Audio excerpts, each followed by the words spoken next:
bet he'd throw like a little smoke bomb or something in there, or like, I don't know, something. You won't even see him. Next thing you know, you see the trail of the mustache. Start him. Laughing.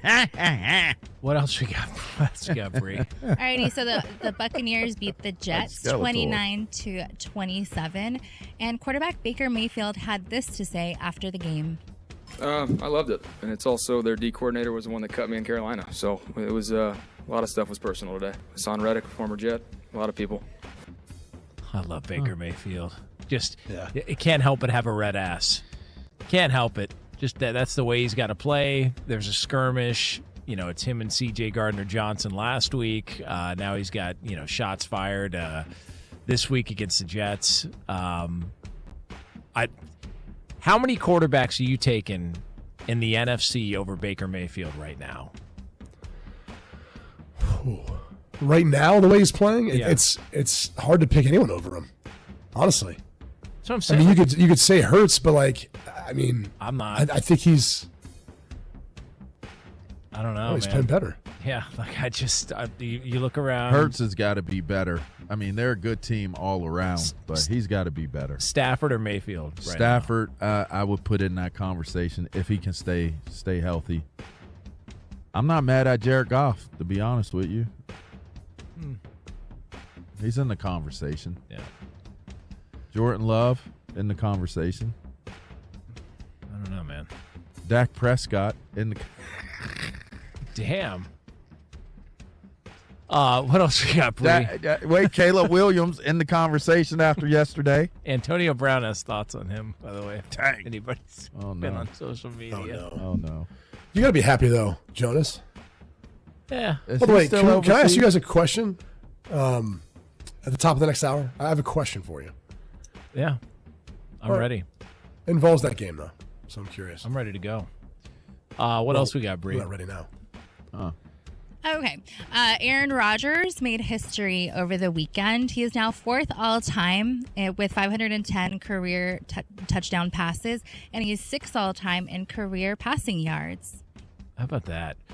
And listen, there are some people on this show that just didn't want to accept that Aaron Rodgers, in a different environment, could find something. Even though he wasn't. He's found something. He wasn't brilliant yesterday. No, he was not. All right, but He was not. the damn Pittsburgh Steelers, him and his baggy sleeves are out there winning games. Steelers are back, man. Are they 2-1? Yep. He could surpass Peyton Manning. Depends how long he's going to play, but he needs 29 more, or I should say 30 more, to surpass Manning. I don't think he's catching Breeze at 571, and he's definitely not catching Tom Brady at 649. Now, I say this, and I believe these career touchdown passes, are they only for the regular season?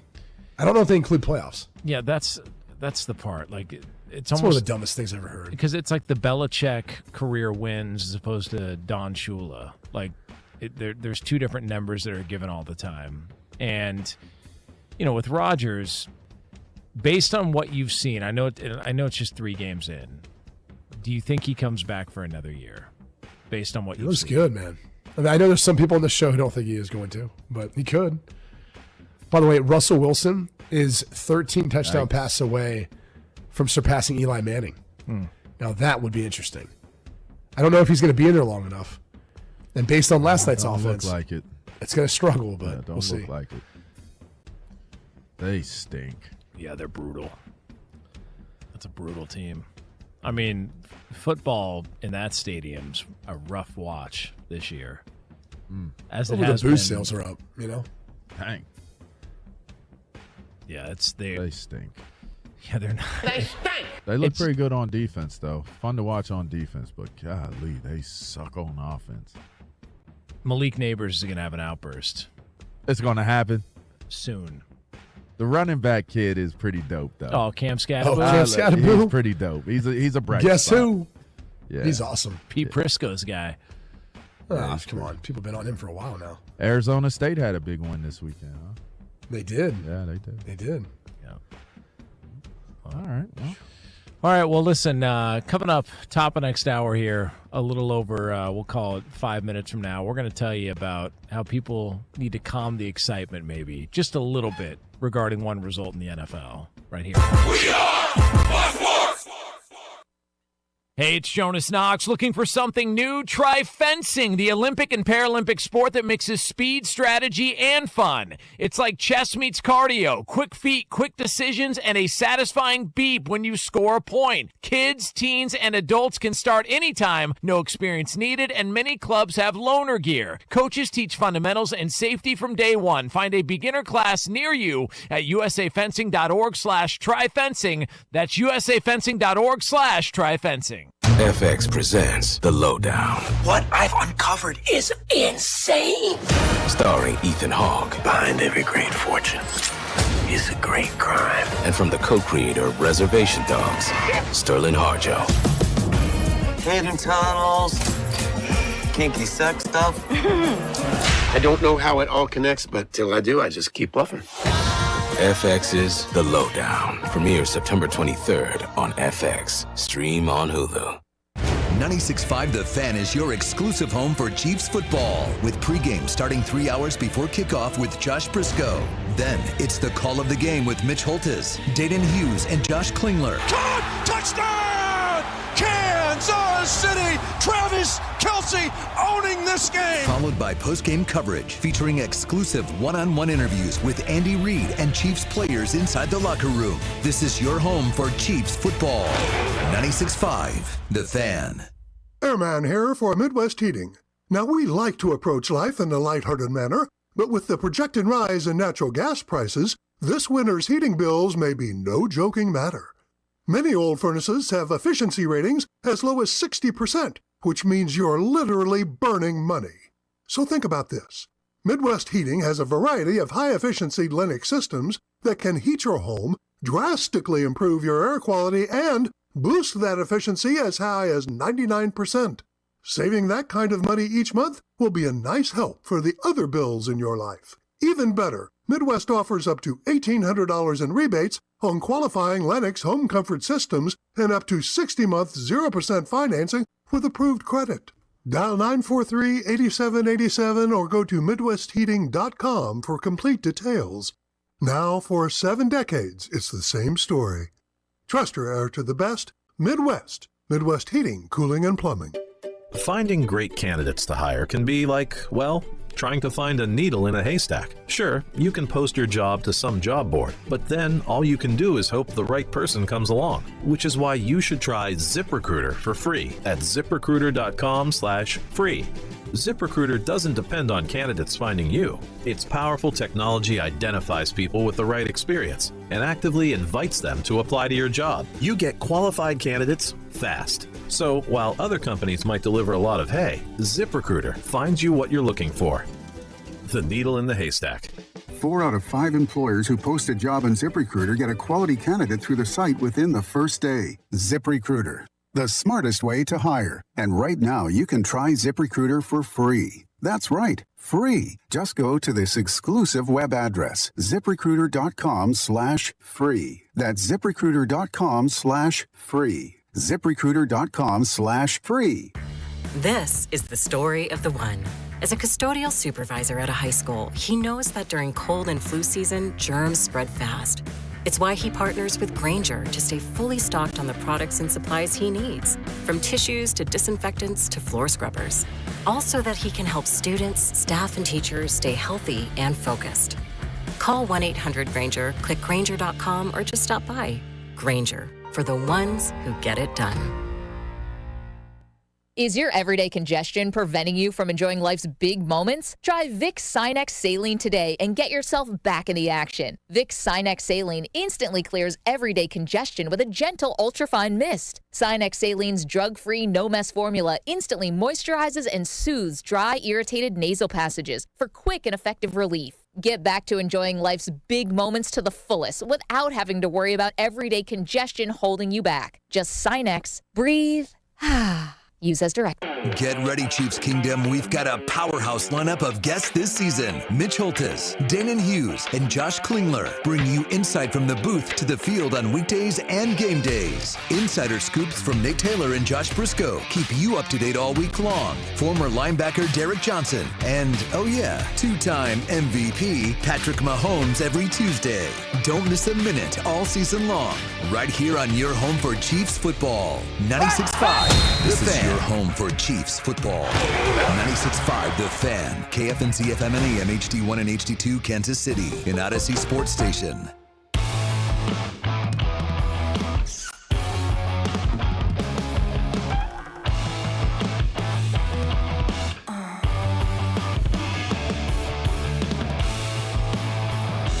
And a good morning to you all in Kansas City.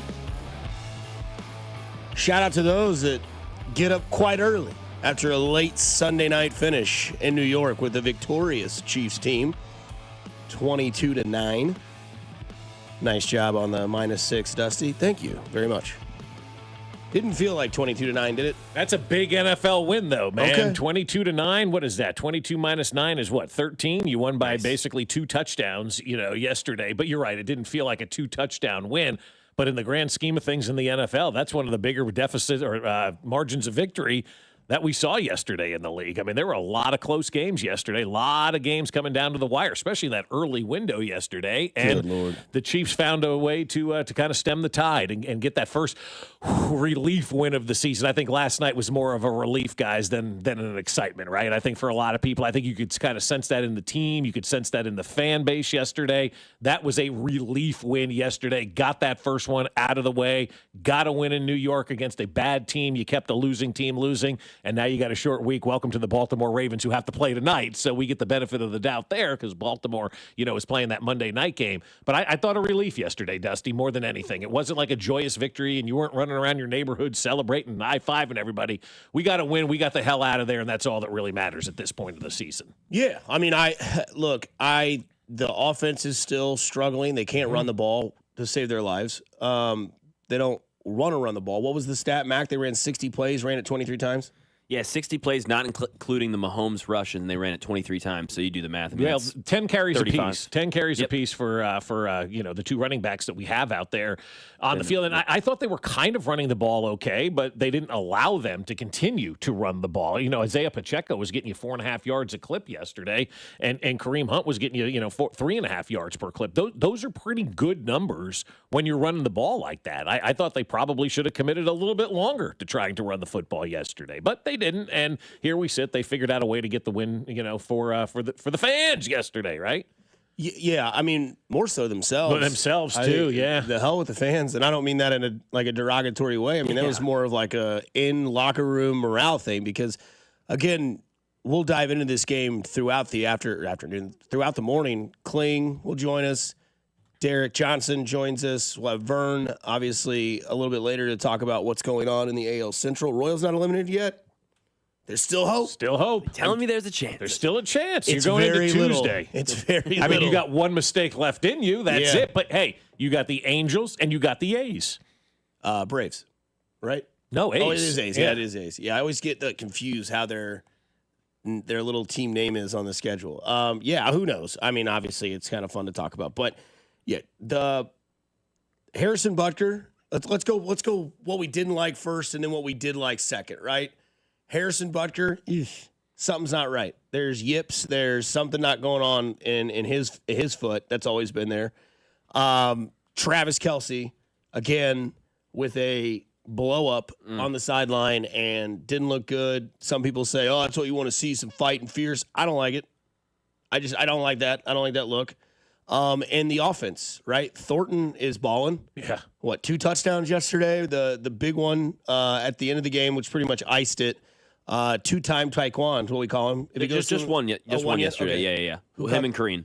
Okay, yeah. No, yeah. Thornton had that other one that Mahomes threw into the end zone. 1 yard line. Oh, that's right. Yes, that Kareem great in, catch. Yeah, And that's then right. Kareem He should have had two he should have had two touchdowns. touchdowns. Justin. You're right. That one ended inside the 1 yard Still line. 5 catches, 71 yards. He was Take amazing it. yesterday, man. He really was. Like that. That's a guy who you can look back and say he's raising his level. He's taking advantage of an opportunity because nobody else is, right? From an offensive weapons standpoint. Nope. Hollywood Brown had a decent enough game good. yesterday. Juju had a couple of big plays when early on a big 20-some yarder for Juju Smith-Schuster yesterday. But Taekwon Thornton is making the most of his opportunities right now, and that is a good thing because when we get our guys back at the wide receiver position, when you get Rice back, when you get Worthy back, now you can kind of look and say, okay, we've got Taekwon Thornton as well, who's developing some sort of chemistry right now with Patrick Mahomes. It hasn't been brilliant. It hasn't been perfect. We all know that, but it's been there, and Patrick Mahomes trusts this guy because that second deep ball that they threw where he contorted his body and went around the defender to catch it like nothing I've ever seen before. I mean, that was a hell of a catch. That was Patrick Mahomes saying, I'm going back to Taekwon Thornton. I missed him on that first play. We didn't connect on that first play, but that guy's going to be there for me, and I'm going to go right back to him. And that was all Patrick Mahomes. They said it after the game. That was Patrick's call to go back right to Taekwon Thornton like that. And I love the fact that he's building that camaraderie with Taekwon Thornton at this point in time, because when the other guys get into the mix now all of a sudden you got 3, maybe 4 wide receivers if you factor in Hollywood Brown, and the whole dynamic of this offense changes when you get those guys back. Yeah, I mean, again, Butker, Kelsey blow up, Juwan Taylor. Wash, rinse, repeat. Didn't think the O-line looked 1, good. 2, 3. Yeah, the O-line looks a little lost. Yep. Didn't think the D-line was great. Like, Russell Wilson held the ball for over 3 seconds so many times. That's why they got pressure. It's not because they were quick to the quarterback. What was it they were saying last night? They were booing when Dart would come off the field. Yeah, they did. Yeah, it was great. It's about time. Yeah, it's about time. Well, it's getting dicey in New York and right you now. want to play Dallas if you're a quarterback, apparently. Boy, Dallas's defense may be the worst in the NFL. It really may be. Well, we used to have this guy, Michael. Yeah, right. Yeah. And he's going back there this week to Dallas, and he's probably going to wreck some things down there in Dallas. But their defense is terrible. All right, let's start with Harrison Butker. Okay. Here, all right, because now I'm looking at Harrison Butker as a liability on this roster. He is no longer somebody that I believe that I can rely on in moments to make the big kick. He has lost that this year. He has already missed 4 kicks for the Kansas City Chiefs this season. He missed an extra point and a field goal last night. He missed a field goal in the game against Philadelphia, and then he missed that extra point in the opener against the San Diego Chargers down in Brazil. And so we've got a kicker right now that is not reliable. He went from a very reliable kicker to a guy who at this point in time is not reliable, and we need him to be reliable at this point in time, because a missed kick when you're putting up 35 or 40 points a game ain't no big deal. A missed kick when you're putting up 22 points per game is a big deal. Harrison Butker is one of the biggest liabilities this side of Juwan Taylor that this team has right now. And if I were the Kansas City Chiefs, I'd bring in competition today. Not saying I'm replacing Harrison Butker, but I would start bringing in competition so he can see another kicker's kind of walking through the door to know he needs to get his head figured out, and he needs to start getting back to the Harrison Butker of old, because that's the Harrison Butker we need right now with this offense kind of in neutral until we get our weapons back. And I don't know how you guys feel about it, but I'm ready to start auditioning kickers right now just to send a message to Harrison Butker. I would say, what'd you say, 4 misses this year in 3 games? Yeah.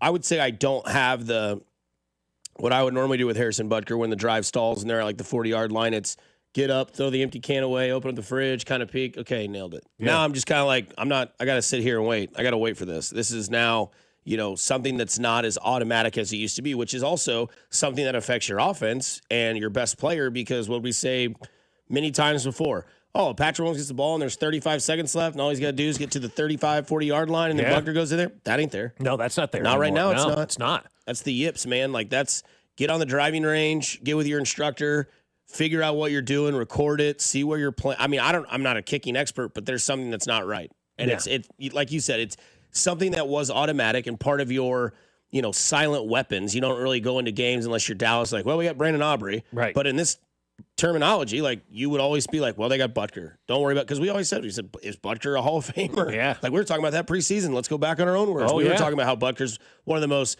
We're talking about best kicker of all time. Of all time. Yes, He's not even the best and kicker in the NFL now. Hell no. No. I mean, it's not even close. Like his name, I was watching something yesterday. I don't know if it was a game. It was a little bit of red zone. I don't know what it was yesterday. They were talking about like the best kickers in the NFL. His name was not even mentioned in the conversation. Shouldn't because be. No, I mean, kickers right now in the NFL who can kick a 60-yard field goal with accuracy are kind of now a dime a dozen, right? That's kind of becoming the norm in the NFL. You see it all over this league where a 60-yard field goal isn't a big attempt anymore, right? You're not worried about trotting a guy out there to kick a 55 or a 60-yard field goal. Seemingly everybody now in this league can do it. And you know, Harrison Butker as a kicker right now is reminding me of a Major League Baseball closer. Very few of them have a shelf life of 3 or 4 years, right? And maybe that's where we are with the kicker in his shelf life right now. Maybe we're at the end of that Harrison Butker shelf life right now, because what he's doing out there on the field is really detrimental to what the Kansas City Chiefs are doing. Now, he's not obviously trying to go out there and miss kicks on purpose. We know all that. But this team, as we stand in 3 weeks of the season, there's no room for error right now. Maybe a little bit against the Giants because they're not good. But you got Baltimore coming in on Sunday afternoon now, right? There is no margin for error out there. And you can't trot Harrison Butker out there to kick a field goal and have him go wide left or wide right. He's got to figure this thing out right now. They need this guy more so than maybe ever because points are a premium for this team. Well, it's a good thing they got this guy on their defense. He's not a player, he's a coach. We'll talk about him on the other side, plus the addition at wide receiver that has been, well, quite nice here on 96.5 The Fan, your home for Kansas City sports.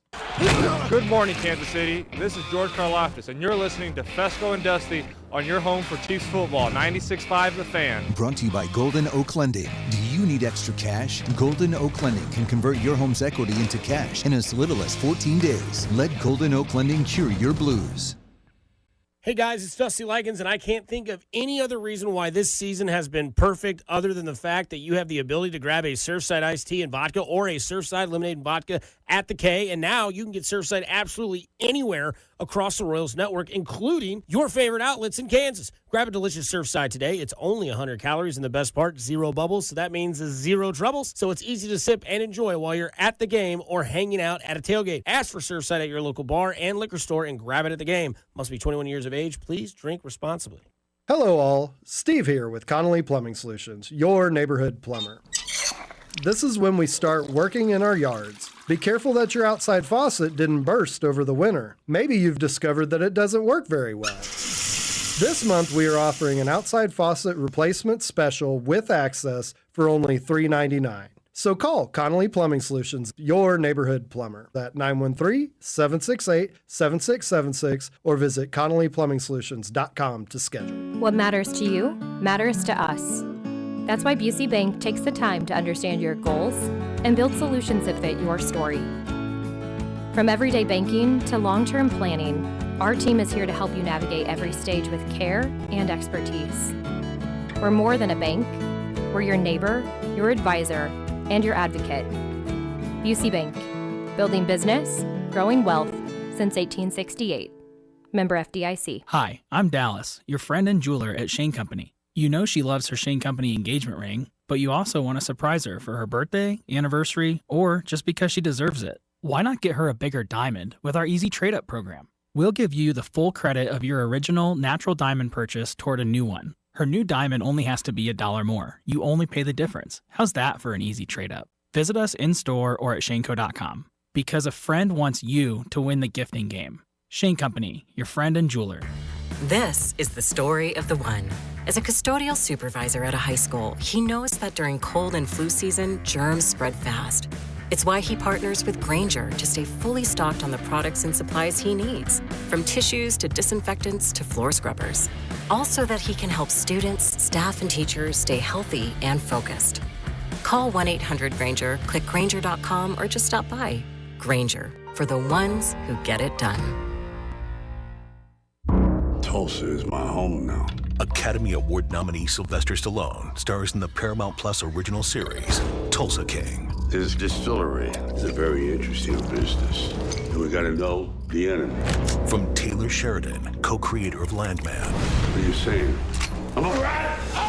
If you think you're gonna take me out, it's gonna be really difficult.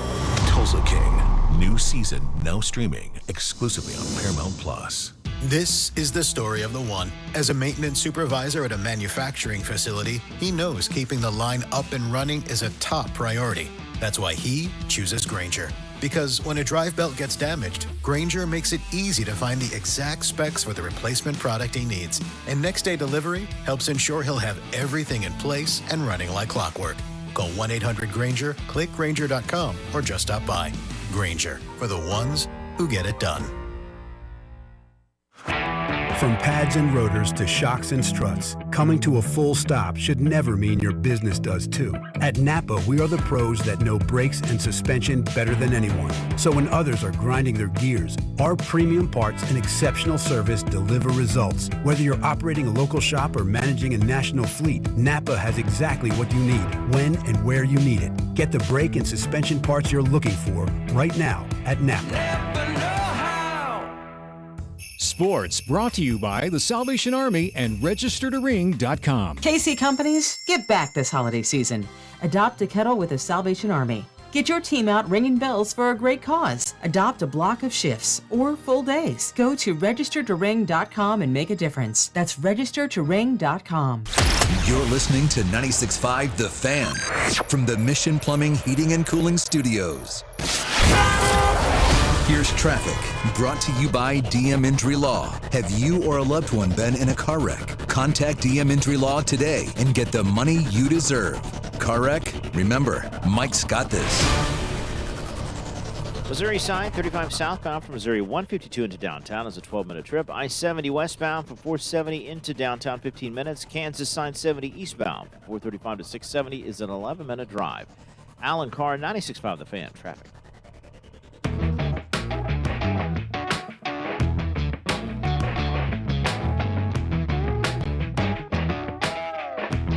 16-9 Kansas City. First down and goal to go at the giant 1-yard line. Handoff.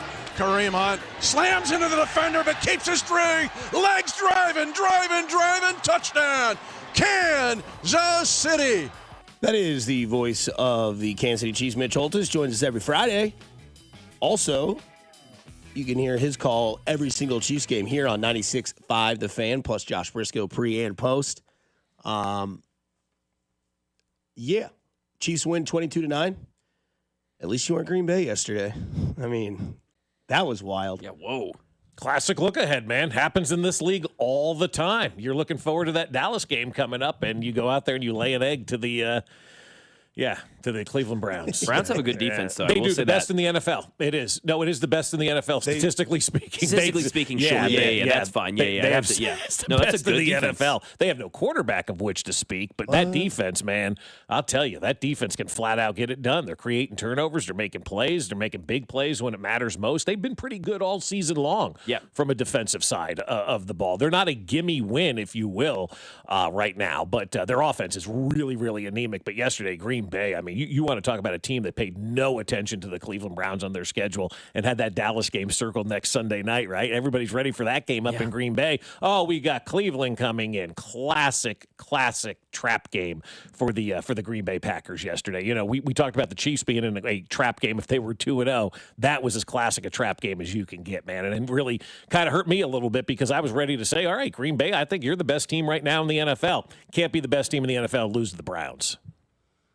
Yeah, I mean, you can. Yeah, but I understand what you're saying. Yeah, right now they're not the best team, but they're still fine. To be fair, it was a road game if you want to give them any sort of excuse. True, no, yeah. But I will say, maybe I'm prisoner of the moment. Maybe this is just every week and I don't realize it because I get so lost in the afternoon. But, I mean, there's a reason why it's called the Witching Hour on Red Zone. There's a reason why I pay $15 a month for this program because yesterday about 2:30 was bananas. Fireworks left and right. I don't know where you would start your show if you did NFL Network. Good Morning Football. I don't know where you start. Do you start with, Tampa Bay and the Jets? Block. Green Bay going to win the game? Block. Then Cleveland gets it. Field goal winner. Philadelphia and the Rams had them bodied. That's where you start the day if you're the NFL, because what was it, 26-9 late in the third quarter yesterday or something like that? The Rams had that lead over Philadelphia. And then the Eagles got back into it and won the game on a blocked walk-off kick. I mean, it was unbelievable. And not only fat that, man running down the field with the football, scoring and walk-off. I mean, it was fun. Like, if you're an Eagles fan, fantastic. They already had the game won. They were already up by a point. Yeah. They're last year's Chiefs right now. I was just going to say the same thing. They're the Chiefs, Yeah. And then they backdoor covered with a scoop and score for all those people that had Philadelphia plus 3.5. You're like, or minus 3.5 Philadelphia. I mean, bad beat for anybody that had the Rams at plus 3.5 because that game was over, blocked. And then Tampa Bay, they have that game in control. They had the sexiest uniforms in field yesterday. I thought it was 1985 watching that game yesterday because the Jets are wearing their throwbacks. Tampa's got their throwbacks. They got the throwback logo on the field. CBS is doing their, throwback stuff. I'm like, damn, did I just wake up in my childhood again? Because that Jets-Tampa game yesterday, it looked like a game from the 80s, man. It looked awesome yesterday. And, I mean, all that happened, and it's 2:45. And you're like, okay, hold on. Chiefs are still going to play at 7:15, and we still have a 3 o'clock slate. Denver, Los Angeles was a great game. Arizona, whatever. But, I mean, there was just – maybe it was just yesterday, and I'm sure that we'll do it again next weekend because next weekend the Chiefs play at 3:25 at home against the Ravens, and everything builds up before that game, and then that game starts at 3. And then, by the way, tonight we have a banger. Tonight you have Detroit and Baltimore. Could be a great game. Yeah, next two opponents for the Chiefs, man. A lot of self-scouting going on this one, I'm sure. A lot of self-scouting going on, on this one. But ultimately, all of that was fun. But we got to where we needed to go last night, and that was to get that win over the Giants yesterday. Sure. And that was the must-win game of the season so far. I think probably for anybody right now, right? I don't know that anybody with the expectations that the Chiefs had needed to get a win yesterday as much as Kansas City did, right? Like Cleveland not going to be a very good team. They got their first win yesterday. The Giants aren't going to be a very good team. The Jets aren't going to be a very good team. Houston was it. Houston was probably the other game, and they did, and they look really bad from an offensive standpoint. I'd like to pull those guys aside sometime and go, what were you thinking here when you decided to get rid of your offensive line? Like a really good Barbara Walters type of interview where you really sit down with these people and say, what the hell were you thinking by trading your best offensive lineman and not having somebody ready to go? It's one thing if you're ready to go and you got a young guy that's ready to take that spot in your lineup, but to trade a guy and really have nobody there to give your young-ish quarterback who's going into his third year the opportunity to go out there and have success. I mean, I don't know what that was in Houston, but we're seeing the results of it. When you don't have a proper plan in place to backfill a guy or a position that you've traded a star for, you're seeing it right before their eyes. I mean, it's really a bad situation for Houston right now. And so they've got to get that thing figured out. But yesterday, like of all the 0-2 teams, the Chiefs had the biggest must-win yesterday, and they went out there and they took care of business yesterday. No and doubt. I know we're not excited about that win and didn't look, aesthetically pleasing and all that kind of stuff, but it's a damn win in the NFL, man. And it's very hard, as we've seen, to win in this league. As we just mentioned, Green Bay went to Cleveland and lost a football game, right? I mean, we see teams all the time lose games that they should not lose. We haven't been really used to that for the last 7 years or so here in Kansas City. We always find ways to win games, and that's what they did yesterday. Again, it wasn't anything, beautiful from an offensive standpoint, but they found ways to win games, and I think it's time to credit the defense, too, for playing as well as they did yesterday. And really, it's for playing as well as they have all season long. It didn't look great maybe in that opener because Chris Jones was out of position, but save that play. This defense is really doing their part to keep this team afloat and to give this team the best opportunity to win games right now. 2 weeks in a row, they shut down 2 top 10 wide receivers. Yeah, Malik Neighbors, where were you yesterday? Yeah, dude, seriously. Cheese blanket. Yeah, no, it was. I mean, like that's and a lot of people will have the conversation because this is what we do, right, from an offensive standpoint. Mm-hmm. Where was Malik Neighbors? Why couldn't they get him the ball? Well, I thought NBC did a really good job last night of showing why they couldn't get Malik Neighbors the ball. I hope that becomes the narrative of the day around the NFL. It wasn't Malik Neighbors not being able to get open. It was the Chiefs' suffocating defense on Malik Neighbors. And they bracketed him pretty much. They did. Yeah. I mean, they shut that. He didn't have his first catch until 14:45 to go in the game. That's how, and he only had one other catch after that yesterday. I mean, the Giants could not get their number one weapon the football. And, Russell Wilson had some time. I mean, they got to him eventually, but he had enough time to find his guys open. Our defensive backs played really, really good yesterday. They played really good the last couple of games, too. I mean, save the one, outreach with Trent McDuffie in the end zone against the Eagles. Other than that, our defensive backs have been good. They've blitzed well. They've come up to the line of scrimmage with the run. They're making plays. They had a couple of interceptions yesterday. Couldn't ask for anything more out of the defense yesterday. I thought they did exactly what we needed them to do yesterday. The problem is we're asking this defense to go out and play a perfect game right now because there really isn't a margin for error on this team. I think the defense has been great. Now, obviously, this week was Russell Wilson, and we kind of knew this was going to happen. They were going to send, the dogs on him and make him throw the ball up in the air. He did that. You got turnovers. Your defense developed turnovers. That's what you want to do. Keep those bad quarterbacks bad. Like you say, keep bad teams losing. Right. Don't let Russell Wilson get sneaky on you. Don't let what happened to Green Bay in Cleveland, because you'll get a lot of that today. Well, the Giants are a bad team. Of course they are. They lost 22-9. Yeah. They lost by double digits. Damn near that's a blowout in the NFL. What they lost by yesterday. It's a 2-touchdown loss. And as somebody who is kind of been humbled by how this team has looked in the last 5 games they played, I'm going to say that the score does not indicate how that game was played yesterday, but the 9 that's up there on the board definitely does, because of what Spagnuolo's done. Mm-hmm. And what he has done has gone after 2, what I would consider, I don't know how mobile Russell Wilson is, but we still believe that he can move and that he can get around. And then the week before, when they played Philadelphia, Jalen Hurts didn't do anything against you. And now you have a quarterback coming in town next week, which is Lamar Jackson. Yep. And we'll see what he does tonight against Detroit, who, again, that game could be 17-7 or that game could be 49-51 tonight. I don't know where it's going to go. I got enough time in the day to figure that out. I'll get into that more importantly. But right now, the important part of this team right now is I don't know who has more weight on their shoulders right now. Patrick Mahomes or Steve Spagnuolo, because Patrick Mahomes' is number one target and his best friend continues to bitch and moan and be a concern on the sideline. It's 3 weeks in a row. And you can say that it's not a problem, that there's bigger things to worry about, for sure. But that is where one of your top 3 leaders who wears a C on his chest, and it does not look like it. He's looking like he's just a drama king on the sideline every single time. He's bumping into Andy Reid on the sideline. Chase Daniels says, I like to see that. That's going to be the turning point of this team. Their characteristics are going to get better. I still don't like that. That is a leader on your team that's acting like that. And then you have Spagnuolo, who's completely revamped after that first week loss to the Chargers. Again, I know 21-20, but 9. You kept Russell Wilson being bad. And everybody said, well, he threw 450 against Dallas. Maybe Russell Wilson's got the deep ball back.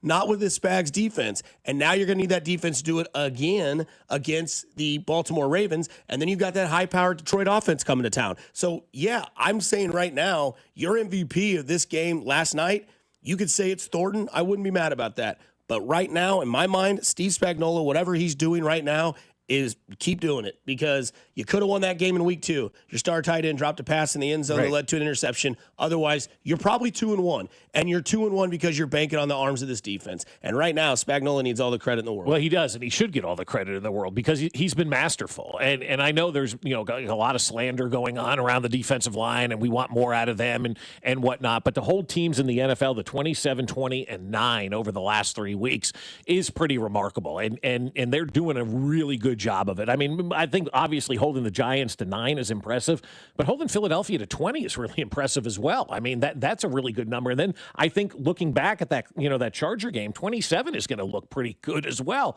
on the scoreboard for what the Chargers are capable of doing from an offensive standpoint, because they look pretty good, So I think right now this defense is playing just fine. I have no concerns right now, really, about if this defense is going to show up and give me what I need every Sunday. And I know these guys are more confident than me in that. Yeah, I mean, I'm glad though. I like what I'm seeing out of this defense right now. George Karlaftis, I know, probably doesn't pop off the screen. That guy had double-digit tackles yesterday, 8 solo. He got a sack yesterday. Like, he really had himself a game. Knocked a pass up in the air and defended that as well. And sometimes he takes the scenic route to the quarterback, and I'd like him to take the direct route to the cornerback or to the quarterback. but I thought he played a fairly good game yesterday. I thought Chris Jones was all over the place for a mindset yesterday. Nick Bolton making big plays when you needed him to make big plays on fourth down, even though he got trucked one time. It happens. But like, I think our standards for sometimes judging this football team have been set way too high and maybe unrealistic. They've given us the opportunity to have unrealistic and high expectations, but now this team has kind of come back to the pack. We're starting to see the age thing. I think we're definitely seeing the age thing with Travis Kelce. We're definitely seeing the age thing with Harrison Butker at this point in time right now, right? And so all of this is coming to a head, but they still found a way to win that game. And they still have, I think, that ability to go into that next gear. As far as Travis yelling at Andy Reid on the sidelines, I'm really excited to talk to Josh in 2 hours to find out what exactly went on down there and what's been going on down there, because nobody else in this city has a better spot to pay attention to what's going on down there than Josh does. And so to get his take on it, which is one of the things that he does want to talk about in 2 hours, what's going on with Travis Kelce, I'd like to see why he's reacting like that on the sidelines. Because I was joking in my own head last night. I'm like, oh, he's just yelling about Jawan Taylor. Because that was after Jawan had those 2 penalties. Then we saw Travis freaking out on the sidelines. So I just said, he's going to Andy Reid and saying, get his ass out of there. He's killing what we're trying to do. Because Jawan Taylor did kill, guys, 2 drives yesterday that could have resulted in points with a lining up offsides like Kadropius Tony. Like, come on, line up on the line of scrimmage. Kelce has not lost this team points this season. Oh, wait. No, he has. Yeah, no, he has. No question about it. And a wide receiver. Oh, yeah. Yeah.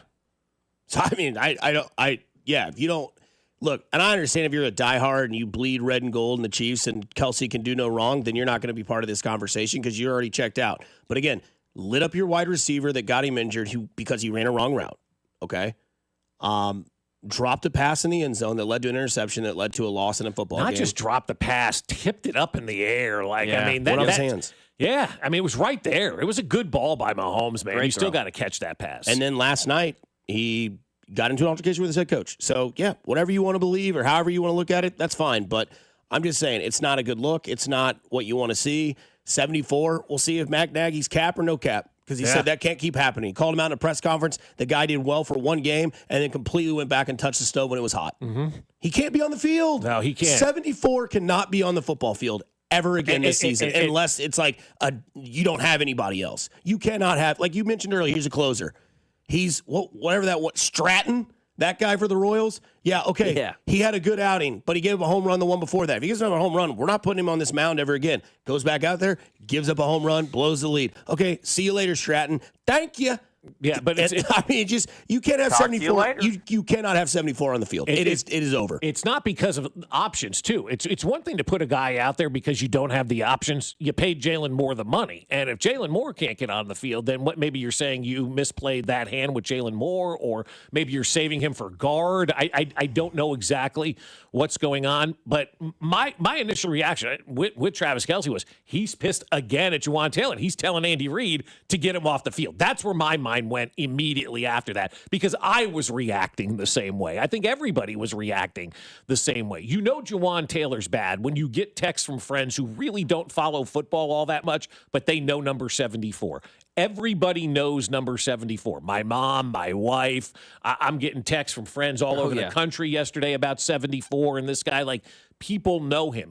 And so if he's breaking all of us as Chiefs fans, he's got to be breaking his teammates as well. So that was my initial reaction yesterday, was that Travis Kelce was yelling about Jawan Taylor, because it was after the second penalty on 3 plays or whatever it was, where Jawan Taylor cost us the opportunity to put points on the board. So I looked at Travis Kelce, I'm like, he's doing all of our work down here going, get this man off the field!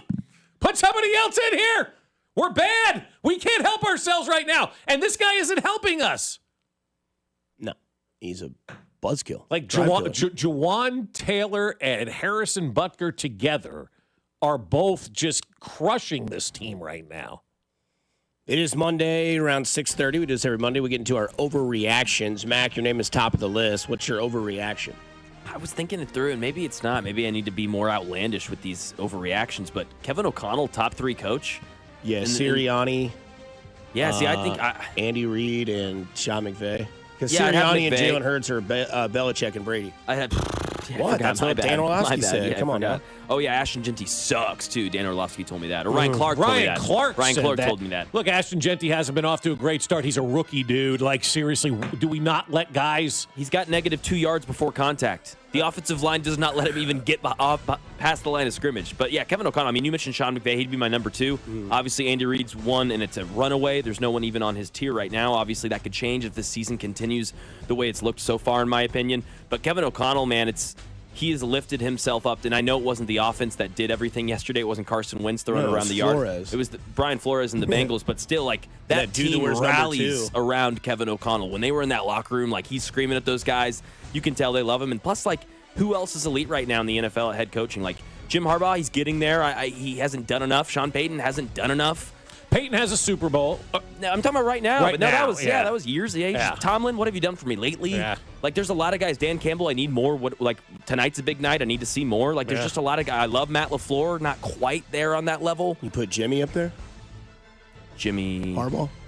Yeah, so I said Jim Harbaugh, like, not quite. He's getting there this season, but still hasn't won a playoff game in this. Dan Quinn, no. Went to the NFC Championship game? You said, what have you done for me lately? Just trying to go back no, on your own yeah. words. What have you done for me lately? Took a team that was terrible, took me to the NFC Championship game, played pretty well. I put Shanahan up there. Won with Marcus Mariota yesterday. Yep, Dan Quinn's solid. He's not top 3. Yeah, I don't think he's a top 3 coach. Yeah. You know, Andy Reid is number 1. McVay's 2. McVay is 2. I would have McVay 2. And I think KOC would be my 3rd guy. See, I'm Mike Tomlin till I die. I'm a ride and die guy with Mike Tomlin on this one. And that hit by Dan Quinn, they're just showing again in slow motion on the sideline. Bust his nose, baby, right before halftime. Went out there. He stayed in the game. But Kevin O'Connell, for me, it's still up in the air. He's not had the postseason run yet, right? Like, let's see what he can do in the postseason. You know I love Kevin O'Connell, and seeing him with, Carson Wentz yesterday put up the 45 minus the 14 that the dude on defense scored, for them yesterday. But still, I mean, Carson Wentz looked good. He seemingly has it figured out with every quarterback that he utilizes. I mean, he's a better coach of quarterbacks than Bill Belichick is. Yeah, I mean, Mason was great yesterday, and Jake Browning sucks. I mean, that was more so like Cincinnati. That game was, what do you say, 3 fumbles in the last 48 seconds of the first half? 3 turnovers in the last 90 seconds. Yeah, Cincinnati checked out. That's a team that has zero integrity. I mean, Jamar Chase is pouting on the sideline. Chase Brown's pouting on the sideline. They're mad they're getting waxed by that Minnesota defense. I mean, I think that guy for Minnesota had 2 touchdowns, had a Pro Football Focus grade of like 99.9.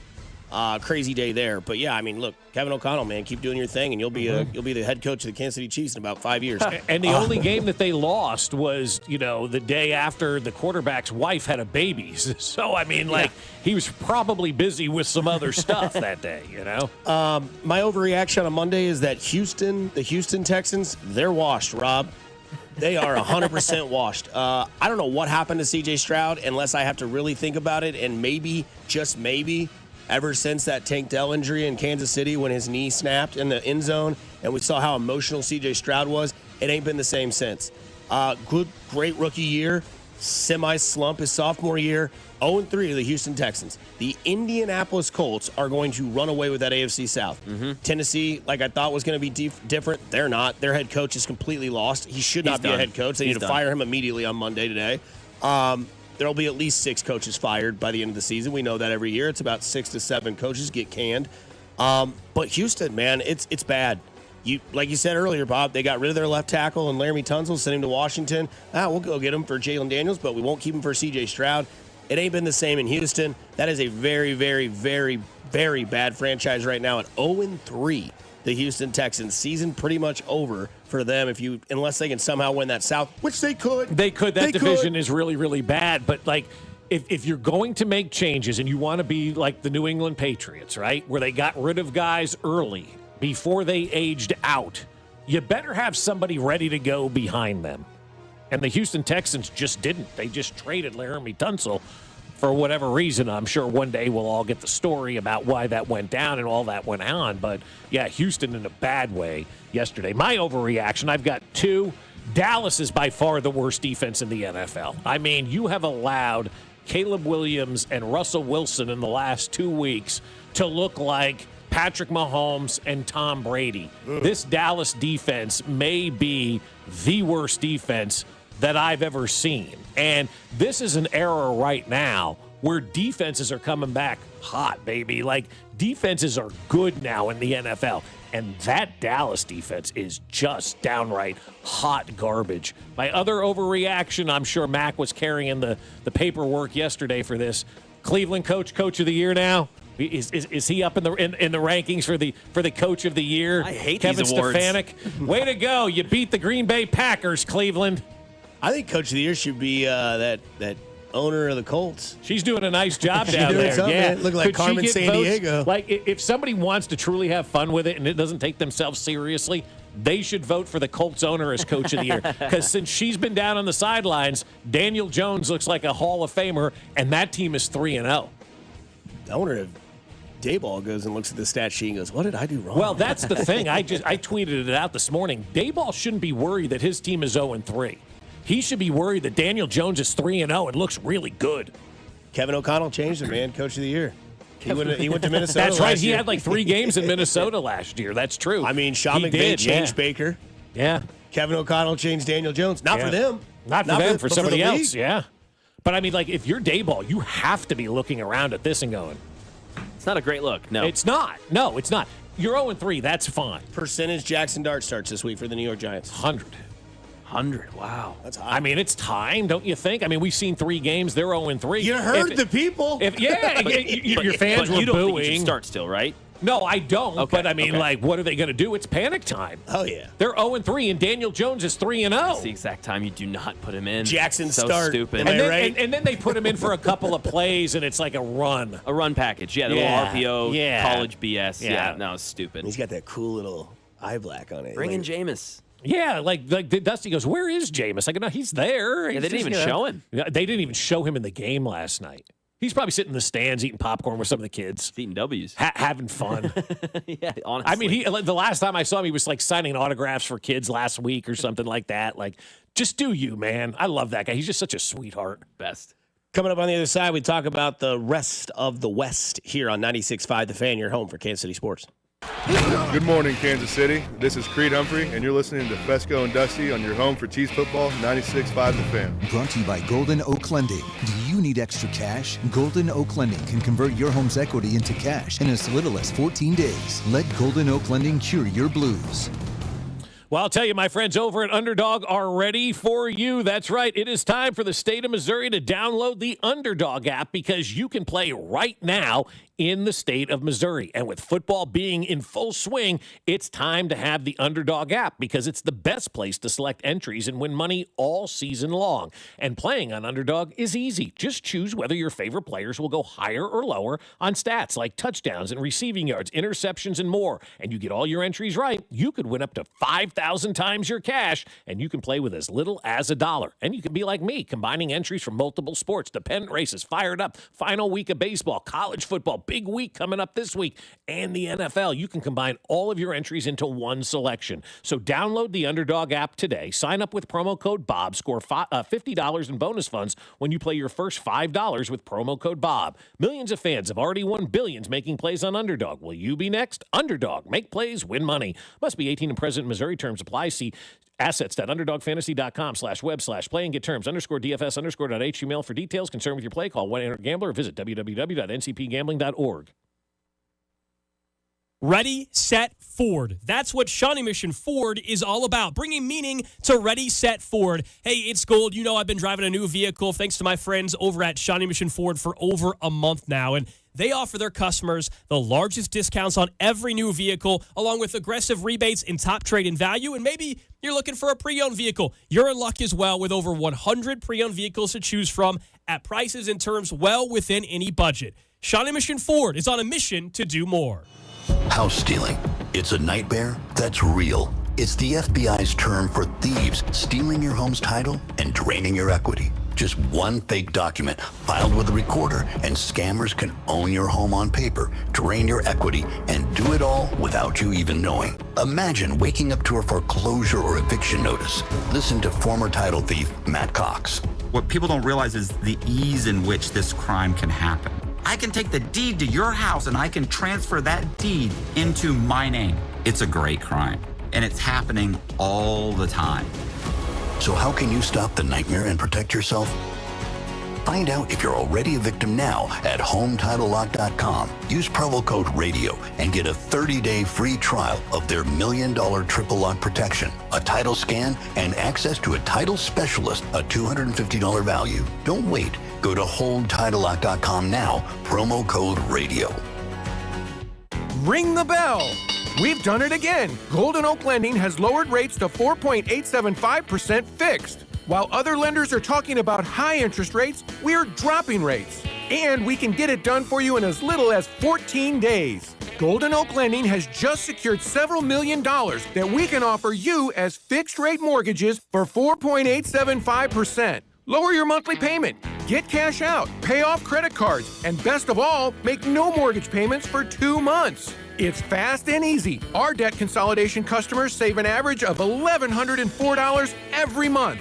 And at Golden Oak, you never pay for your appraisal up front. Lock in this incredible 4.875% rate now before it's too late and say goodbye to those high-interest credit card rates. Call 913-890-GOLD. Golden Oak Lending cured my blues. 5.81 APR, FHA, 15-year, 20% equity qualified credit. Additional terms apply. NMLS 114937. This is the story of the one. As a maintenance supervisor at a manufacturing facility, he knows keeping the line up and running is a top priority. That's why he chooses Grainger. Because when a drive belt gets damaged, Grainger makes it easy to find the exact specs for the replacement product he needs. And next-day delivery helps ensure he'll have everything in place and running like clockwork. Call 1-800-GRAINGER, click Grainger.com, or just stop by. Grainger, for the ones who get it done. From pads and rotors to shocks and struts, coming to a full stop should never mean your business does too. At Napa, we are the pros that know brakes and suspension better than anyone. So when others are grinding their gears, our premium parts and exceptional service deliver results. Whether you're operating a local shop or managing a national fleet, Napa has exactly what you need, when and where you need it. Get the brake and suspension parts you're looking for right now at Napa. It's football season and snacking season, and nothing goes better with football and snacking better than Daisy Dips. And now Daisy came out with a delicious Daisy French onion dip and a Daisy ranch dip, and these are a game changer. From chips to wings to veggies, they all go better with Daisy Dips. And I love dipping pretzels into the Daisy French onion dip. It's amazing.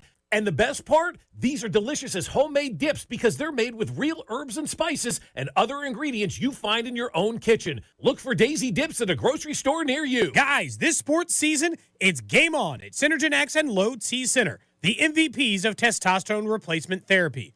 Are you ready to tackle low energy and achieve your health goals like a pro? We've got a winning game plan with a personalized TRT. Book a free consultation and automatically enter for a chance to win autographed sports memorabilia or tickets for major sporting events. Female patients are also eligible. For more information to book an appointment, visit trtmvp.com. That's trtmvp.com. That leaf pile is 100 feet tall. Your dad can't handle this. Not without the right equipment. Yard work piling up? Gear up for fall with John Deere. Get $750 off select mowers, $2,000 off select Gator UVs, and $3,000 off select compact tractors. Did I hear your dad got a John Deere? Yep, bad day to be a leaf pile. Gear up for fall at an authorized John Deere dealer, now through September 30th. Learn more at johndeere.com/gearupforfall. Chiefs coverage is sponsored by Missouri Air National Guard St. Joseph, serving your community your way. Ready to launch your future? Don't miss the Missouri Air National Guard St. Joseph Career Fair, September 24th and 25th at Rosecrans Air National Guard Base. Explore over 50 careers. Search Join 139AV on Facebook or Instagram and register now. Here's traffic, brought to you by DM Injury Law. Have you or a loved one been in a car wreck? Contact DM Injury Law today and get the money you deserve. Car wreck? Remember, Mike's got this. Kansas side, K10 westbound, heavy from K7, not quite to Cedar Creek Parkway with an accident now off to the shoulder. Missouri side at Belton, 49 northbound, getting pretty heavy around Missouri 58. Past that, 71 northbound, briefly slow from 75th to Gregory. Alan Carr, 96.5 The Fan, traffic.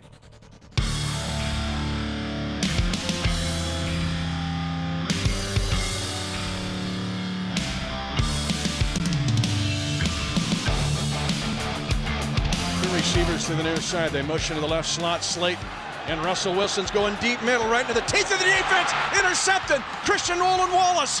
The first takeaway of the year by Kansas City at midfield, and Roland Wallace is forced out of bounds in front of the Giant bench. I don't ever care how they look, where you get them, when you get them. I love turnovers on defense. I just love seeing picks, corner of the end zone. Malik Neighbors just completely covered. Fulton being out was a question mark for a lot of us. What's that going to do for Trent McDuffie? Wendell and Malik, go ahead and get into your next week plan, because you were quiet.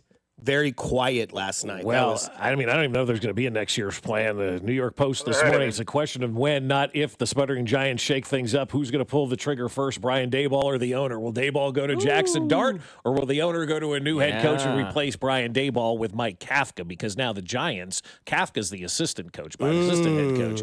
The Giants have now scored single-digit points in 2 of their first 3 games of the year. So things aren't working from an offensive standpoint there, and it probably, again, doesn't help the fact that Daniel Jones, again, is 3-0 and doing his thing out in Indianapolis. Yeah, Wan'Dale Robinson, 1 catch for 26 yards.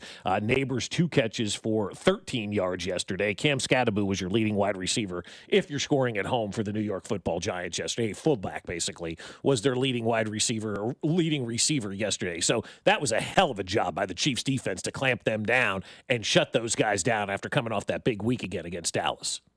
Yeah, I mean, it was yeah, I mean, look, you got out of there with a win. Happy about it. Now put your mindset towards Baltimore. Watch a lot of football tonight if you're the Kansas City Chiefs, if you're Spags, if you're Andy, if you're Pat, if you're anybody. Tonight's going to be one of those games, because it's not like Baltimore's playing a dud. So they're not going to, Baltimore's have to show you a lot tonight, I would think. Yeah, Baltimore has to get a win. I mean, they got to unload the bag tonight, right? I mean, you would think them and Detroit. Yeah. And you're playing both of those teams very shortly. And so I think that's a good win to look at, because yesterday we got to see the AFC West in action, right? Got to see Bo Nix versus Justin Herbert. It's so wild to me.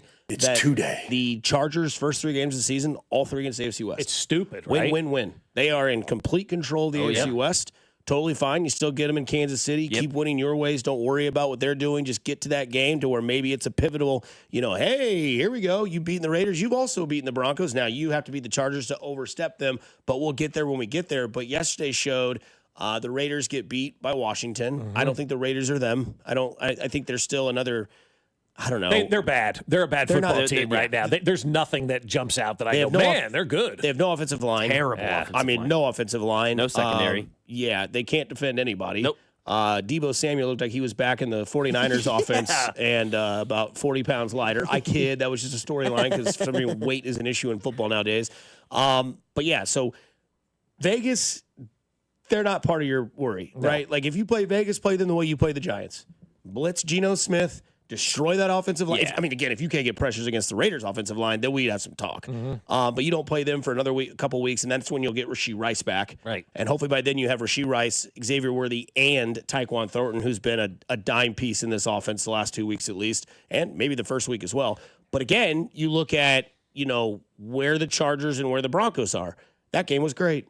23-20, Chargers win. Dicker goes out there and gives him the win. Bo Nix misses Cortland Sutton by about 2 inches. Yeah. We're all out here rooting for Denver yesterday. Damn it. Not very often we do that in our lives. But yeah, I mean, look, you look at the West right now, you're chasing the Chargers. And I know Denver's decent. Bo Nix hasn't looked great. He hasn't looked like he did last year. The tape is out. People are starting to figure out Bo Nix's tendencies. And Harbaugh and company just keep winning. Well, I think right now in the West, if you're going to look at it, it's a 2-team race. I'm not in on Denver, and I was. You knew I was a big Bo Nix fan going into this season. He has regressed in a big way. I mean, he has really taken a big step back, and he looks like he should have looked last year, right? Like, if this was his rookie year, we'd have been like, okay, he's a rookie. It's a new system. He's learning all this stuff. They went out and got him a couple of weapons this offseason, right? In the running back room, at least, anyway. And he has not really looked good. And it looks like he is confused out there. It looks like it's a very difficult offensive system for him. I am out now on the Denver Broncos. I am obviously in the Chargers are 3-0, but I think it's ultimately going to be a race between the Chiefs and Chargers in this division. The Raiders have done nothing to let anybody know that they've arrived, and I think Denver has taken major steps backwards. I mean, their defense, I thought would be pitching shutouts, tongue in cheek, obviously.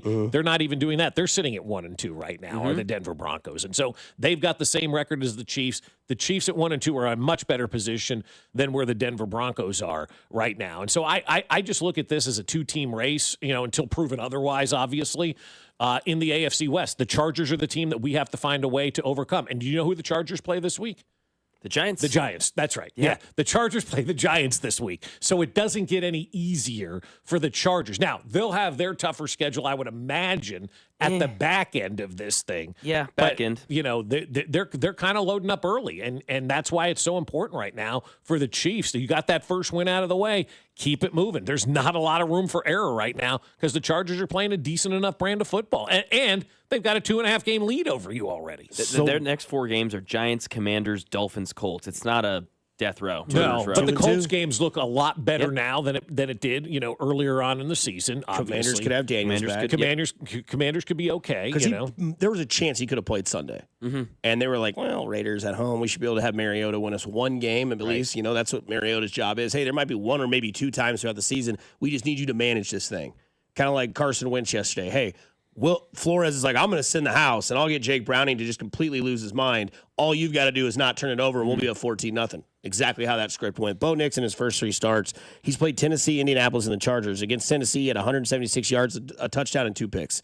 Against the Indianapolis Colts, he had 206 yards, 3 touchdowns, and a pick. They lost that game because they're special teams. That's jumped. right. They lost that game. They had some sort of penalty where they got to go forward because the guy leaped. They lost the game against Colts. Yesterday, 153 and 1 touchdown. So, I get it.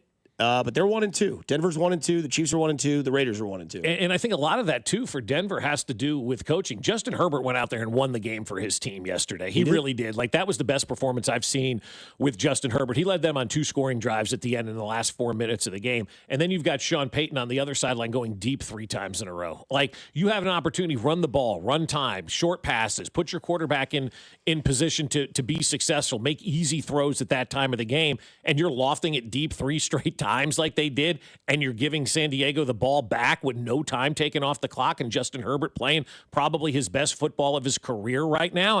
He's doing some really nice things out there, and you just let him go back out there on the field like that. Like, that's a loss at the feet of Sean Payton as much as it is on anybody else on that football team yesterday. Is Justin Herbert the MVP so far? Yeah, probably. Well, Josh Allen is. Allen, we forget the Lamar. Thursday night games. Yeah. They happen so long ago, and then the whole weekend happens, and you forget about it. But no, I think right now, I think Josh Allen is your runaway MVP. Like, if you know how the people vote, like we've seen, Josh Allen has to be a runaway for the MVP right now. Justin Herbert, 3 games in the season against Kansas City, 318 yards, 3 touchdowns, won the game with the slide at the end of the game. Against the Vegas Raiders, 242, 2 touchdowns, no interceptions. And then yesterday against Denver, the one of the greatest defenses in the NFL. Some people said it was the best defense in the NFL. 300 yards, a touchdown, and an interception.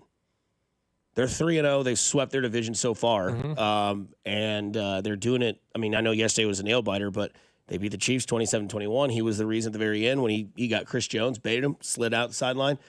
Week 2. Again, I don't know, man. Justin Herbert, Josh Allen. Josh Allen's the love child of this league right now. But he just won. But he won it last year. I know. Back-to-back's really hard. Back-to-back is really hard. But if Buffalo somehow finishes off this season, they finish like 15-2, Josh Allen is going to get the MVP. He is. It's just the way it's going to go. Very and then likely. they'll lose to the Chiefs in the first round of the playoffs. This Chargers guy, it's just... The Herbert MVP, that ticket could be good just because of the schedule alone. Yeah. It's the Eagles and Chiefs back-to-back late in the season, but that is it. The rest of this schedule is cake. Your MVP odds right now: Lamar Jackson, Josh Allen tied for the best. The best odds at +275. Justin Herbert third at +550. That's just going to get better with the schedule. They're going to be 5-0, 6-0 this team. They may be. But how do they handle success now too? Because they've never been in that situation.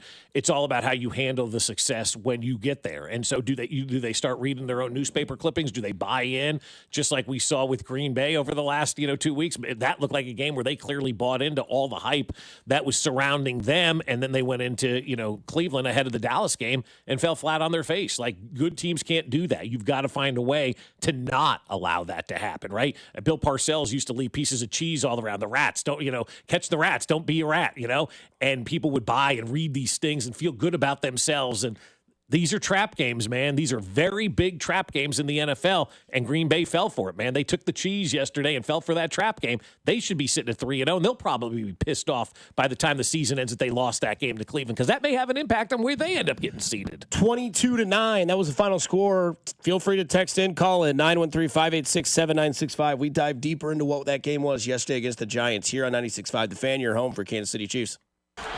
Good morning, Kansas City. This is Chris Jones, and you're listening to Fescoe and Dusty on your home for Chiefs football. 96.5 The Fan. Brought to you by Golden Oak Lending. Do you need extra cash? Golden Oak Lending can convert your home's equity into cash in as little as 14 days. Let Golden Oak Lending cure your blues. Hey, it's Dusty Likens. If there's one thing I know, it's zero troubles with zero bubbles, and it's been the perfect season to grab a Surfside iced tea and vodka or a Surfside lemonade and vodka at the K, and now you can get Surfside absolutely anywhere across the Royals network, including your favorite outlets in Kansas. Grab a delicious Surfside today. It's only 100 calories, and the best part, zero bubbles for zero troubles. So it's easy to sip and enjoy while you're at the game or hanging out at a tailgate. Ask for Surfside at your local bar and liquor store and grab it at the game. Must be 21 years of age. Please drink responsibly. You don't need to be a financial MVP right out of the gate. At Main Street Credit Union, we're here to coach you through it. No matter where you're at, lining up for your first play or deep in the game, we'll help you move the ball forward. From building credit to launching a business. Because here, it's not just about money. It's about progress and having a team that's got your back. Learn more at mainstreetcu.org. Count on Sundays with the NFL on CBS and Paramount+. Here we go. This week, it's a must-see matchup as Lamar and the Ravens visit Mahomes and the Chiefs. Oh, my goodness. Visit ParamountPlus.com/NFL to get started today. Shopping for a new Ford? Go where it's easy. Rob Sight Ford. Non-commissioned staff, huge trade-in values, and Kansas City's top-rated Ford dealer. Rob Sight Ford. ROBSIGHT.com. This is Dana Hughes. In Kansas City football, we honor tradition, but we always look forward to what's next. That's why I'm all in for Flight by Yuengling. It's brewed by the oldest brewery in America, but built for today. 2.6 carbs, 95 calories, crisp, clean, and full of flavor, just the way a light beer should be. It's got the legacy and the stats to back it up. Flight by Yuengling, the next generation of light beer and the official beer of Dana Hughes. B.G. Yuengling and Son, Pottsville, Pennsylvania. Man, if your stream isn't as strong as it used to be, or you're taking more breaks to the bathroom than the last 2 minutes of a televised football game, There's another timeout. We'll be back after this. it's time to get checked. An enlarged prostate, or BPH, could be the cause. And Kansas City Urology Care is here to help. Fast answers, trusted care. Don't wait. Come see Kansas City's largest, most experienced, and most advanced urology team. Visit kcuc.com today. At KCUC, you see the best in KC. No one does happy hour like Twin Peaks. Whatever your preference, we have everything from tequila cocktails and an extensive bourbon category to top shelf spirits and cocktails served over ice balls. Local craft beers and handcrafted whiskey cocktails round out an adventurous drink menu, second to none. And don't forget about our 29-degree man-sized drafts. Our happy hour will have you coming back for more. Twin Peaks. Eats, drinks, scenic views. If you could hear Old Spice Fiji Antiperspirant, what would it sound like? First, you'd start with Fiji Antiperspirant's amazing scent of palm trees. Add pure notes of fresh coconut and layer on 24/7 odor and sweat protection. You won't hear any dyes or parabens because with Fiji, you won't have any. So while your regular antiperspirant sounds like this, Old Spice Fiji sounds like this. Sounds like it smells amazing. Oh, could this vintage store be any cuter? Right? And the best part? They accept Discover. Accept Discover? In a little place like this? I don't think so, Jennifer. Oh, yeah, huh? Discover's accepted where I like to shop. Come on, baby, get with the times. Right, so we shouldn't get the parachute pants? These are making a comeback. I think. Discover is accepted at 99% of places that take credit cards nationwide. Based on the February 2025 Nielsen report. For over 36 years, Metal by the Foot has been your source for steel, aluminum, brass, and stainless. Located in Casey and Topeka. Online at metalbythefoot.com. When you need a piece of metal, remember, metal doesn't have to cost an arm or a leg, just the foot. Chiefs coverage brought to you by Metal by the Foot, your metal project superstore. Car, truck, or motorcycle wreck? Remember, Mike's got this. Paid for, client portrayal, and endorsement. Choice of a lawyer is an important decision and should not be based solely upon advertisements. After my car wreck, there was a lot I didn't know. I do know. If you've been hurt in a car wreck, call me. I've got this. Mike's got this. 816-888-7500. Mike's got this. Here's traffic, brought to you by DM Injury Law. Have you or a loved one been in a car wreck? Contact DM Injury Law today and get the money you deserve. Car wreck? Remember, Mike's got this. Brought to you by the technicians you can trust with your house keys. Anthony Plumbing, Heating, Cooling, and Electric. Kansas side 70 eastbound heavy at 110th Street. Stay slow into the 435 interchange. Turn recent repairs into savings. Get up to $4,500 off a new HVAC system. Stay comfortable year-round. Schedule now at anthonyphce.com. Alan Carr, 96.5 The Fan. Traffic. What's up, KC? It's Hollywood Brown. Tune in on game days to hear the play-by-play with Mitch, Danny, and Kling on your home for Chiefs football, 96.5 The Fan. KFNC FM and AM, HD1 and HD2, Kansas City, an Odyssey sports station. 40-yard attempt by Butker near hash. He's hit it from 54, but that hit the left upright, caromed over. Then he's got another field goal to 48. This is a 40-yarder from the near hash, trying to get points out of the turnover. The interception by Christian Roland Wallace. Snap is down, and Butker's kick. It's to the right, and it is wide right. No good. Happy Monday morning. Chiefs victorious, 22-9. Kind of a weird way to bring that in, but we'll explain why.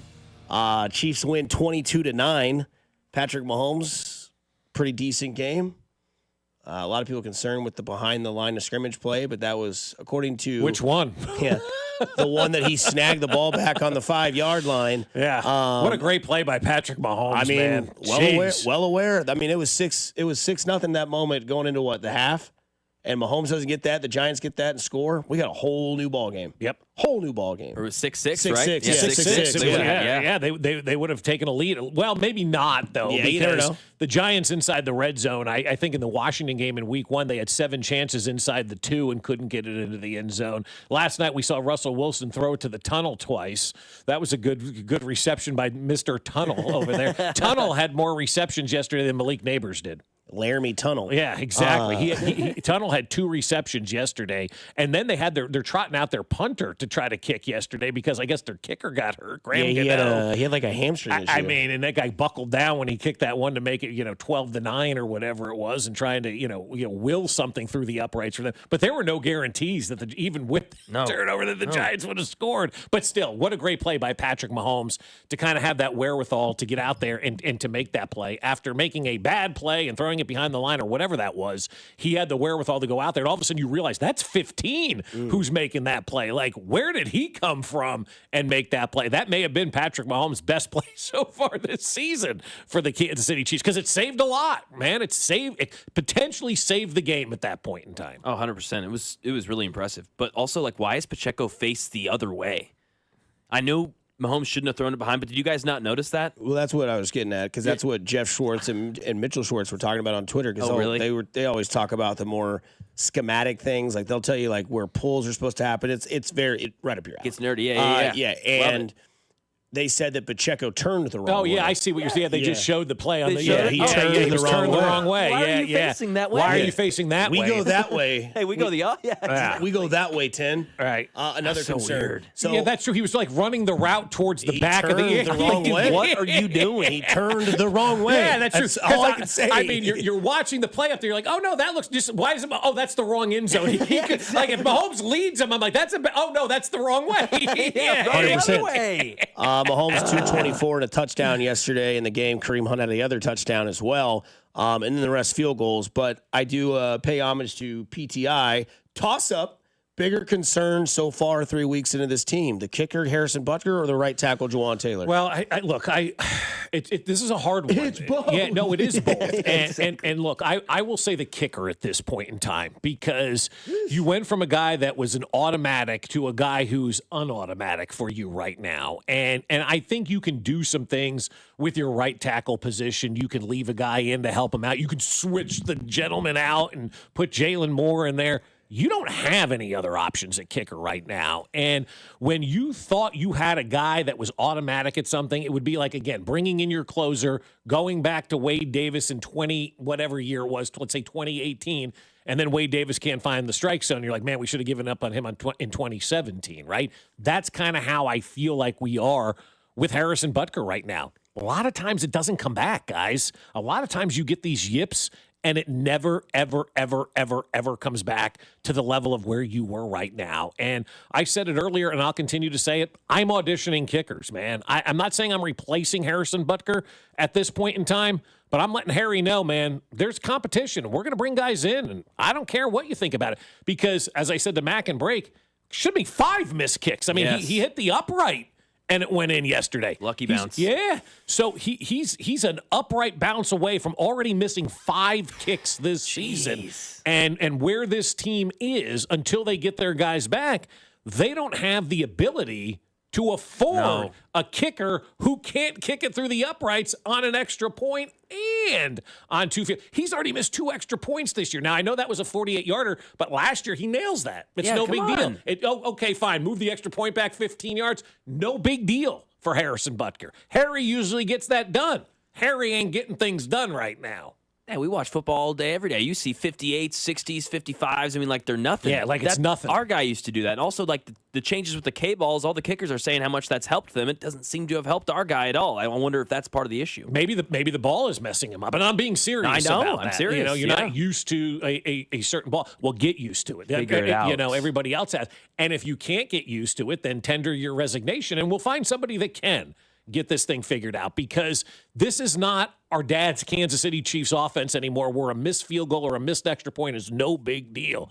This is Marty ball more than it is Andy ball at this point in time, and missed field goals and missed extra points are vital to this team right now. Essentially, we're blaming Travis Kelce for week 2. If Harry makes his kicks in week 2, you don't lose that game to the Eagles either. And maybe you're in a different spot in week 1 if he makes his kicks. I'd still say Juwan Taylor, though, to your question, Dusty. 100%. Yeah, I still think In my opinion, it's Juwan Taylor. And I'm off the Juwan Taylor train right now, and I'm the last one. That's fine. I don't have a problem with that. Last night did it for me.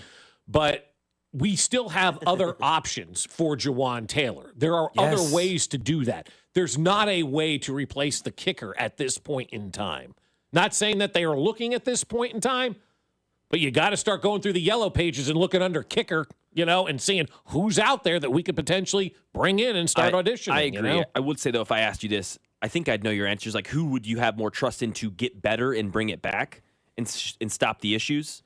I'd have more trust in Harrison Butker. I'd like to say that, but man, these athletes are weird, man. A lot of times they lose it and it's done. It's gone. Like when Chuck Knobloch couldn't throw to first base anymore. Like you could say the same for Juwan Taylor. Yeah, you could. You could potentially say the same for Juwan Taylor. Early, yeah. he got away with a couple of them yesterday too. Thank God. Collinsworth made sure to mention it. Yeah, he did. But I mean, he got away with a couple of them yesterday. Again, I think there could be a replacement for Juwan Taylor. That's why I'm not as worried about it. Mm-hmm. I don't know what we're going to do if we don't have a kicker. Somebody that was so reliable is now not that guy.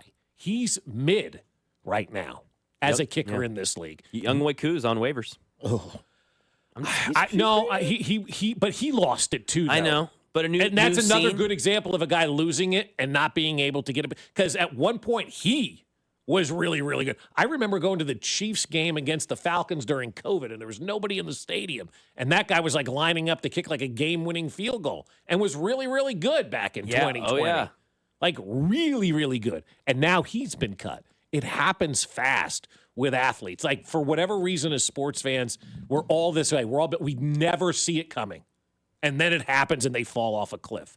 Right now, Harrison Butker looks like that closer who can't get an out. Chiefs victorious 22-9. They moved to 1-2 on the season with Baltimore coming to town next week at 3:25. We get to Derek Johnson here on Fescoe and Dusty on the other side. We'll be right back on 96.5 The Fan, your home for Kansas City sports. This is voice of the Wildcats, Wyatt Thompson, and you're listening to Fescoe and Dusty on your home for K-State Athletics, 96.5 The Fan. Brought to you by Golden Oak Lending. Do you need extra cash? Golden Oak Lending can convert your home's equity into cash in as little as 14 days. Let Golden Oak Lending cure your blues. Well, I'll tell you what, my friends over at QC Kinetics are saying it's time for you to feel better because you know that nagging joint pain that you have? Sometimes it's from years of hard work. Sometimes it's from sports. It doesn't matter what it's from. Either way, it's been calling those shots in your life for way too long, and it's time for you to get that fixed. Go see my friends at QC Kinetics because they use regenerative medicine, advanced cellular treatments that help your body heal and restore the damage in your joints. And we're not talking about covering it up or cutting it out. We're talking about actually healing it. And the results are long-term, lasting relief. So instead of planning your day around pain, plan it around life. Plan it around walking the dog without stopping and playing the ball and the kids until you are tired. And with QC Kinetics, there's no drugs, no long-term recovery, just a smarter, natural way to get your freedom back. So grab your MRIs and x-rays and they'll make sure you're a great candidate. And your first consultation's free, so there's no reason to wait. Call QC Kinetics now at 816-412-6299. That's 816-412-6299. Off 435 in State Line and in Gladstone. Appointments available on Saturday with QC Kinetics. At Uline, they know firsthand the road to success is an uphill climb. Uline started in the family basement, and through hard work is now North America's most trusted shipping and industrial supplier. They get what it means to have the support of reliable, hard-working partners. So they keep 41,000 items ready to ship. Whether your company is still in a basement office or expanding cross-country, Uline will be there on your road to success. Visit uline.com. This Prime Big Deal Days, October 7th and 8th, you can get a great deal on a new foot spa, transforming you into the queen of kicking it. Wait, this has bubble jets.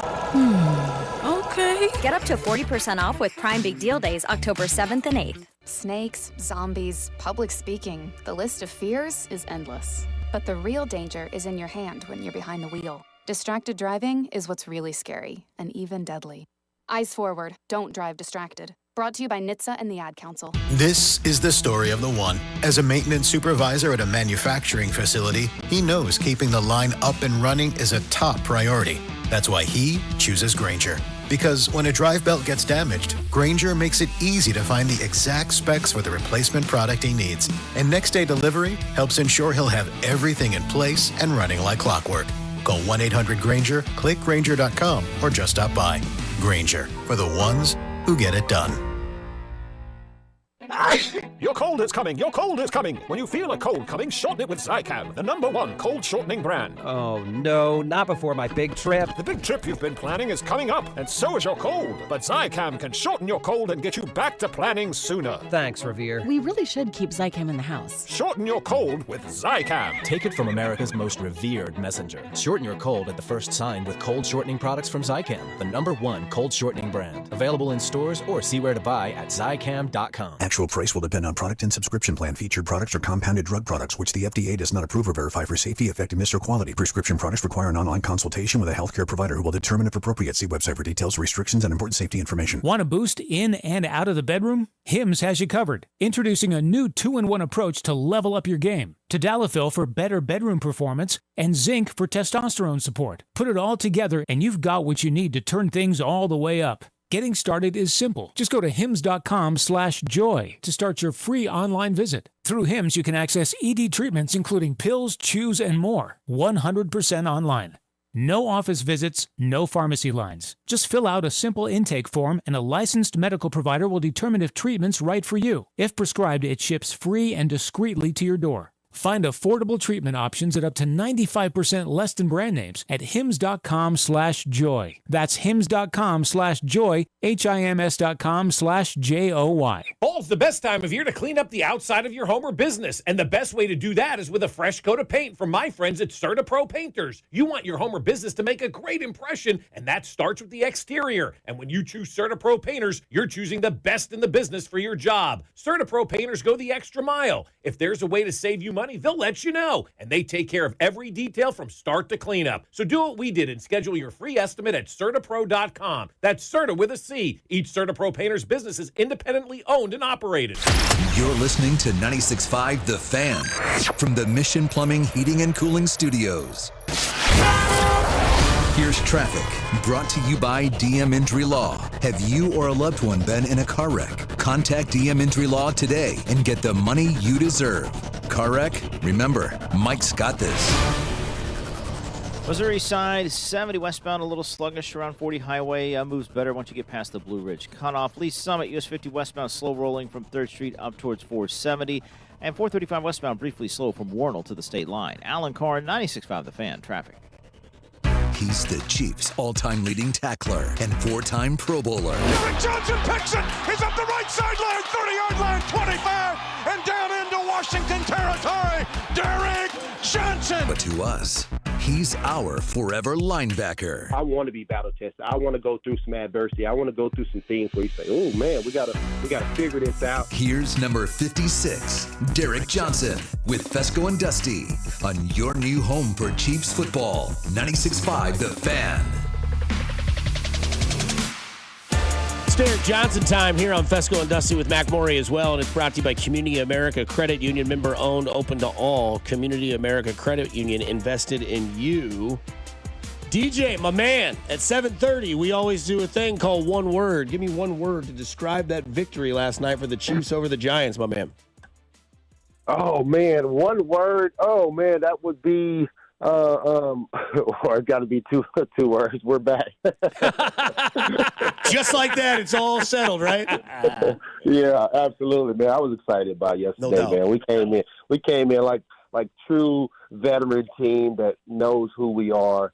It was good to see. It was two 0-2 teams playing, but one was clearly better than the other. Yeah, there's no doubt. And, you know, the importance of getting a win in the NFL, it may not have been like the best-looking win of the day or maybe the best-looking win ever, but it's a win, man. What does that do for the guys to finally get that win after, you know, not having won since January here? Yeah, it's winning is contagious, and that's football's a hard game. You know, when you can win, regardless of how it is, because we've won a lot of different ways the last couple of years, and sometimes it's not as sexy as everybody wants it. But I tell you what, man, my hat's off to Andy Reid, having the guys ready. You know, unfortunately, I've been 0-2 before, and it's a different kind of 0-2 vibe when you roll in on the road, and everybody's chomping at the bit, trying to kick you while you're down. I mean, I guess I mean, you could say we're down just because you're 0-2. You never want to start off 0-2, but we're getting back on track, and the guys are Spags is dialing them up, and when you can play defense the way we play in defense, man, and be efficient on offense the way Pat is, we're going to win a lot of games. Yeah, when you watch Spags' defense the last 2 weeks, obviously blitz heavy, because you're not seeing a lot of pressure from the D-line. Is that why we're seeing more blitzing coming from Spags? Yeah, absolutely. And you know, ideally you want to just rush 4 and affect the quarterback. But at times it's not happening, and it's okay. There's different ways to affect the quarterback and get the quarterback on the ground. And man, we're solid in every area. Scatterboo was a handful. Don't get me wrong, but not enough to what we planned for him. And when you talk about being able to get interceptions and just tackles for loss and have negative plays with Nick Bolton. I mean, he's just all over the field. George Karlaftis had a great game yesterday too, as well. So. Yeah, and that's the thing about Karlaftis. He needed a big game yesterday, and he stepped it up. Double-digit tackles, got to the quarterback, knocked the ball up in the air a couple of times. Like, I thought George Karlaftis had himself a really, really nice afternoon. He did. He's got a motor on him that's unbelievable. His technique is awesome. He's a gritty, old school type of player, young player, but old school feel to him.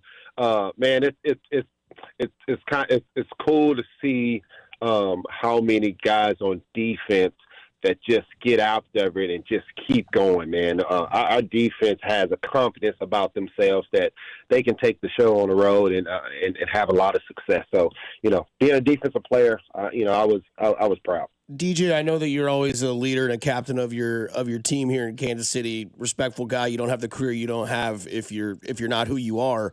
But when you watch this game and you see 74 constantly make crucial mistakes, that has to affect a team as a whole, right? When I know it's not a one-man sport, one guy doesn't win the game, one guy doesn't lose the game, but when one guy continuously makes mistakes the same way week in and week out, that has to cause some sort of effect in that locker room.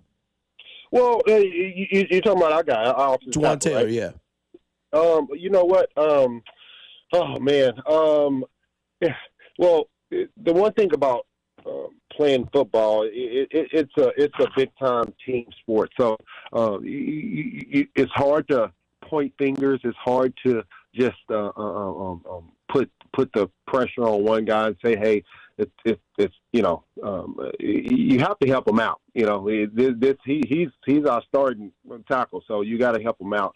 And he has been having problems at times, but there's ways to help him out. And I'm not a big guy of pointing the finger or calling somebody out. I'm all about sitting them down and saying, hey, you're struggling a little bit.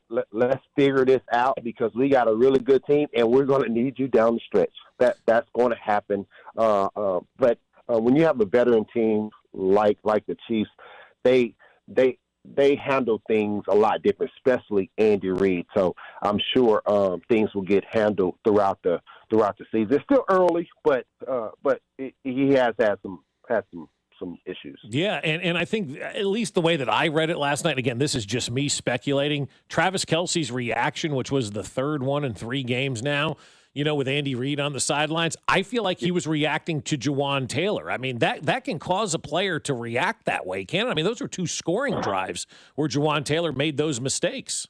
Yeah, it's a combination of a few things, and at times, especially Kelce. Kelce's a fiery guy. He's not a guy that's going to hold back. He's an emotional player, and you want him to. You want him to be emotional. So when things happen like that, people respond different ways. You can respond by saying, man, I'm not that good, or you can respond and say, you know what, I'm about to help my team out. I'm about to do better. And maybe part of that was about Jawan, but I'll tell you what, they figured it out going down the stretch, and when you see Kelce and Andy Reid bumping chests on the sideline, you're like, all right, we got to get this together. DJ is who we're talking to here, Derek Johnson, former Kansas City Chiefs linebacker. So you get to win, you get to close that book if you're a fan or, whatever you want to do. You move on to Baltimore. You're a middle linebacker in your career. What do you do to stop Lamar Jackson this week? Oh, man.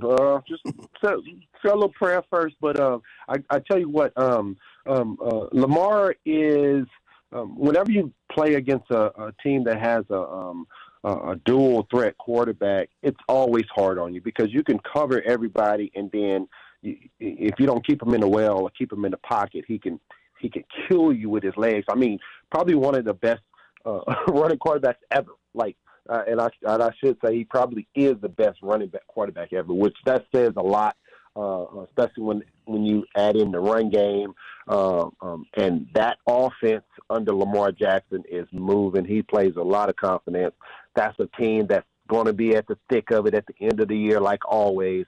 But again, we get to have them in our house, and we need to get back on track. We can't worry about what they have going on or good or bad. We got to get back on track. We started a lot slower than we wanted to. We can get to 2-2 in this first quarter of the season.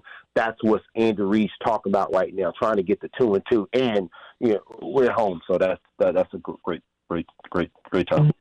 Also too, Taekwon Thornton stepping up, man. Like there has to be somebody that steps up and grabs an opportunity.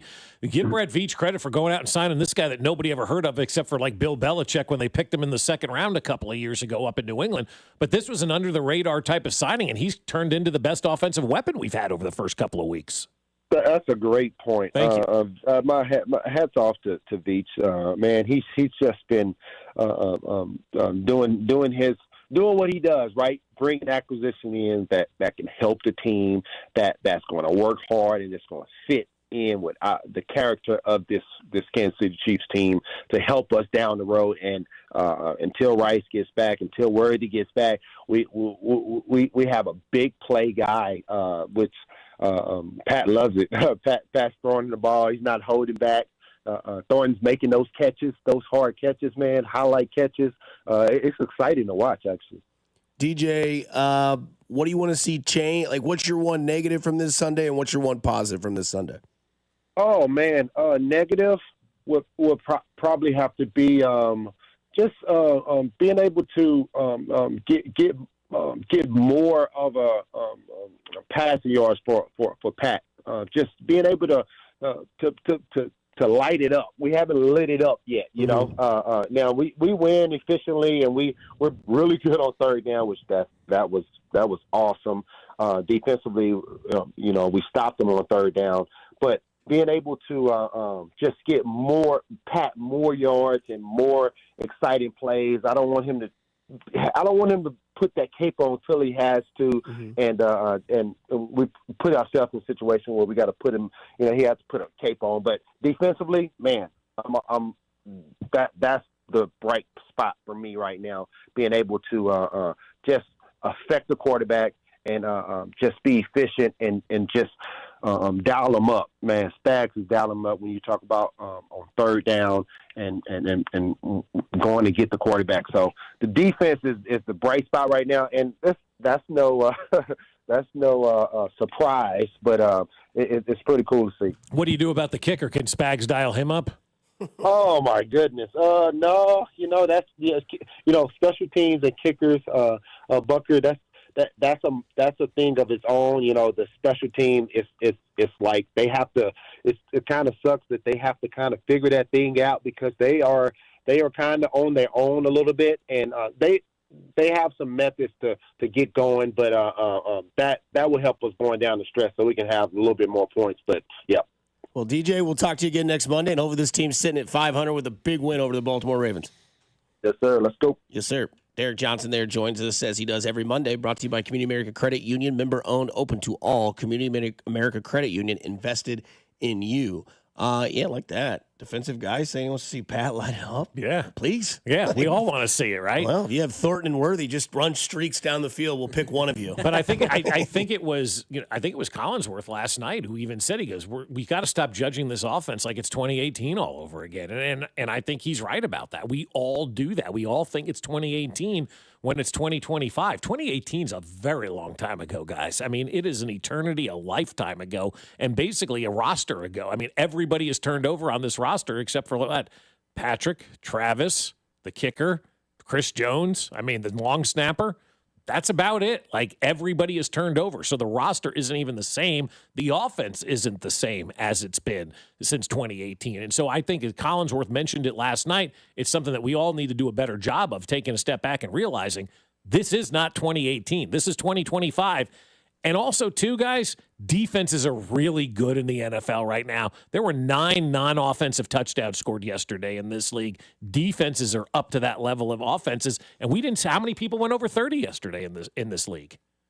Oh, I don't know. I have to look at all the scores. Right? I don't know. That a lot of 10-10 games going into the fourth quarter yesterday. A lot of low-scoring games in yesterday's affair. Like, I know the Vikings put up some points yesterday, obviously. There were 6. And then Philadelphia got 8. late there at the end where they put up over 30. But I mean, 8 teams scored at least 30 points this week. 8? And there's still a game tonight where both teams will probably put up 30 points. I have to acknowledge this text. Do you know what Dwan Taylor's favorite tea to drink is? Penalty. All right, Mac. One word. First name is Blake. He goes on a cruise. He goes on a Caribbean cruise. No. Ah! Are you listening? What's your least favorite thing about working with yourself? Body odor. You get one word. On the count of 3, name your favorite dinosaur. 1, 2, 3. Velociraptor. This is one word on Fescoe and Dusty. 1, 2, 3. oatmeal raisin. It's funny, like these places like Swig and whatnot that are opening, if they really wanted to have fun with it, they should have on their menu the Juwan Taylor penalty. Yeah, 74 cents. Yeah, exactly. Yeah. You want to get your day started off early? Get yourself down to Swig and get a Juwan Taylor penalty. Nothing gets you going earlier than a penalty, Juwan Taylor. Yeah. It'll really hold you together. There you go. No false starting in your day when you have penalty. Get him off the field, Chiefs. Yeah, he's got to go. It's time, and I'm saying it now, and I'm like the staunchest defender of this guy. The man broke Travis Kelce yesterday. He broke me yesterday, for God's sakes. No, don't give Kelce that benefit of the doubt. I thought the police were going to come to my house because as soon as it happened, I said, "Get him off the effing field!" And my windows were open. I was like, "Oh, calm down, Dusty. Calm down." With that one word on the Chiefs' first win of the season. Fun. Like, not fun, not fun in a way that the game was fun, but fun in a way like fun. We finally got our first win of the year. We can move on now. It's taken care of. I don't have to stress about this anymore. I stressed all day yesterday, man. I mean, it was like my daughter had a soccer game at noon yesterday. I'm pacing around the field, like, for whatever reason, like, I needed to get there. And Can she kick for the Chiefs? No. Okay. Well, maybe. I mean, I don't know. It can't be much worse. But no, it was fun, man. We get that win, get back in the win column. Everybody's going to be in a better mood this week around Kansas City. We got that win. Doesn't matter how you do it, just get in the victory column, and they did that yesterday. My one word would be bittersweet. Shout out to the Verb, or the Verve. Verve. Yeah. The Verve pipe. I think it's just the Verve, right? Is it now? I think it is. Because I think they were the Verve pipe when they first started, when they were playing in Lawrence. Great song. Never heard of it? Yeah. Bittersweet Symphony? Bittersweet Symphony, that's life. Yes. You ever seen the movie Cruel Intentions, Mac? Great movie. Ryan Phillippe, Reese Witherspoon. Super hot scene. How old was that movie? I don't know, but it bangs. I say bittersweet because it is a win. That's nice. That's sweet, but it wasn't a fun win. 22-9, great time to, I guess, show up for defensively, but like, again, still not a lot of pressure. Solid turnovers, 2 of them, 2 sacks, but it's bittersweet. They won. That's great, but there's still a lot to undress with this team. And Andy Reid and Travis going at it again on the sideline. Here's Andy Reid at halftime, and then we'll play him after the game answering questions about that altercation. And we've seen a lot of frustration and emotion from your key players, star players on the sideline. I just want to kiss you. To the team? That's okay. We need some juice, so that's good. Awesome. Thanks, Andy. Awesome. Thanks, Andy. I was hoping. I would like to have the "I was going to kiss you" from Joe Namath. Yeah, Joe Namath there. That felt like what do you say to all the "I just want to kiss you"? I don't care about the Jets. Okay, we'll play the other piece of audio now. He's a passionate guy, and I love that part. So I've been through a lot of things with him. So that's all part of it. I love that he loves to play the game. That's what I love, and it's an emotional game. So I'll take it. One word. Yeah, I'm going to use his word, emotional. But it's got to be kind of checked in a little bit. It can't be every game. It's like the guy who wants the manager to flip the spread after every loss. Eventually, it loses its luster. If Travis Kelce reacts once on the sideline, okay. 2, 3 times, now you're like, all right. Now it becomes Tyrann Mathieu. And Josh used to say they used to just let him kind of burn himself out. And then once he did, they'd kind of regroup and get back to it. That's kind of what this is, right? It's not really doing anything at this point in time. Again, I'm reserving a lot of judgment till we hear from Josh at 8:30. He was down there in the middle of all of this and saw it on the sidelines last night. So I want to get his perspective on it, but it's emotional. It's a little much now.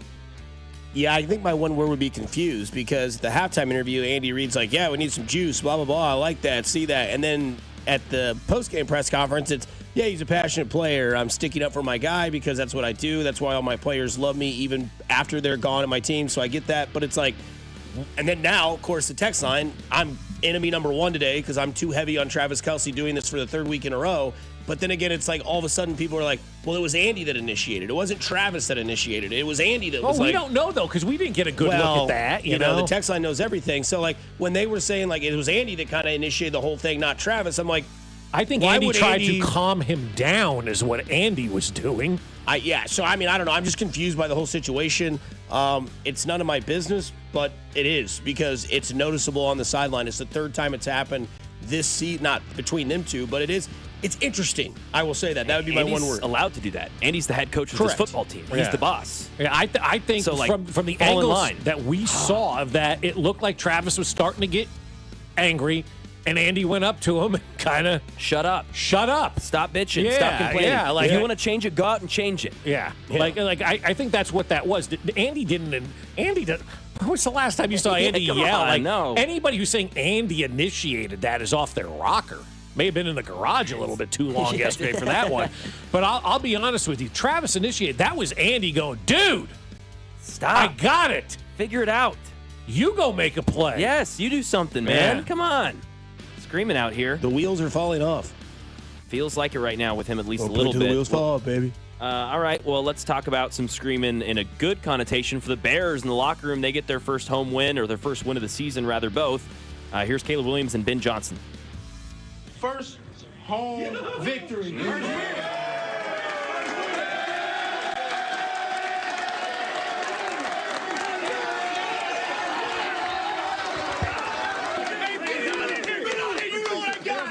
know what I got. Repeat after me now.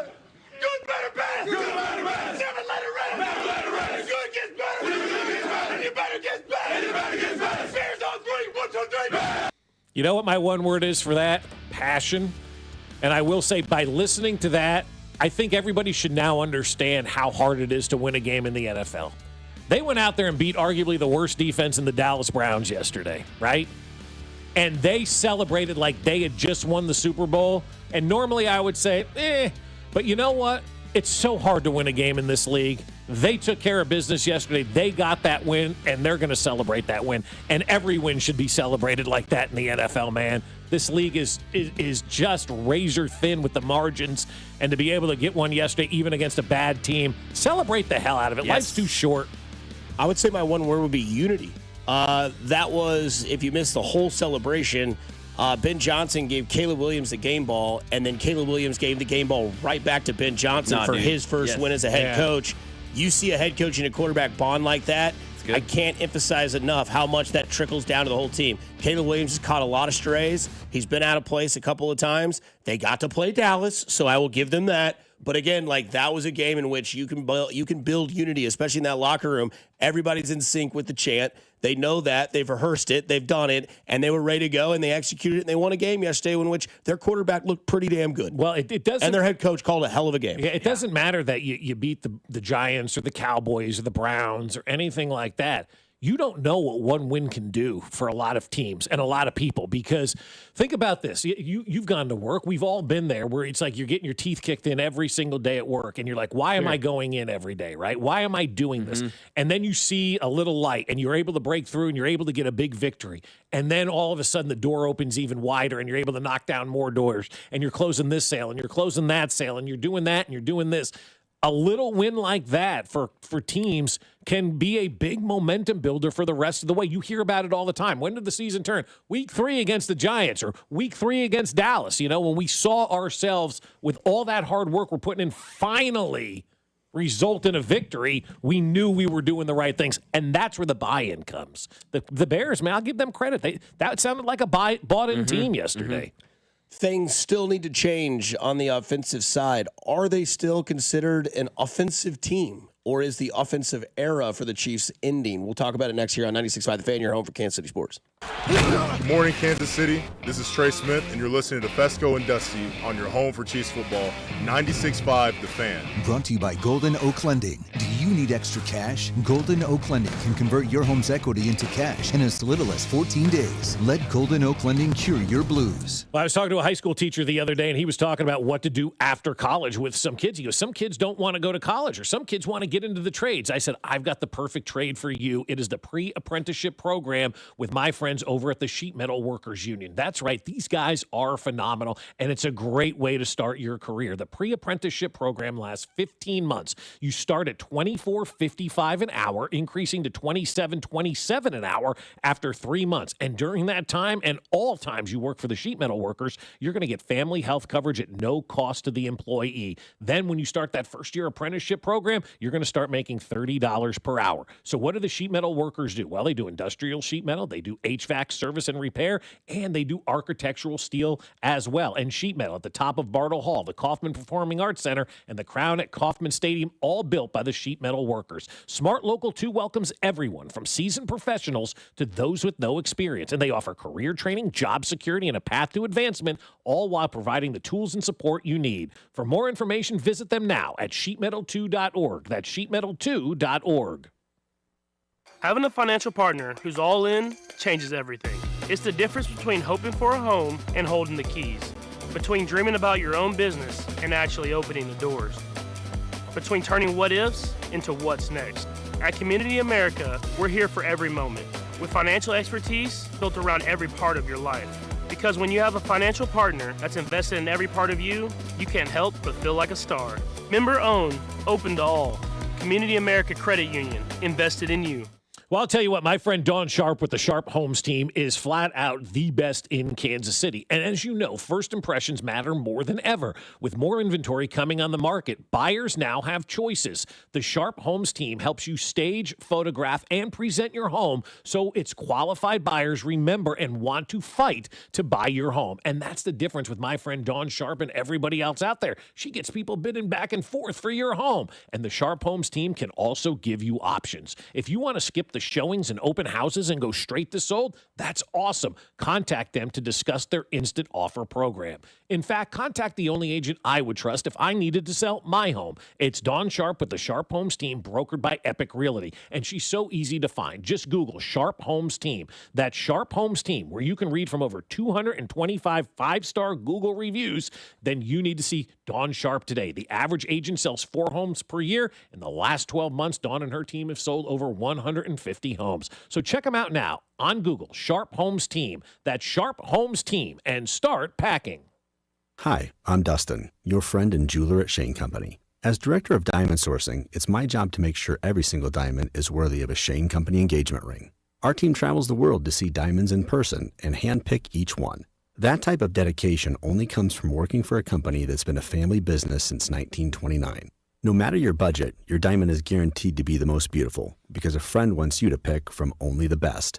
Drop by your store or shaneco.com and see for yourself. Shane Company, your friend and jeweler. It's time. Time for the pro to get everything for the entire job, all from one partner. To get access to over 3 million products, including many products you won't find in our stores. It's time to get delivery on your schedule or next day on over 50,000 products. And time to get dedicated support on the job site or in our stores. From ordering to planning, we've got you. One partner, any job, all in. Ask about all we can now do at the Pro Desk. The Home Depot Pro, it's about time. Spreadsheets, clunky software, 100 different logins just to run your business? Ah. There's a better way. Odoo. One simple, connected platform that handles sales, inventory, accounting, and more, so you can focus on growing, not juggling. Make the switch today at odoo.com. That's ODOO.com.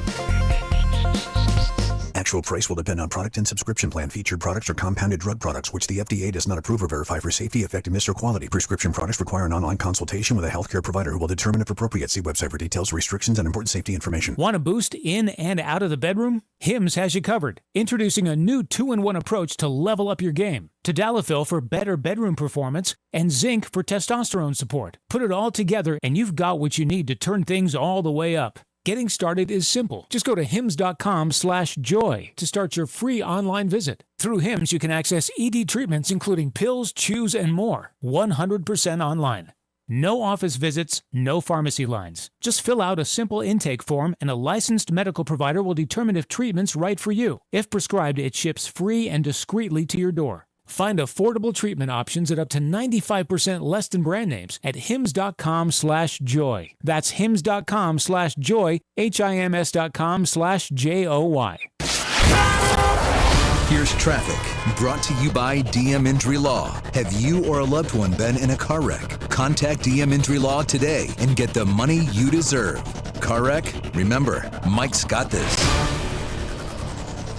Heading into downtown, 71 northbound, very heavy. You hit delays at 22nd Street, crawls into the downtown loop, stays heavy up to around Admiral. Looks like construction to factor into there again today. 29 southbound, off again, on again, heavy from Parvin into the downtown loop. Alan Carr, 96.5 The Fan traffic.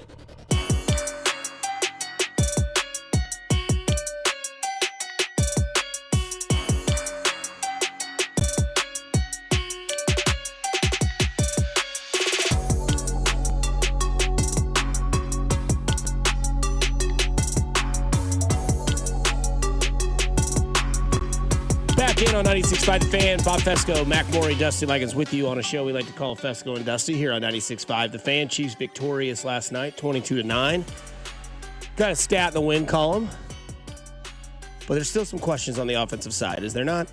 Is it an open forum discussion here about the offense? Still can't run the ball very effectively? No, I thought they don't run on first down. They did run it effectively. They just didn't run it enough, maybe. I thought Kareem Hunt and Isaiah Pacheco were Pacheco was much better yesterday, I thought. I thought Pacheco got the wake-up call. He averaged 4.5 yards a carry on the 10 times he had the opportunity to carry the ball. Pass game, maybe you can have a little bit of a different conversation, but I thought we saw Pacheco go up the middle a lot more than we have seen over the first 2 weeks. He looked a little bit more confident to me, out there yesterday. And so that was a good thing. But I think this league is changed kind of before our eyes. I think now the defense and the running game are as much a part of this game as the passing game and defensive backs were just a couple of years ago now in this league. You're starting to see teams around the league run the ball a lot more. You're starting to see teams play defense a lot more around the NFL. And the Chiefs, I'll give them credit, were ahead of the curve when it came to the defensive side of the ball and,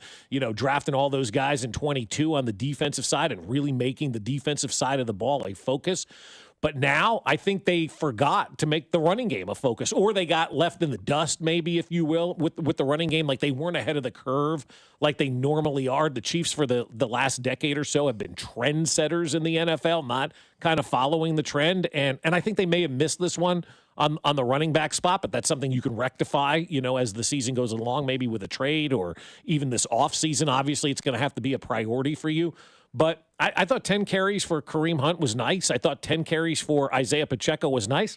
I would have liked to see more carries for Isaiah Pacheco in that game because at 4.5 yards a clip, that's what Mitch talked about Friday. You give me 4+ yards per clip, and we're moving this ball down the field. And Isaiah Pacheco was doing that, but, not enough. I would have liked to see him cook a little bit more. You see total rushing yards yesterday, 105, take away 2 if you don't want to give Mahomes the 2 yards. So Remigio had the 11-yard sweep. That was kind of nice more to that. see. Yeah, wouldn't mind that. Not mind seeing that. Get him in the open field, have him miss one guy, and it could be a house call. Kareem Hunt and Isaiah Pacheco.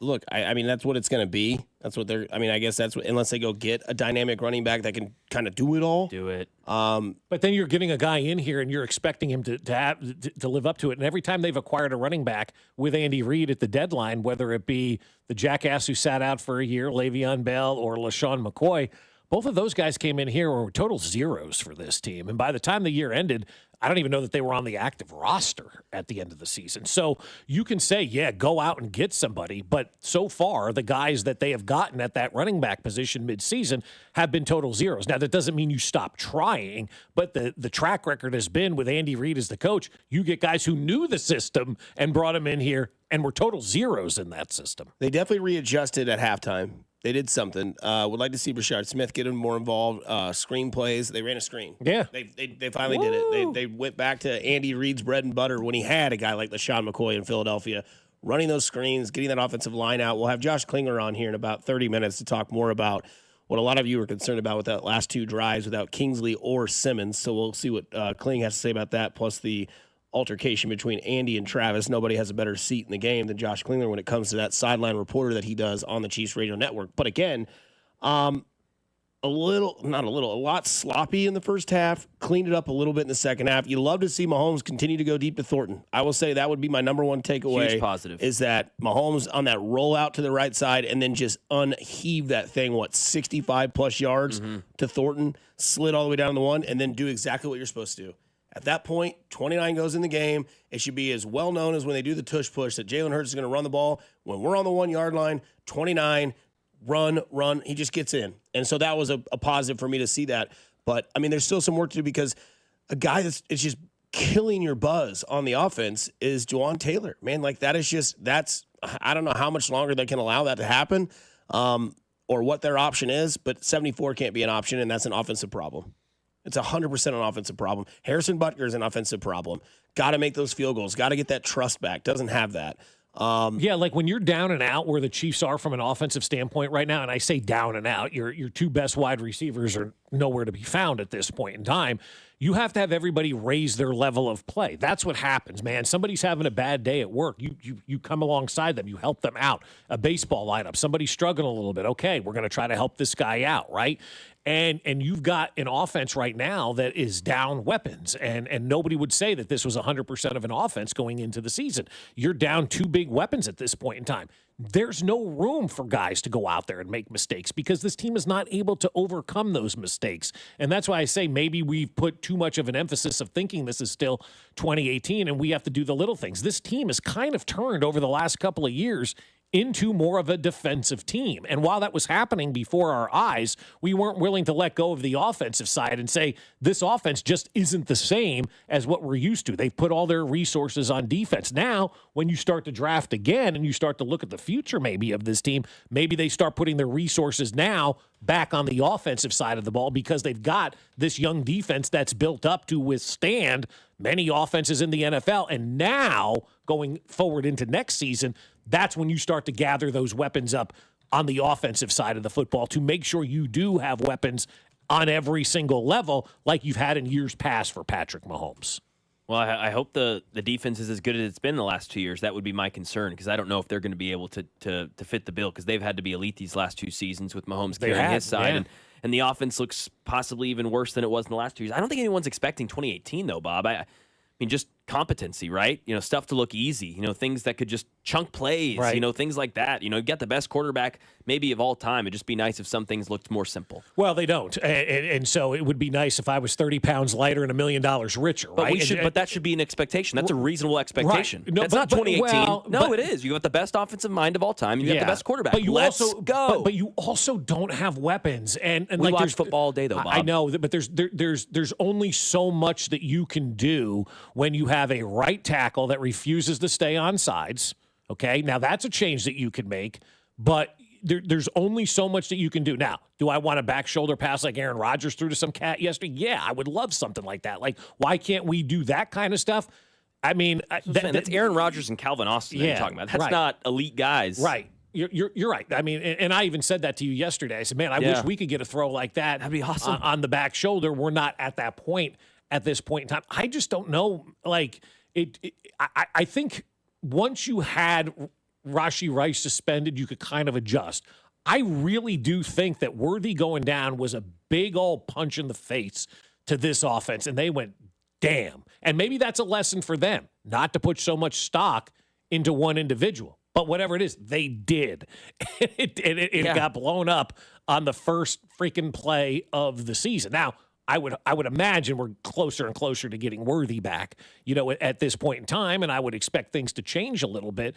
But it's hard to adjust on the fly like that when you lose so many weapons early. And now we're starting to see a couple of weeks of practice. Taekwon Thornton's really starting to play some good football. I thought Noah Gray was pretty good last night as finally well. Got some targets. Got the opportunity to get into the flow of things. Like, it takes time, and I know we want immediate results, and we want this team to be a well-oiled machine every single time they take the field, but we're getting a dose of reality right now. I mean, that's exactly what we're being served up, is a dose of reality of how hard this league is and how difficult this league is. We've never had to experience that before. Now we're going through it. We don't like it. This is why I told you to enjoy this for the last 10 years.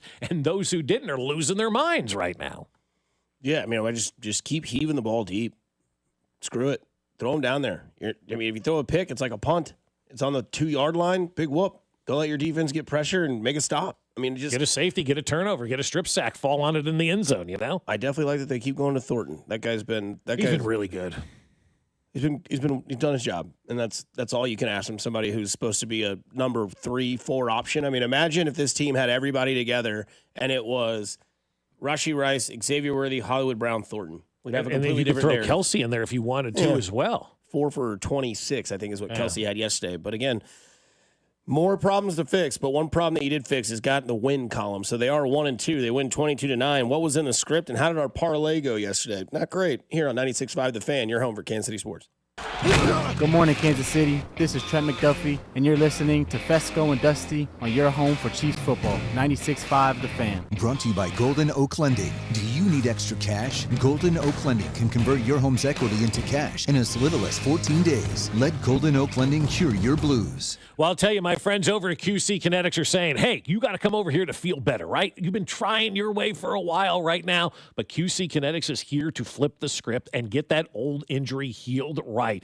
QC Kinetics has regenerative medicine. That's what they use, advanced cellular treatments that help your body heal and restore the damage in your joints. We're not talking about covering it up or cutting it out, but healing the actual issue and restoring it. And the results are long-term, lasting relief. Instead of planning your day around pain, plan it around life. Walk the dog for as long as you want. Play with the kids until you get tired. You know what you're going to do? Walk up the stairs without pain at night now, because you're going to be feeling great. QC Kinetics uses no surgery, no drugs, no long-term recovery, just a smarter, natural way to get your freedom back. So grab your MRIs and x-rays and head on down to QC Kinetics. They'll make sure you're a good candidate and your first consultation's free, so there's no reason to wait. Call QC Kinetics now at 816-412-6299. That's 816-412-6299. Off 435 in State Line and in Gladstone. Appointments available on Saturdays with QC Kinetics. We're hiring residential garage door installers at Overhead Door Company of Kansas City. Join the team trusted here since 1927. Apply today, get a call today. No experience necessary. Paid training for motivated applicants to install garage doors. Hiring bonus up to $2,500. Mechanical, carpentry, or service industry experience is a plus. Good benefits include health, dental, vision, and pension. Earn as you learn to service the best garage door customers in KC. Apply today at overheaddoorkc.com. Synergen X and Low T Center are the original MVPs of testosterone replacement therapy. They have been changing the lives of men across the country for over a decade. Look, since starting, a lot of other players have entered the field. But Synergen X and Low T Center, they're the pros at providing you the most medically driven, results-focused, and winning approach to restoring the quality of patients' lives with hormone care. I'm telling you, because as you get older, you might notice you're more tired or not motivated. It's just harder to get to the gym. I'm crushing it, and you guys could be too if you go check out Synergen X and Low T Center. For a limited time only, visit Synergen X or Low T Center for a free hormone consultation and automatically enter for a chance to win autographed sports memorabilia, such as jerseys, balls, and helmets, or even win a pair of tickets to a major sporting event in town, such as baseball game, football, basketball. Book your appointment now at trtmvp.com. That's trtmvp.com. You'll be wishing you did it sooner. This October, the whole family can ride along for the wildest weekend in Kansas City. PBR Outlaw Days, October 3rd through the 5th at T-Mobile Center. Cheer on your Kansas City Outlaws as they battle the world's best on the dirt, under the lights. KansasCityOutlaws.com. Get your tickets now at PBR.com. Kansas City Outlaws, all grit and no quit. Chiefs coverage is sponsored by Missouri Air National Guard St. Joseph, serving your community your way. Ready to launch your future? Don't miss the Missouri Air National Guard St. Joseph Career Fair, September 24th and 25th at Rosecrans Air National Guard Base. Explore over 50 careers. Search Join 139AV on Facebook or Instagram and register now. Here's traffic, brought to you by DM Injury Law. Have you or a loved one been in a car wreck? Contact DM Injury Law today and get the money you deserve. Car wreck? Remember, Mike's got this. Watched by the technicians you can trust with your house keys. Anthony Plumbing, Heating, Cooling, and Electric. Missouri side 70 westbound, heavy into downtown from 18th Street. 71 northbound, very slow into downtown from before 22nd Street. Turn recent repairs into savings. Get up to $4,500 off a new HVAC system. Stay comfortable year-round. Schedule now at AnthonyPHCE.com. Alan Carr, 96.5 The Fan. Traffic. Wildcat fans, this is Wyatt Thompson. Tune in all season long to the play-by-play of the 2025 football season, right here on your home for K-State Athletics, 96.5 The Fan. KFNC FM and AM, HD1 and HD2, Kansas City, an Odyssey sports station.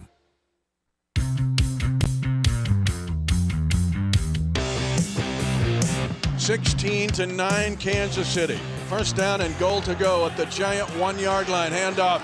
Kareem Hunt slams into the defender but keeps his string. Legs driving. Touchdown. Kansas City. That is the voice of the Chiefs, Mitch Holthus, with the score of Kareem Hunt, making it 22 to 9 in that ball game last night. Chiefs victorious over the Giants, 1-2 on the season, and welcome Baltimore into town Sunday at 3:25. I'm sure you guys are going to be excited for that one.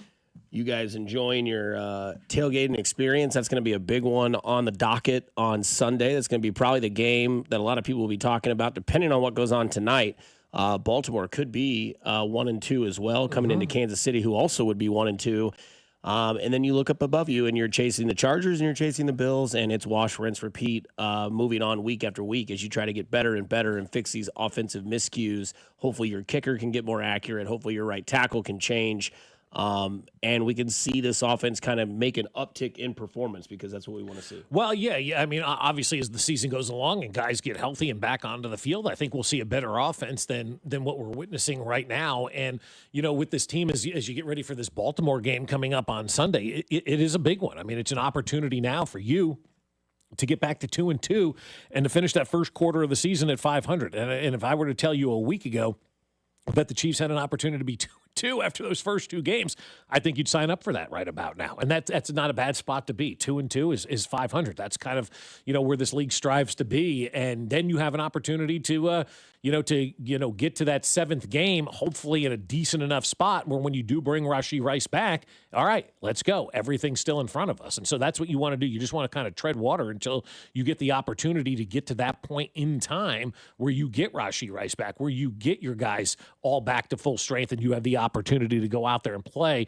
what they thought was going to be the team when they assembled this thing back in March and got these guys ready to go for the start of the season. So, no, it's a big one coming up against Baltimore, and you get Baltimore clearly on a short week, which is an advantage to you. They have to come out here on a short week, and Andy Reid, has already got a day ahead of preparing for the Baltimore Ravens where they're focused on playing a game tonight against the Lions. I like this opportunity for the Chiefs right now. Josh Klinger coming up at 8:30 here on Fescoe and Dusty on 96.5 The Fan. Before we do all that, of course, Friday we do our scripted game plan and get to be proven how we are so off the next day on Monday when we're on the air. So, Matt, go ahead and take it away.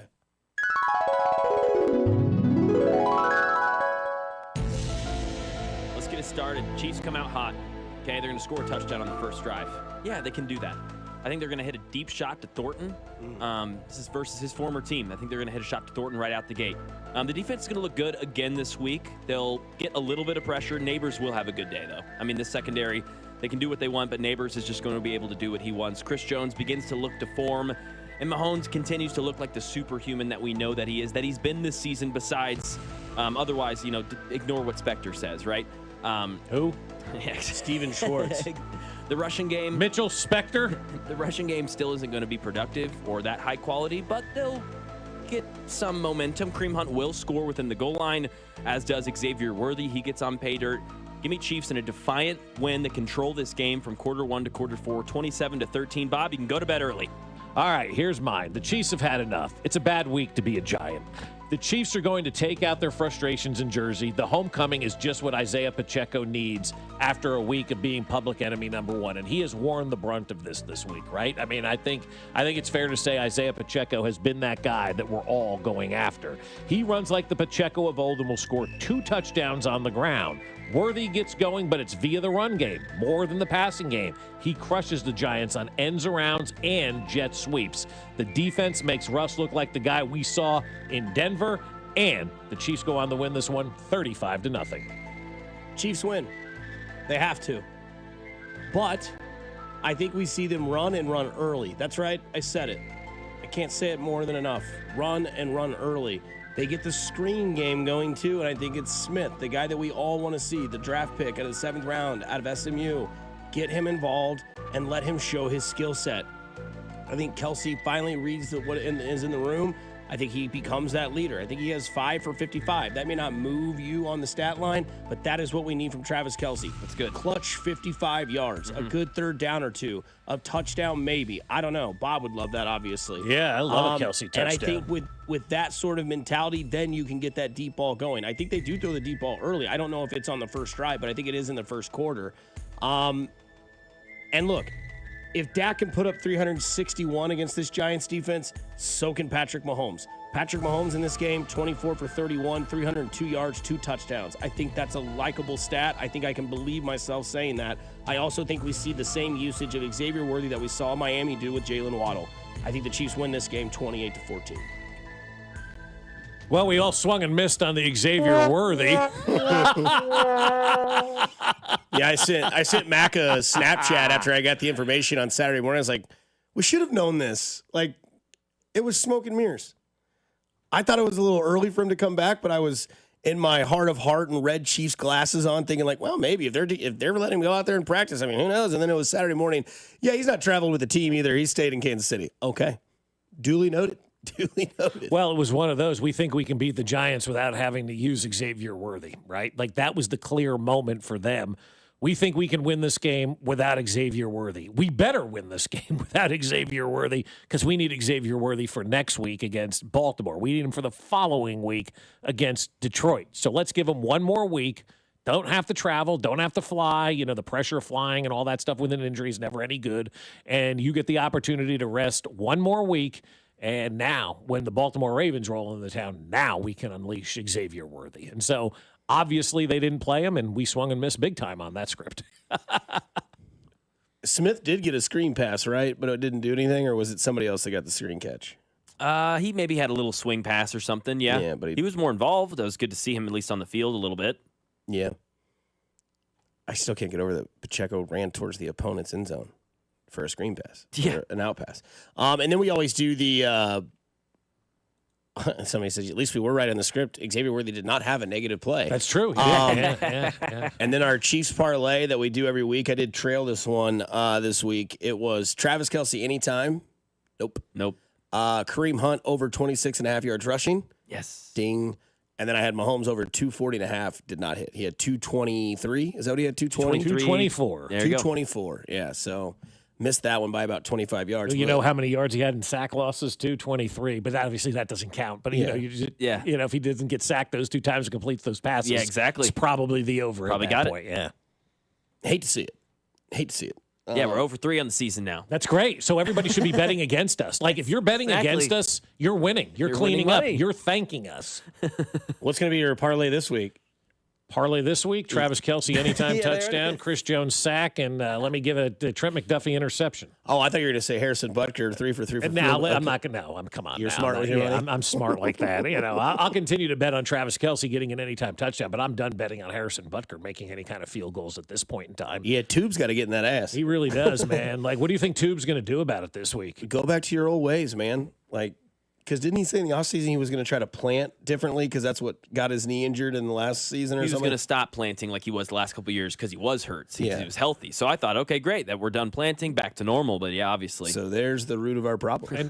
He's changed his golf swing, and now he's slicing it. But change the grip on your fastball, right? Like, guys change things all the time for no reason. Screw your curveball, Ricky. Throw him the eater. Yeah, go back to what works. and I understand about the injury thing and all that kind of stuff and whatnot. But whatever Harrison Butker is doing right now is just not effective. And really, he should have missed 5 kicks already this season. The goalpost saved him. And it went did you guys let out a sigh of relief when that one hit the goalpost and went in? Yes. That was like a game-winning field goal at that point in time and made it 3-0, I think. But we all kind of had a sigh of relief at that point in time. Like it went in, I'm like, damn. And when he hit the goalpost, I'm like, what is going on here? And then he misses an extra point and another field goal. And you're like, man, something is just not. Does he know it has to be between that big yellow H? Maybe he's still thinking about the field goal posts in Brazil. Oh yeah, those ones on that practice field. Yeah, how awful they were. Yeah, but he, he's got to figure it out. And we'll talk to Josh about it as well. He was down there on the sidelines. Maybe he's got something on on Harrison Butker about that. But I'm bringing in guys. I'm bringing in candidates. I'm auditioning guys off this week and seeing what they can do. And it doesn't mean I'm replacing Harrison Butker at this point in time, but I'm definitely bringing guys in and putting pressure on this guy. Make it uncomfortable for him. No doubt. We'll get to Josh Klingler in about 20 minutes, and we'll get back into what this game was last night. A victorious win. Again, it's a victorious game. They got the win, but there are other things to dive into here on 96.5 The Fan, your home for Kansas City Sports. Good morning, Kansas City. This is Nick Bolton, and you're listening to Fescoe and Dusty on your home for Chiefs football, 96.5 The Fan. Brought to you by Golden Oak Lending. Do you need extra cash? Golden Oak Lending can convert your home's equity into cash in as little as 14 days. Let Golden Oak Lending cure your blues.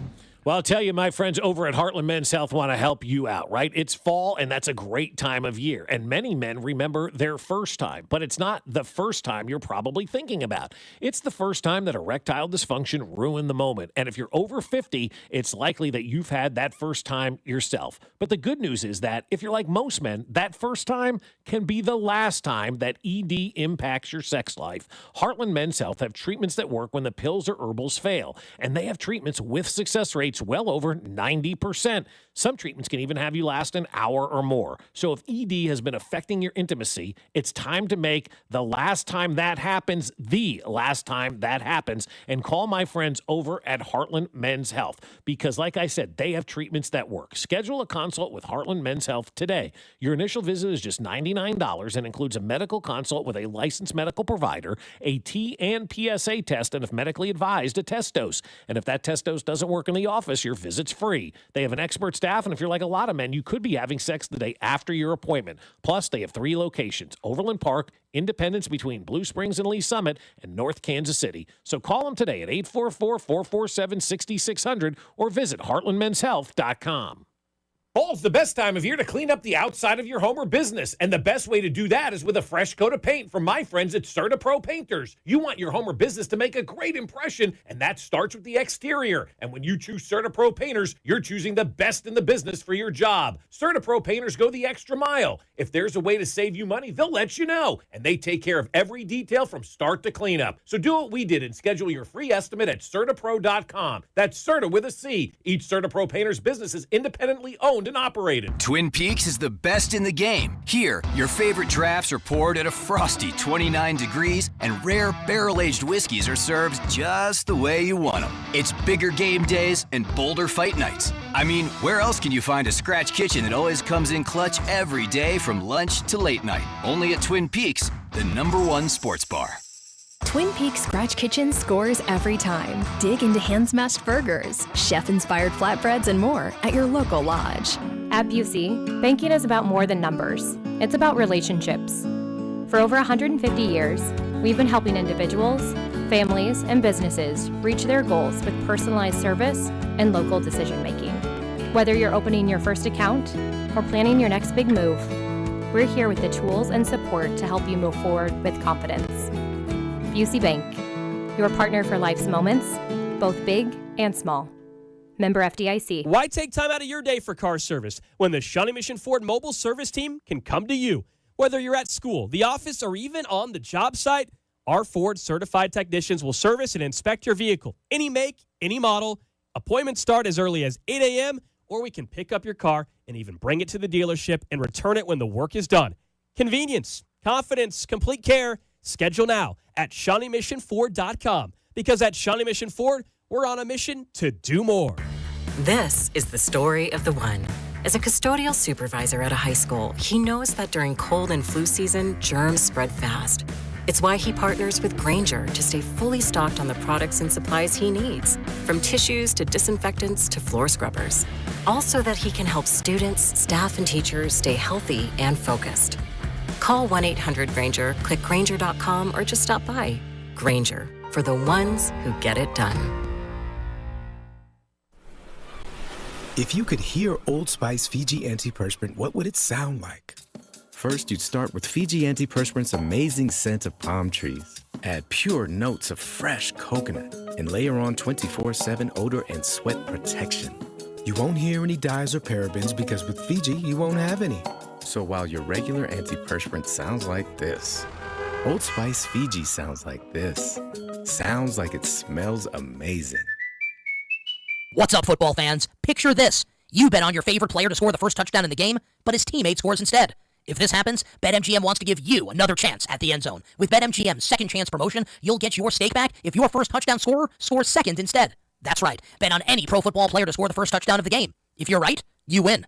If your player scores second, you get your stake back in cash. With BetMGM's second chance offer, you have a chance to keep the fun going after the first player crosses the goal line. Try a first touchdown scorer wager with confidence today. BetMGM. Make it legendary. BetMGM and GameSense remind you to play responsibly. See BetMGM.com for terms. 21 years of age or older. This specific promotional offer is not available in Mississippi, Pennsylvania, Puerto Rico, or Ontario. Gambling problem? Call 1-800-GAMBLER. Available in the U.S. 877-8-HOPE-NY or text HOPE-NY 467-369 in New York. In Arizona, 1-800-NEXT-STEP. In Massachusetts, 1-800-327-5050. 1-800-BETS-OFF in Iowa. 1-800-981-0023 in Puerto Rico. Existing customer offer. Subject to eligibility requirements. Rewards paid back in unrestricted withdrawable funds. In partnership with Kansas Crossing Casino and Hotel. You're listening to 96.5 The Fan from the Mission Plumbing, Heating, and Cooling Studios. Here's traffic, brought to you by DM Injury Law. Have you or a loved one been in a car wreck? Contact DM Injury Law today and get the money you deserve.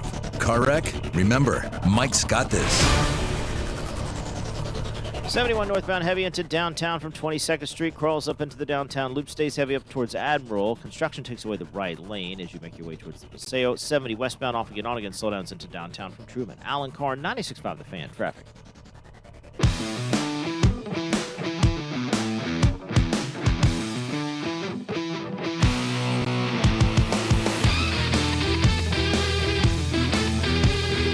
Well, Josh Kohler, sideline reporter for the Kansas City Chiefs Radio Network, coming up in just a little bit. Chiefs win 22-9 in New York. Snapped the losing streak, by the way. Didn't bring that up yet. 1-8 or 1-7 now in New York, so that's dead. That's crazy. It's wild, yeah. 7 times they went there and 7 times they lost. This one they ran into it. You know the Eagles are 19-1 in their last 20. Pretty good. Yeah, good for them. Did you know they were going to be more aggressive on the tush push, and then they weren't? Yeah. Max said him and his friend almost started, or was it you and your brother? No, it was me and my friend. You and your friend almost like ran out screaming. They can't keep getting away with this. Like, yes, they can, apparently. Sure they can, yeah. I mean, this is going to be like everybody thinks the referees were in the Chiefs' pocket over the last couple of years, right? And obviously they weren't.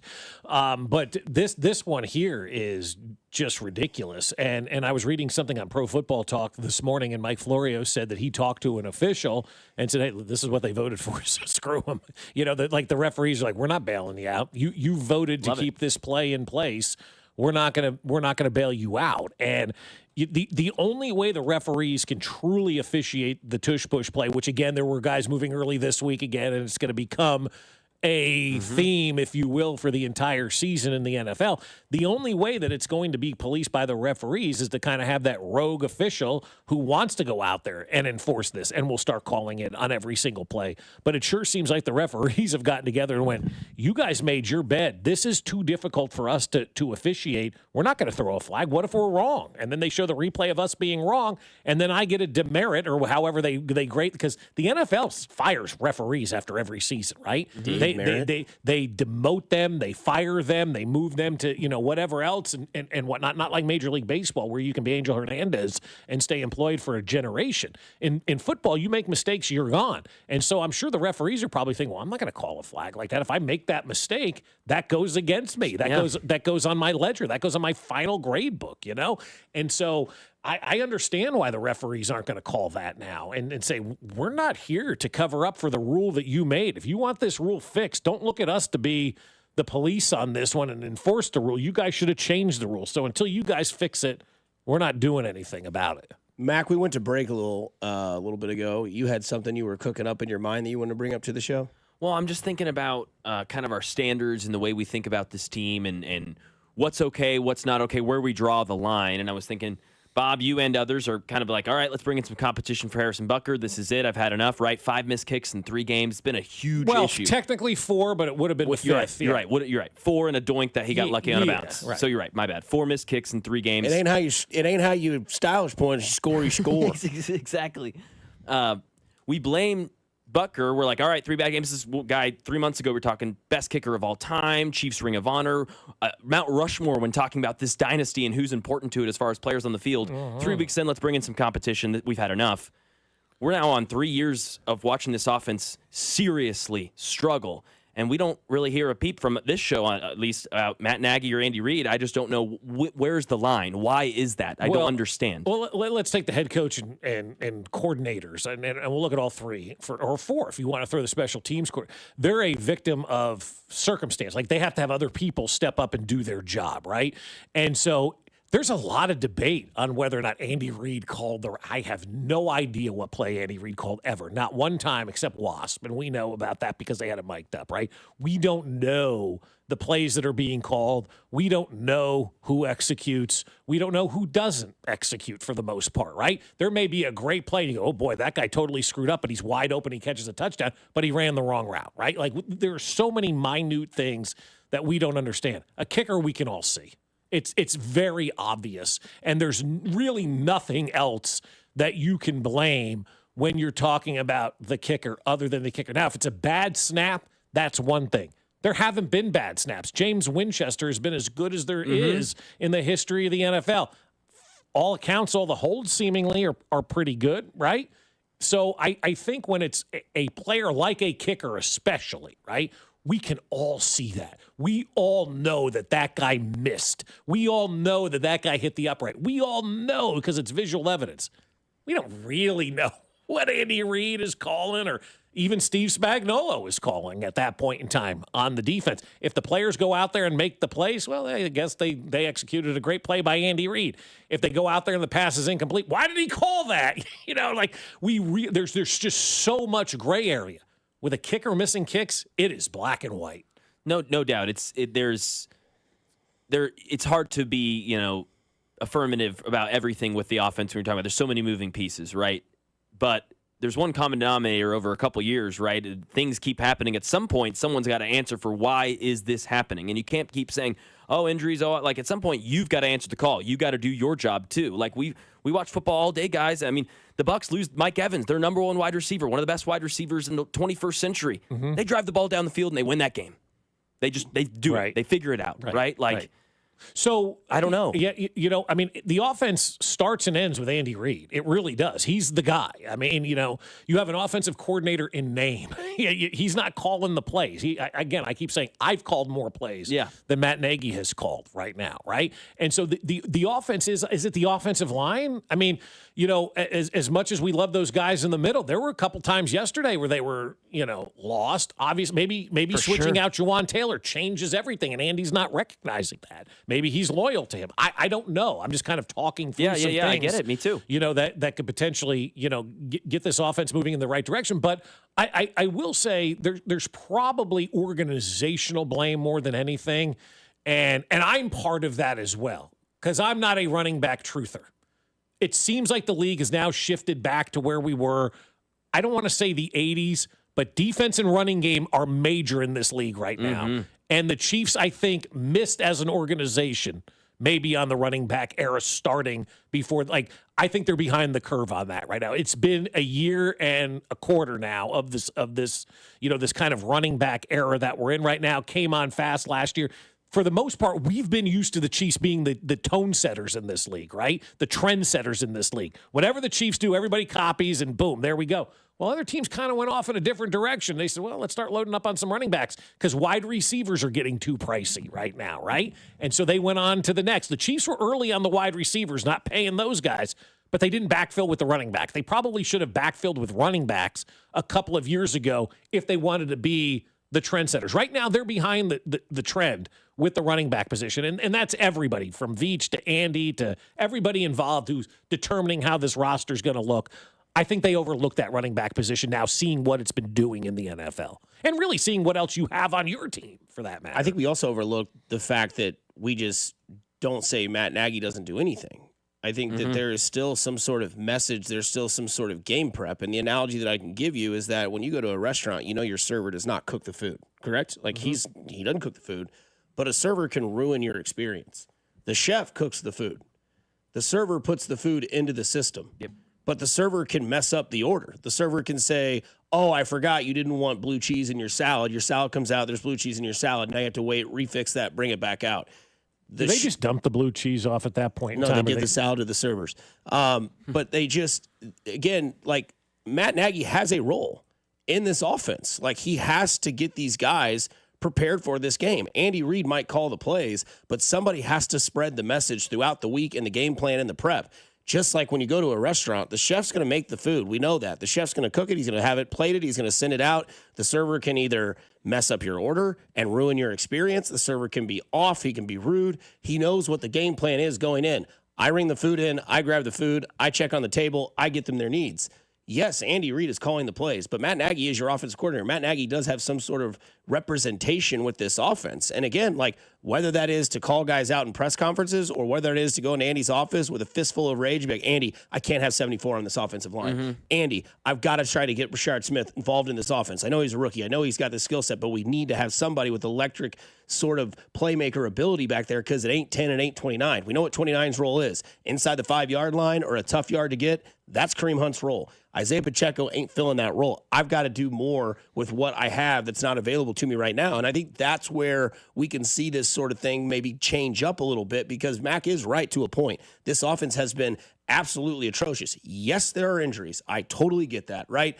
You're going to run out of food sometimes in a restaurant, but how do you make up for that? Hey, I'm sorry right now we don't have the wedge salad, but you know what we can do for you? We do have a really excellent broccoli cheddar soup that I'd love to get you instead. Hey, we don't have a right tackle in Juwan Taylor. Hey, you know what? We got this Jalen Moore kid we signed who was backing up Trent Williams. I guarantee you put him in there, you're going to see some morale change because somebody brings into the conspiracy theory that you have. Maybe Travis Kelce's losing his damn mind because the drives are getting stalled out and this team is so used to playing with perfection that this guy at right tackle at 74, because I'm going to be harsh all day on him. That guy cannot play for your team right now. You are 1-2. You have a dangerous team coming in next week where you have to be flawless. You got to go full Mortal Kombat on this win on Sunday. You have to have a flawless victory on all sides of the field. Defense, special teams, offense. And I think the number one move you start with more than getting the running game involved is getting 74 out of your rotation. Well, and I think that does help. But again, like Andy Reid is the final say in all of this. And you can have all these great ideas and present them. Like you go to Spectre with all these great ideas and like he never does any of them, right? But so like that's ultimately where it ends. Like Andy has to be willing to enact these changes. He's the final say on everything. Like we can sit here and say Chris Jones, let's just use him as an example on defense. We don't want Chris Jones to be playing. Well, until Andy Reid is to that point, then Chris Jones is going to be playing, or Harrison Butker being your kicker until Andy Reid is there. Until he's there with Jawan Taylor's going to be that guy. Now, we all think he should move on from Jawan Taylor. I think he should move on. And I'm the last one saying that. So you know it's reached its end. Your wife's best friend thinks they should move on. And that's not a shot. I'm just saying, like, you have people that go watch football games and go, hey, as long as they win, I don't really care. And they're texting you going, who the hell is 74 and why is he playing? Yeah. No, it's true. I mean, it's to that point. Now, how do we get Andy Reid to recognize that? Because until Andy recognizes that, here we sit. It's ultimately his decision. Everything that happens in that organization goes across that desk, and it gets looked at by Andy Reid. He controls everything in that organization. And so until he and when they're dominating and putting up 35 points a game, we love it and we're good with it. And at 22 points a game and being 1-2 through 3 weeks, I still love it. I wouldn't trust it to anybody else. But there are certain things where he's not perfect, and we're all not perfect. We all do things that we wish we probably could have done better. I think at this point in time, it is, though, time to make that first change and to make that positional switch at right tackle. The only problem is if Jalen Moore goes in there and doesn't get the job done like you want him to get the job done, now you've got an even bigger problem because you've bailed on your guy and you've replaced him with somebody, and that guy's not living up to the expectation that you want, and there's going to be a lot of pressure on Jalen Moore as well if he were to go in there and be that starter. But I do. I think that's the first move that you can look to make is fixing that offensive line, and by doing so, number 74 being moved out and whatever number Jalen Moore is kind of being moved into that position. Yeah, and again, like I said, I gave it the restaurant, analogy. the chef's going to cook his food. But again, if multiple servers or the same server keeps coming to the chef, goes, hey man, they don't really like the marinade on the pork. Maybe change that up a little bit. And then the chef yells at you, "Get out of my kitchen!" Yeah, well, I didn't know you were the executive chef. Yeah. I'm not. I'm just giving you feedback of what everybody else is saying. Right. And once that feedback continues to go up, guess what? They stop putting that marinade on the pork. Yeah. They start maybe listening to their customers, because that does happen. And we'll listen to Josh Klingler as he joins the show. He's traded sleep for tennis elbow and Bob for high school kids. That's John Klinger. But he's still the best in the business down there on the sidelines. Let's go to the sideline. There's Josh Klingler. It's Watson. Yeah, twice tonight. Justin Watson gets the big play. Jalen Watson gets the big play. Here's Chiefs Radio Network sideline reporter Josh Klingler with Fescoe and Dusty on your home for Chiefs football. 96.5 The Fan. Watson, yes! From the sideline to the phone line, Josh Klingler joins us, the sideline reporter for the Chiefs Radio Network and expert tennis coach. Kling, I want to bring this up because it is the elephant in the room. What did you notice, or what did you take away from the sideline interaction and the emotions from Andy Reid and Travis Kelce?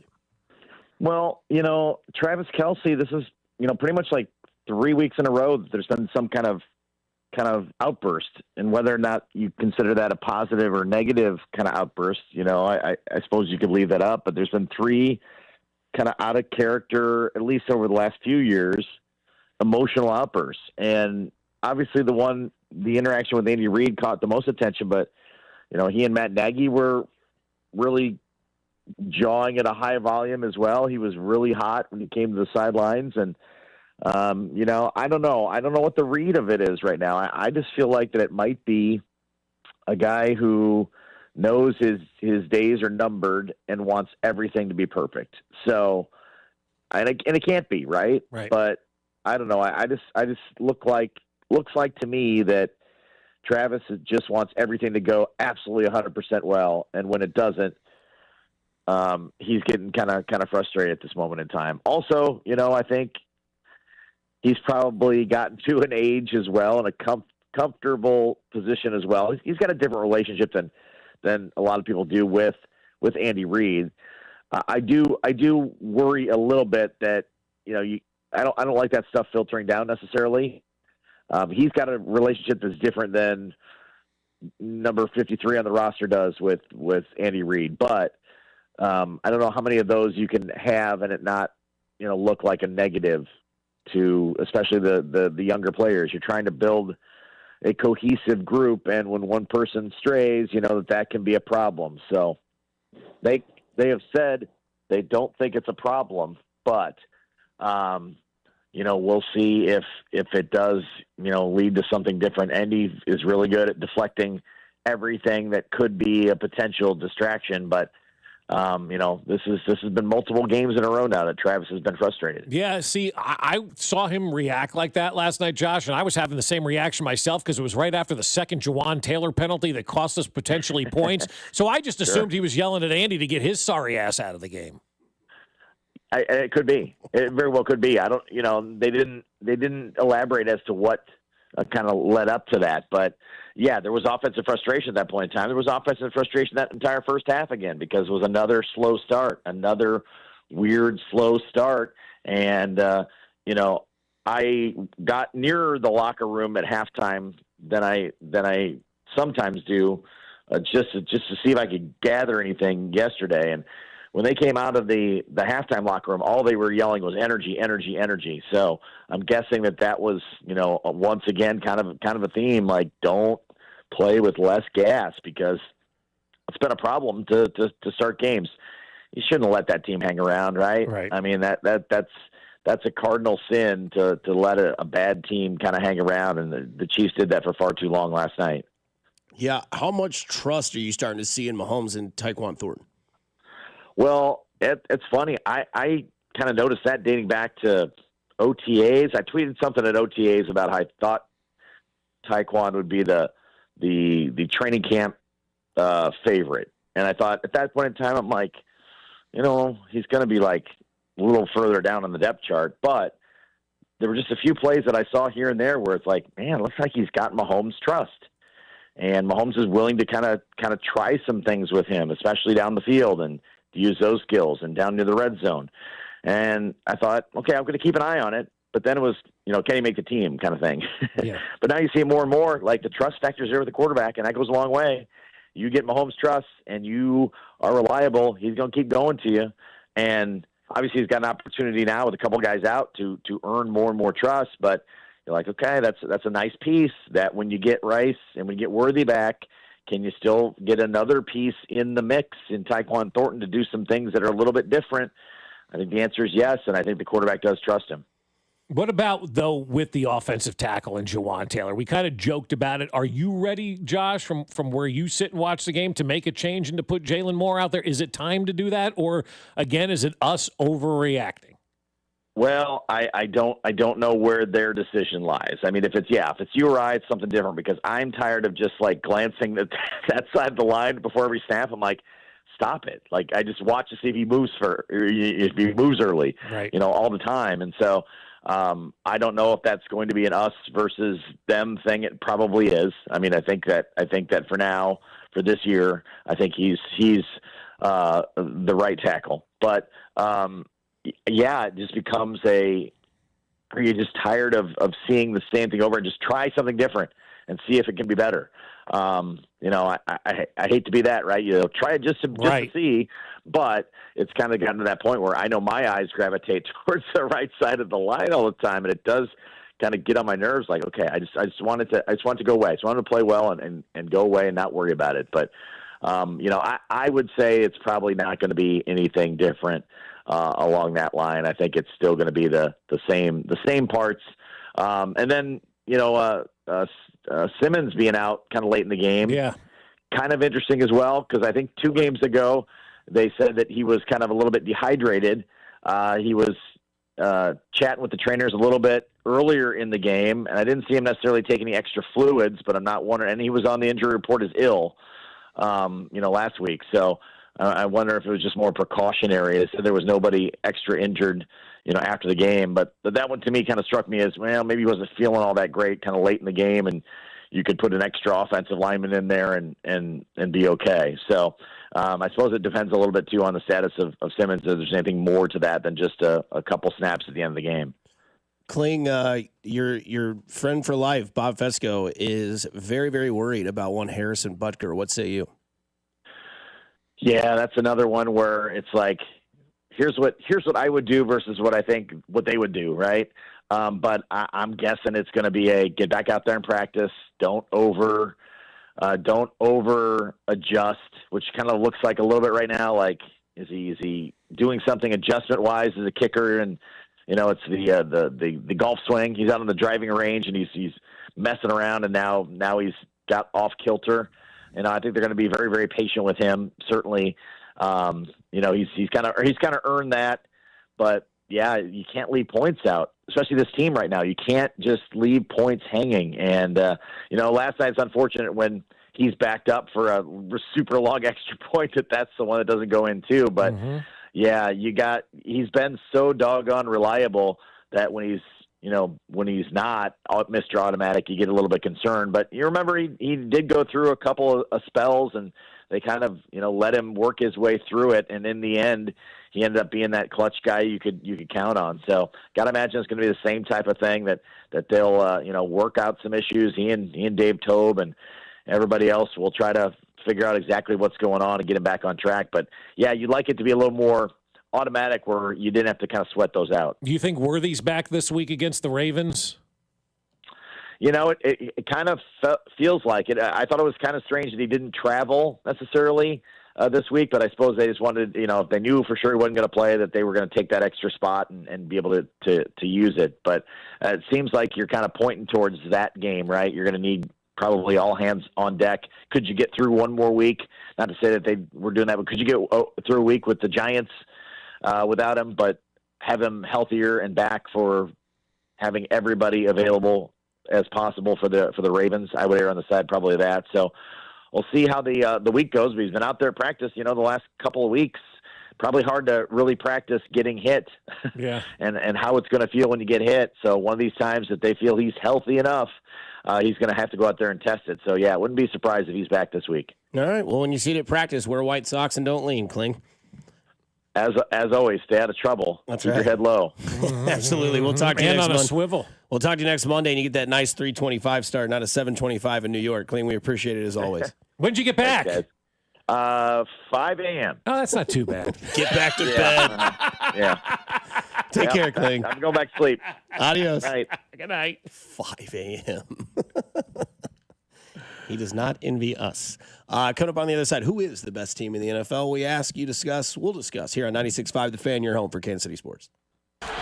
Good morning, Kansas City. This is Leo Chanel, and you're listening to Fescoe and Dusty on your home for Chiefs football, 96.5 The Fan. Brought to you by Golden Oak Lending. Do you need extra cash? Golden Oak Lending can convert your home's equity into cash in as little as 14 days. Let Golden Oak Lending cure your blues. Well, I'll tell you what, Golden Oak Lending has cured our blues a couple of times over the last decade. Hey, we're like anybody else. Sometimes you need to take some cash out of your home to pay for unexpected expenses, whether it's college tuition, maybe you've got a wedding coming up, or maybe for us it was home repairs and some credit card bills that we wanted to get taken care of. Golden Oak Lending was there for us, and it all started with their free mortgage checkup. It is risk-free. There's no paperwork or credit card required. It's just a phone conversation between you and the folks over at Golden Oak Lending. Tell them where you are in your financial life and where you want to go, and then they'll look to see if they've got a mortgage that's perfect for you. They're never going to put you in a mortgage that isn't better than the one that you have right now, so you don't have to worry about anything. Golden Oak will go to work, and when they come back to you, they'll say, hey, we got a great low rate, or maybe they'll say, not right now, but in 6 months we'll have something even better for you. The average cash out customer saves $1,104 per month with Golden Oak Lending, and when you refinance, you'll go 2 months without having to make a mortgage payment. So we're talking about now at the end of the year before you have to make your first mortgage payment. So call them today at 913-890-GOLD or visit them at goldenoaklending.com. But I like that conversation. 913-890-GOLD, and let Golden Oak Lending cure your blues. Whether you're looking for a Bronco, an Explorer, an F-150, or even a commercial vehicle, Robside Ford has the selection. That's right, Kevin. We've got it all. And we've got the lowest prices in Kansas City. No gimmicks, just great deals on every new Ford. And it's not just inventory, it's how you do business. Robside Ford makes it very simple. We do it different on purpose. Non-commissioned sales team, upfront transparent pricing, top dollar trade-in values, and a process that's actually easy. You've even got the reputation to back it up, Bobby. Kansas City's only top-rated Ford dealer on Google. 4.8 stars, 3,000 reviews. Wow. And this year, we're proud to be voted Best Car Dealership in KC by Kansas City Magazine. So if you're ready for a better car buying experience, come see us at 135th and State Line or check us out at robsight.com. From Broncos to F-150s to work trucks, Robside Ford has what you need. If you want simple and easy, you're not going to find a better spot. Robside Ford. Buy right. Drive happy. Do Crohn's disease or ulcerative colitis symptoms keep coming back? Tremfya, guselkumab, may help, with rapid remission achieved at 12 weeks and lasting clinical remission at 1 year. Some even saw visible improvement of their intestinal lining at 12 weeks and 1 year. Tremfya is a prescription medicine used to treat adults with moderately to severely active Crohn's disease and adults with moderately to severely active ulcerative colitis. Serious allergic reactions and increased risk of infections and liver problems may occur. Before treatment, your doctor should check you for infections and tuberculosis. Tell your doctor if you have an infection, flu-like symptoms, or if you need a vaccine. Healing is possible with Tremfya. Approximately 3 out of 10 patients were in endoscopic remission at 1 year, based on areas visualized on colonoscopy, which may not represent the deeper bowel layer or entire GI tract. Individual results may vary. Ask your doctor about Tremfya today. Call 1-800-526-7736 to learn more or visit tremfyaradio.com. What's up, football fans? Picture this. You bet on your favorite player to score the first touchdown in the game, but his teammate scores instead. If this happens, BetMGM wants to give you another chance at the end zone. With BetMGM's second chance promotion, you'll get your stake back if your first touchdown scorer scores second instead. That's right. Bet on any pro football player to score the first touchdown of the game. If you're right, you win. If your player scores second, you get your stake back in cash. With BetMGM's second chance offer, you have a chance to keep the fun going after the first player crosses the goal line. Try a first touchdown scorer wager with confidence today. BetMGM. Make it legendary. BetMGM and GameSense remind you to play responsibly. See BetMGM.com for terms. 21 years of age or older. This specific promotional offer is not available in Mississippi, Pennsylvania, Puerto Rico, or Ontario. Gambling problem? Call 1-800-GAMBLER. Available in the U.S. 877-8-HOPE-NY or text HOPE-NY 467-369 in New York. In Arizona, 1-800-NEXT-STEP. In Massachusetts, 1-800-327-5050. 1-800-BETS-OFF in Iowa. 1-800-981-0023 in Puerto Rico. Existing customer offer. Subject to eligibility requirements. Rewards paid back in unrestricted withdrawable funds. In partnership with Kansas Crossing Casino and Hotel. Chiefs coverage sponsored by Renner Garage Door. RENNER forward and back. Hey, it's almost Andy Reid. Renner Garage Door has proudly served our community for decades. The best styles, technology, and family values. That's Renner. Get your free repair or replacement quote today. Forward and back. RENNER. RENNER. Here's traffic, brought to you by DM Injury Law. Have you or a loved one been in a car wreck? Contact DM Injury Law today and get the money you deserve. Car wreck? Remember, Mike's got this. Heavy into downtown 71 northbound. You're hitting delays around 22nd Street. Stays very slow into the downtown loop up towards Admiral with construction blocking the right lane. 435 westbound, briefly sluggish from Holmes to the state line. Alan Carr, 96.5 The Fan. Traffic.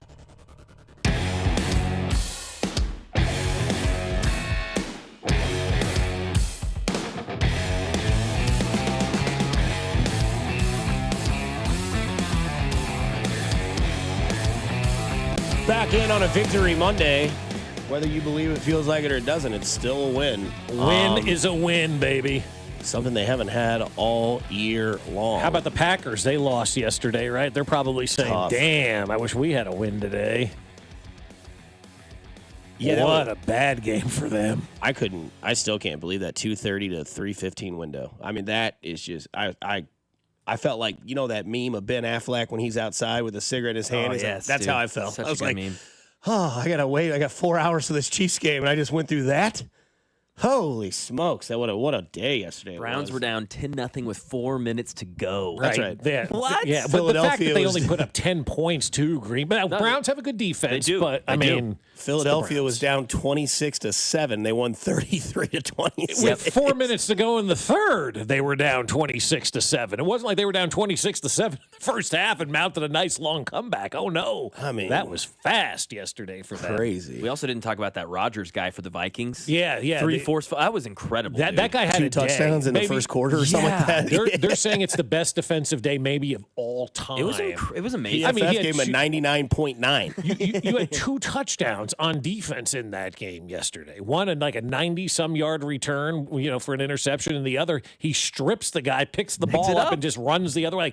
That guy dominated. Yes, he probably pound for pound had the best game individually that we've seen in the NFL in a very long time. It was amazing. I know people will put offensive numbers up there. That's what you're supposed to do on offense. Nobody's supposed to score 2 defensive touchdowns in a game. Right? And force 3 turnovers. Right. Nobody's That's supposed insane. to do anything like that we saw yesterday. Also, a lot of block kicks yesterday, too. It was a lot of block kicks in this league. Like I said, it was, I think at one point, Green Bay goes for the win, blocked. Cleveland gets the ball, game-winning field goal. Philadelphia has a 1-point lead. Rams go to kick the field goal to win the game. Blocked, scoop, score. They cover the spread in that play as well. Then there was another one that was blocked as well. Just absolutely insane action yesterday. Also an insane stat today. Oceanfront Property by George Strait. Know that song? Yep. Came out 38 years ago today. He is nothing more than a glorified ice house crooner is what George Strait is, right? He Crooner. stole my Traveling song. crooner, baby. He stole my, if it wasn't for breakfast, and tried to create his own song on it. Do we have that? Did he? Because he's a thief when it comes to, please play it. No. Okay. We don't need it. I'll play it coming No, back. we need it. I'm not going to say another word until we play it. All right, keep it off from playing. We really are going to play the song? Oh my. Well, I guess French toast had never crossed my mind. Sorry. There'd be You no played it. strips of bacon on the side, no eggs of any kind. If it wasn't for breakfast. If it wasn't for breakfast. George stole that. Stole it and created If It Wasn't for Texas. I mean, what a thief stealing my song. should change it to if it wasn't for Taylor. Today is also the anniversary of I'm a Man, I'm 40. Yeah, he's about to get ran out. Boy, they lost again to Tulsa now. Yeah, tough Tuesdays tomorrow. Who are you rooting more against, him or Dabo? It is both. And I looked at Dabo Sweeney's buyouts, and it's like, does Clemson really want to pay this man $50 to $60 million to kick rocks? I would. I think at this point in time, he's become like the worst thing, the arrogant jerk who wins all the time. And you can't do anything about it, but nobody likes him, right? Like, and everybody behind their back, this guy's a jerk. This guy's a douche. I hate this guy, but man, he's winning. Now he's losing. Yep. You know what neither of those guys have? A safety net because of how they treated people along the way. Well, it's also his quotes. He says, I don't need NIL to win. We get our own players. And they lost to a team that had a bunch of NIL players go to their squad and beat Clemson. And beat them, like crush them this week. Like Syracuse. You lost to Syracuse, man. And then with Gundy, he's like, we don't need NIL. Or we need NIL. I need more NIL. And then a team that has no NIL beats their ass. You lose to Tulsa. Thank you, Tulsa. You lost to Tulsa over the weekend, and so guys like that who are jerks on the way up, man, they're everybody gets there. You're going to need people to catch you on the way down, and when you're nasty to everybody on the way up, like Dabo Sweeney has been, and I kind of feel like Gundy's kind of been that way, screaming about a newspaper reporter back in 2007 or whatever it was. There's going to be nobody there to support you, man, and give you that benefit of the doubt when you're falling on your way down. That's why it's important to be good to people on your way up, because you're going to need people on your way down. And everybody's looking at Dabo Sweeney right now and running the other way and letting that guy fall. Question. Who's the best team in the NFL after 3 weeks? I don't know the answer to that question right now. I think I would lean towards Philadelphia. I think so. But, they're very reminiscent of what the Chiefs did last year, right? They found ways to win games bizarre. But, I mean, they've won three bizarre games. I mean, you had the lightning delay in one. Who knows what would have happened had you not had the hour-and-a-half lightning delay in the opener. You win a Chiefs game because you capitalized on something that the Chiefs normally had capitalized on, and that's a turnover like Travis had. And then yesterday, a block return for a touchdown. Like, I'm watching the Philadelphia Eagles embody the 2024 Kansas City Chiefs right now, right? They're finding ways to win, and that is great. That's all you have to do in the NFL regular season. But if you're asking me, I have to decide right now, or my life's on the line, who the best team in the NFL is, I say Philadelphia like that, but I don't know that I really believe that it's Philadelphia right now. Yeah, there's no dominant force. No, there really isn't. I thought Green Bay was, and then, boy, a lot of that's on coaching yesterday, man. You can't have a look-ahead game. You just can't. That's on coaching. Like, I don't know if you saw what's coming out of Pittsburgh this morning, but Mike Tomlin hid all the Ireland stuff from the team.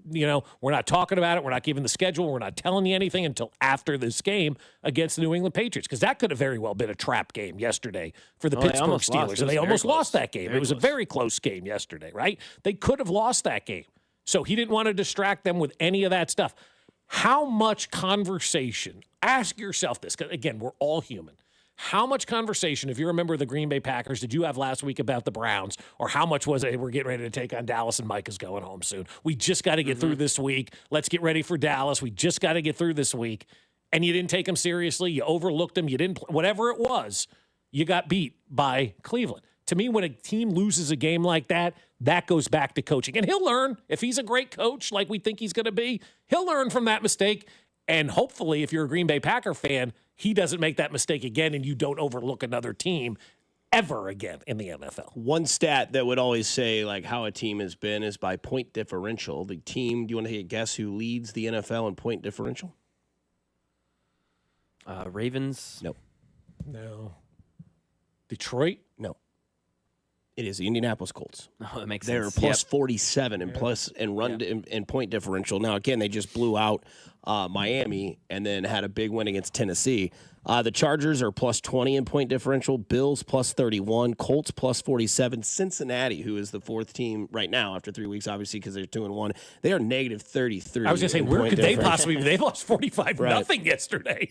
Pittsburgh is another one that's I guess the first team that's out in the wire. I guess the first team that's in the wild card. I'm just going on point differential where they rank standing wise. Pittsburgh -5 in point differential. Jacksonville plus 19. Baltimore plus 23.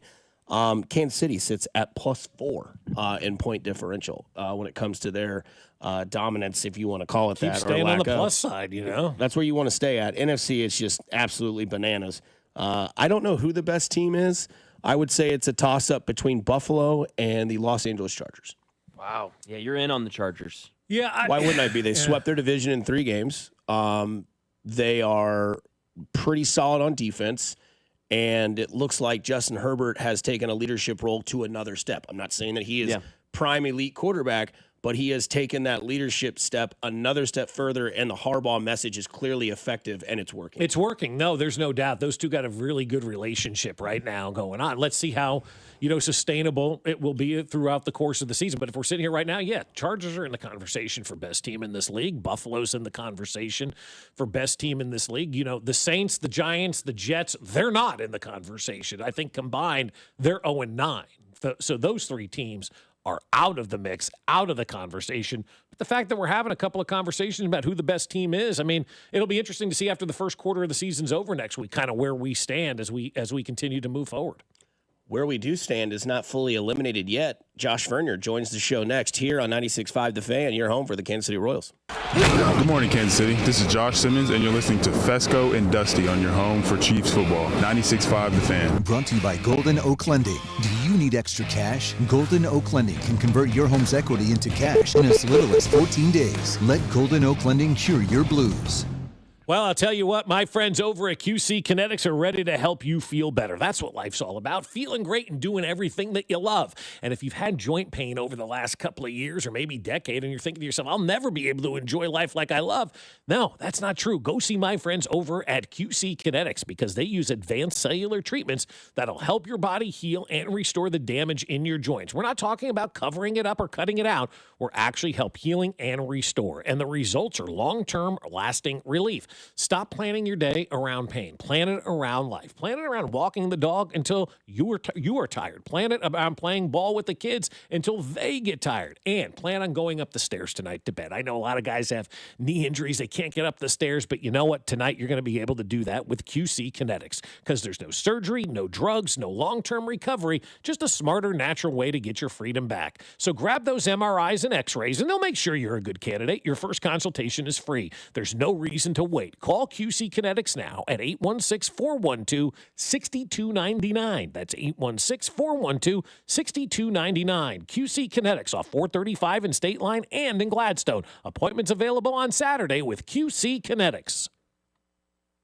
Hi, I'm John Ray, your friend and jeweler at Shane Company. Getting engaged? So friends, listen up. Shane Company engagement rings are protected with our all-inclusive free lifetime warranty. We stand behind the same quality we've offered since 1929. Our rings are crafted to last. It's why our warranty is the only one that protects your center stone. We also cover repairs, resizings, cleanings, and so much more. That's money you keep for you and your family. Because a friend always has your back.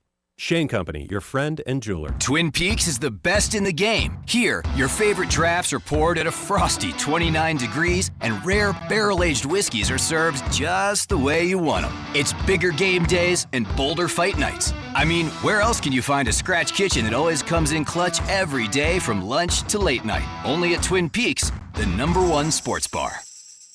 Stick around after the sun sets. Twin Peaks is open really late. Wind down with bourbon and late night bites. Guys, this sports season, it's game on at Synergen X and Load T Center, the MVPs of testosterone replacement therapy. Are you ready to tackle low energy and achieve your health goals like a pro? We've got a winning game plan with a personalized TRT. Book a free consultation and automatically enter for a chance to win autographed sports memorabilia or tickets for major sporting events. Female patients are also eligible. For more information to book an appointment, visit trtmvp.com. That's trtmvp.com.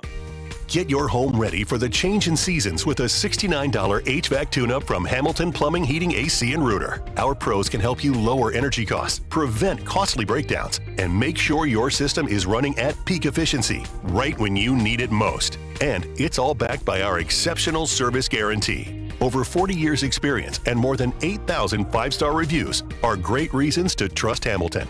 Visit callhamilton.com for details, terms, and conditions. License number 2025-11121. Every big play starts with a first down, and every financial future starts with the right partner. Main Street Credit Union is not-for-profit and member-owned, which means we invest in you with guidance that's clear, tools that make sense, and people who actually listen. We're here to help you move the chains. Whatever your next move is, auto loan, savings goal, or paying off debt, let's make it one play at a time. Visit MainStreetCU.org to get started. Trust, price, and ease of transaction. That is GiveMeTheVin.com. We love to buy cars, and you're going to love GiveMeTheVin.com. Sell us your car. GiveMeTheVin.com. So easy you can do it in your underwear. Tulsa is my home now. Academy Award nominee Sylvester Stallone stars in the Paramount Plus original series, Tulsa King. This distillery is a very interesting business, and we got to know the enemy. From Taylor Sheridan, co-creator of Landman. What are you saying? I'm a rat! If you think you're going to take me out, it's going to be really difficult. Tulsa King, new season now streaming exclusively on Paramount Plus. Straight Talk presents The Math of More. Here's how it works. When you say yes to more with Straight Talk, you're left with more for all the other good stuff. So getting an unlimited plan starting at just $25 a month equals more savings for your family's weekend adventures. And with a network covered by Verizon, you can share more from wherever you go. It's simple math, really. More equals more with Straight Talk. Available at straighttalk.com and Walmart.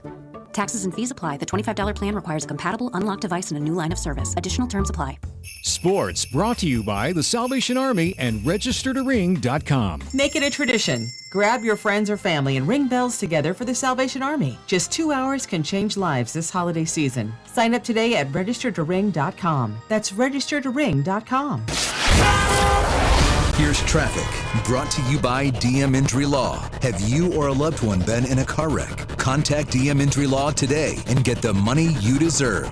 Car wreck? Remember, Mike's got this. Construction slows you into downtown this morning. You hit delay 71 northbound around 22nd Street. Crawls up into the downtown loop. Things pick up and move a little better around 10th Street. Stay sluggish, though, up towards the Paseo with roadwork in the right lane. Alan Carr, 96.5 The Fan. Traffic. Hey, it's Trey Smith. The Chiefs Radio Network pregame show starts 3 hours before kickoff right here on your home for Chiefs football. 96.5 The Fan. KFNC FM and AM, HD1 and HD2 Kansas City, an Odyssey sports station. Welcome back to Fescoe and Dusty on your home for Royals baseball. 96.5 The Fan. Long-time listener and supporter of you because you tell it like it is. Here's our Royals insider, Josh Vernier. That's right. Monday at 9, we get to dive into the mind of Josh Vernier. Boy, Vern, I'm going to tell you what, man. Let me tell you something here, Vern. Went out to the game on Friday night, had myself one hell of a time. Oh, thanks for stopping by and saying hi. Yeah, you're already gone. But last time I tried that, you ghosted me. Yeah, I did big time. 100%, if we're being honest. But what I don't want to... It's his ballpark, Dusty. You're just living in it. Yeah. Welcome to my house. No, I do want to bring this up. It has nothing to do with the Royals. But I want to ask you, like, where would this collapse rank for you if Cleveland wins the Central Division? Oh, my gosh. I mean, my God. Huge. Yeah, to me, it's, like the, 55 Brooklyn Dodgers and the shout heard around the world with Bobby Thompson. This, I have a lot of family in Michigan, so when I talk to them, it's, I've heard their panic for weeks, and I've laughed at it. No way Detroit and A.J. Hinch are really going to gag this thing away.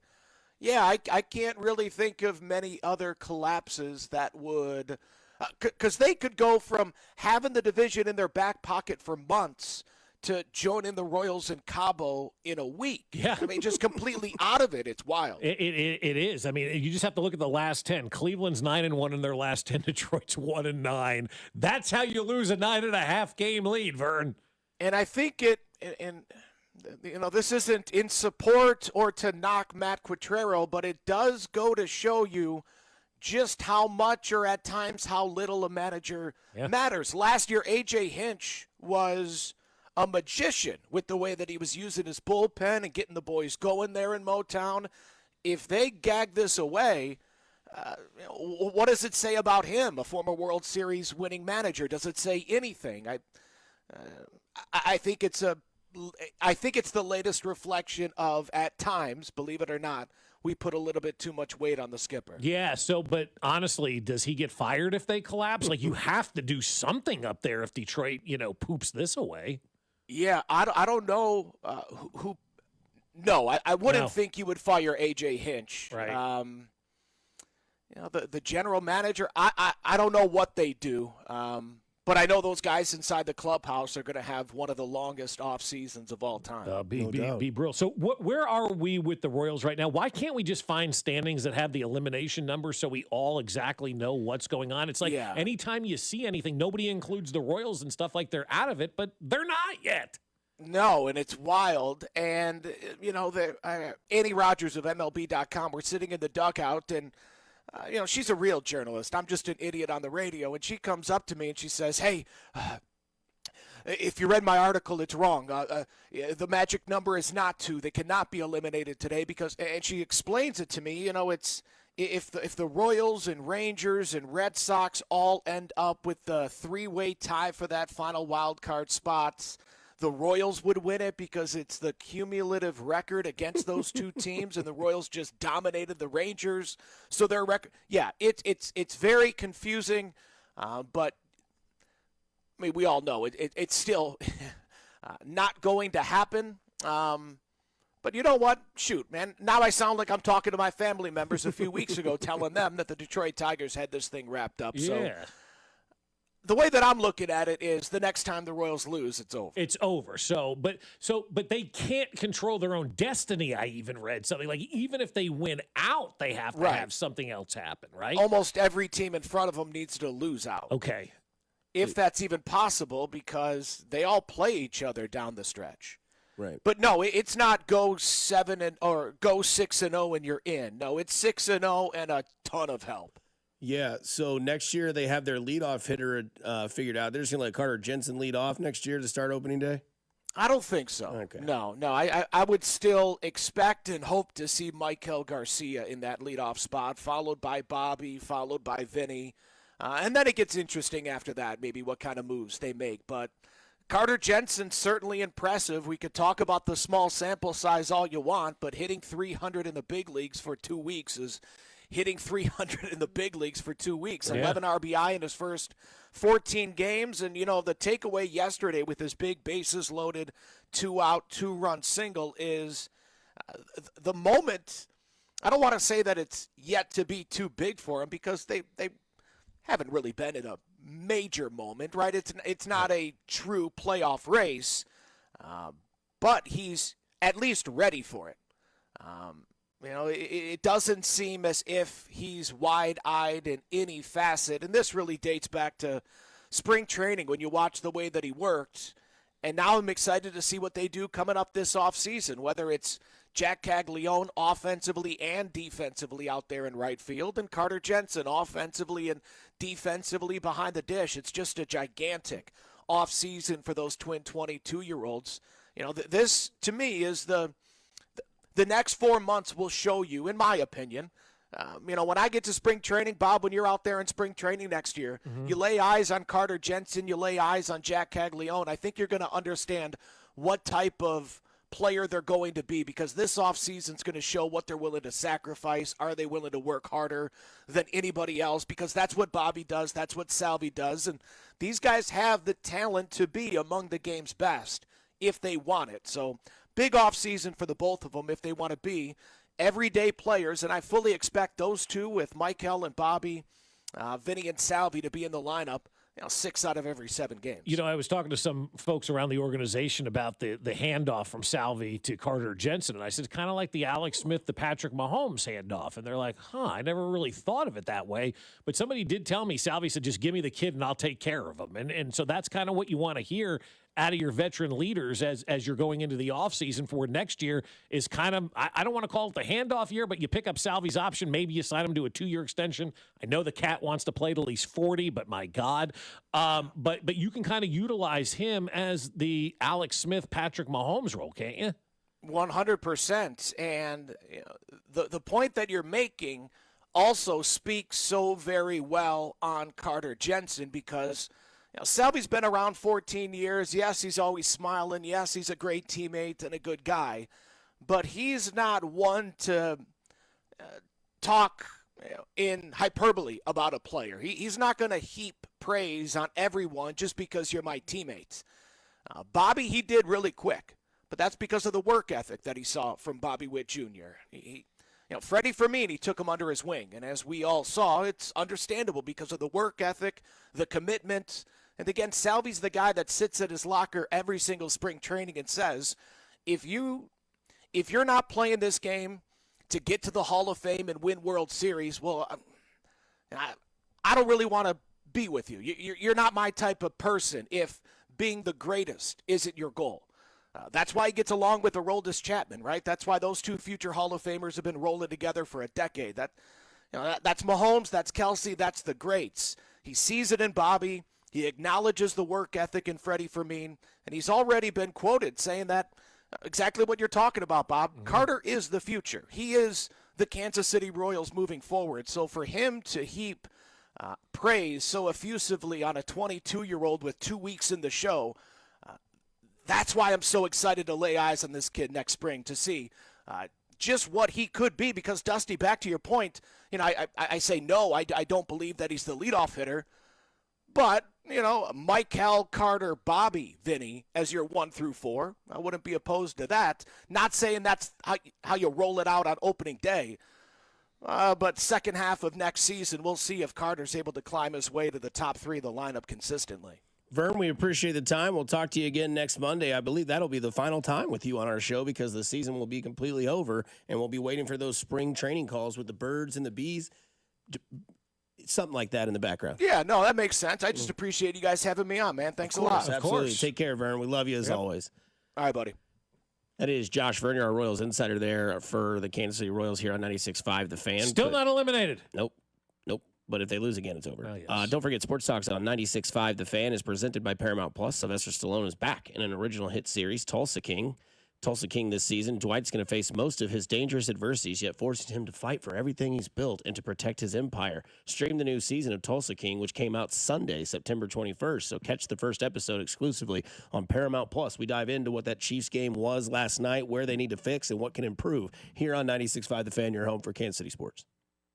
Good morning, Kansas City. This is Isaiah Pacheco, and you're listening to Fescoe and Dusty on your home for Chiefs football, 96.5 The Fan. Brought to you by Golden Oak Lending. Do you need extra cash? Golden Oak Lending can convert your home's equity into cash in as little as 14 days. Let Golden Oak Lending cure your blues. Well, if you're in the state of Missouri, you need to listen up because the Underdog app is now available right now this second to play in the state of Missouri. And Underdog is the best place to select entries and win money all season long because, as you know, football is here, right? We're at week 3 already. The college season is heating up. And, of course, you still have playoff baseball in the last week of the regular season. If you're like me on the Underdog app, you're combining entries from all different sports into one selection. And playing on Underdog is easy. Just choose whether your favorite players will go higher or lower on stats like touchdowns, receiving yards, interceptions, and more. And if you get all your entries right, you could win up to 5,000 times your cash, and you can play with as little as $1. So do yourself a favor and download the Underdog app today and sign up with promo code BOB to score $50 in bonus funds when you play your first $5 with promo code BOB. Millions of fans have already won billions making plays on Underdog. Will you be next? Underdog. Make plays, win money. Must be 18 and over and present in Missouri. Terms apply. See assets.underdogfantasy.com/web/play and get terms _DFS_.html for details. Concerned with your play? Call 1-800-GAMBLER or visit www.ncpgambling.org. Race weekend returns to Hollywood Casino at Kansas Speedway with over $60,000 in prize giveaways. Friday night, stay cool with the Pin Play app and pick up a 12-pack of Coca-Cola while supplies last. Saturday is the day of winners with a winner every 15 minutes. And on Sunday, win up to $2,500 in Penn bonus play with the Hollywood Casino 400 even or odd drawing. Find your fun at Hollywood Casino. Must be 21. Gambling problem? Getting help is your best bet. Call 1-800-GAMBLER or visit ksgamblinghelp.com. Numerous brands to choose from. Endless options. One incredible experience. At Aristocrat Motors, we treat every driver like royalty and offer the finest luxury vehicle experience in Kansas City. Come see us today and let us roll out the red carpet for you. You could be on the 50 at GEHA Field for the official coin toss at a Chiefs home game this season. Enter to win at Chiefs.com/GEHA. GEHA is the proud partner of the Kansas City Chiefs. It's time to build that dream deck over at All Weather Decks. Schedule a free estimate today at 913-206-1974 or online at allweatherdecks.net. All Weather Decks, the right deck at the right price. It's time for the pro to get everything for the job delivered. Large orders of lumber, doors, windows, paint, plumbing, anything the job needs, all from one partner. Get it today with same-day delivery. Get it tomorrow with next-day delivery on 50,000 plus products. Or get it on your timeline with scheduled delivery on everything from framing to flooring. It's time to get your whole job, all your jobs delivered. Ask about all our new delivery options at the Pro Desk. The Home Depot Pro, it's about time. There's nothing like when you get that part from eBay and it just fits. Yeah, the first time. So you can do less of this and get right back to more of this. At eBay, you'll find all the parts you need, guaranteed to fit, at prices you'll love. Sounds good, doesn't it? eBay, things people love. Eligible items only. Exclusions apply. Actual price will depend on product and subscription plan. Featured products are compounded drug products, which the FDA does not approve or verify for safety, effectiveness, or quality. Prescription products require an online consultation with a healthcare provider who will determine if appropriate. See website for details, restrictions, and important safety information. Want a boost in and out of the bedroom? Hims has you covered. Introducing a new 2-in-1 approach to level up your game. Tadalafil for better bedroom performance and zinc for testosterone support. Put it all together and you've got what you need to turn things all the way up. Getting started is simple. Just go to hims.com/joy to start your free online visit. Through Hims, you can access ED treatments including pills, chews, and more. 100% online. No office visits, no pharmacy lines. Just fill out a simple intake form and a licensed medical provider will determine if treatment's right for you. If prescribed, it ships free and discreetly to your door. Find affordable treatment options at up to 95% less than brand names at hims.com/joy. That's hims.com/joy, HIMS.com/JOY. We know there's a lot that can go on during one night of baseball. Long home runs, epic pitching performances, catches that defy space, time, and gravity. Climbing the wall, did he catch it? He did! But what if you could get all of that summarized in a quick, concise, and at least we think, funny podcast that's under 10 minutes? Check out MLB.com's Morning Lineup. It runs Monday through Friday mornings on Spotify, Apple, or wherever you love listening most. Expect mostly sunny skies today with a high of 83. Weather brought to you by Staples. Have you heard? The Staples Easy button is back with even more easy. Press it for custom prints, shipping services, even passport photos. Staples. That was easy. You're listening to 96.5 The Fan from the Mission Plumbing, Heating, and Cooling Studios.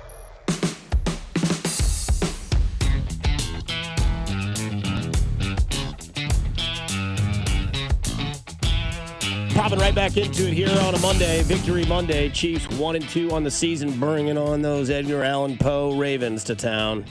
Is there anybody living a better life than that guy that sings songs for the Colts every week? I mean, that guy's got he's living his best life, man. They're absolutely. 3-0. They're 3-0. He's performing on the field now. Over under 10.5 wins for the Colts moving forward. Under. Oh, wow.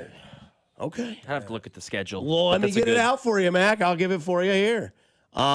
So they're 3-0, right? They have the best point differential in football because they absolutely blasted the Titans, blasted the Dolphins as well.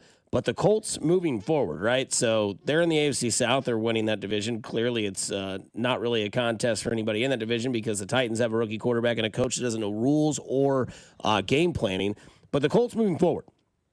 They play at the Rams next week. Loss. Okay. First L. They then get the Raiders at home. I think they'll win that game. Okay. Then they go against the Cardinals at home. I think they'll win that game. Okay. So now they're what, 5-1? All right. Then they play the Chargers in LA. I think they'll lose that game. Well, I mean, who knows? You know, be a good game. Yeah, it doesn't matter where that game is played. You know, that's neutral site or Indy. Okay, and then they play at home against the Titans. They'll win that game. Okay, then they go to the Steelers. Be a really good game. They could lose or win. Yeah. Okay, then they play the Falcons at home. I don't know what to make of the Falcons right now. I don't know right now. Is Kirk Cousins back as their quarterback now, or was that just for the end of that game yesterday because Michael Penix? Because it looked so bad yesterday, right? From Penix to penis. That's what they had his name as. Yep. His wieners. Then they go to a bye week in week 11. Then they come to Kansas City. November 23rd. That game all of a sudden is not just a easy, on the schedule. Oh, the Colts. Okay, W. We know the history with the Colts in Kansas City. Then they play the Texans, and they finish with Jags, Seahawks, Niners, Jags, Texans. Yeah, I think they get 11. I think they're right at 11. Taking over 10.5? Bob's taking over. I'll take the under. Just kind of right there. Yeah, it will be. But also, too, I mean, how does Daniel Jones hold up? I mean, we have not really seen him in adversity yet. I mean, I guess last week against Denver, they had to find a way to, to kind of win that game. But call me fool. I don't believe in Daniel Jones, and I'm not going to believe in Daniel Jones until Daniel Jones gives me a reason to believe in Daniel Jones in 3 weeks. Because they've only punted once this year. Yeah, one time. Yeah, I mean it's crazy. But again, opponent does matter a lot in some of these. Now Denver was a good opponent, no question, and they were supposed to have a good defense, and they couldn't stop them. So maybe there is something to be said, for that. But yesterday's game was who did they beat yesterday? Titans. The Titans bad team, and they beat the Dolphins, right? So the jury for me is kind of still out. You're still 3-0. I'm not taking anything away from that, but is that a real 3-0 type football team, or is that a 3-0 product of schedule type of 3-0 football team? I think some of it's a product of schedule, as of right now, but we'll see. I mean, we're only 3 games into the season, and that's why having these, kind of conversations where we're trying to pick this, that, and the other thing, next week it'll all be different because that's the way the NFL is. Like, again, a week ago, we all thought Green Bay far and away was the best team in the NFL. Now we're like, I don't know who the best team is in the NFL, and that's because they went to Cleveland and overlooked the Browns and got their ass beat by Cleveland. Not ass beat, but you know what I mean. You lost to Cleveland. Yeah. So far this year, Daniel Jones is 3-0. He's thrown 3 touchdowns, 0 interceptions. His first game of the season, 22 of 29, 272 and a touchdown. Week 2 against that dominant Denver defense, 23 of 34, 316 yards and a touchdown. And then against Tennessee, 18 of 25, 228 and a touchdown. And haven't mentioned rushing yards either, because he did have a huge run where I'm like, in this game against, I think it was actually, it was in this game, because he had 4 for 27. He was running, and I was like, just stay on your feet, because I'm still in that that moment when he ran all the way and then tripped. But again, I'm with you guys on the Texans. I think they are similar to what those Saints were last year when they came out, set the world on fire. And then everybody goes, well, let's see Derek Carr when Derek Carr shows up. And then injury happened, and then the Saints completely fell apart. But again, last night, Chiefs win. They beat the Giants. That's an important part of the day.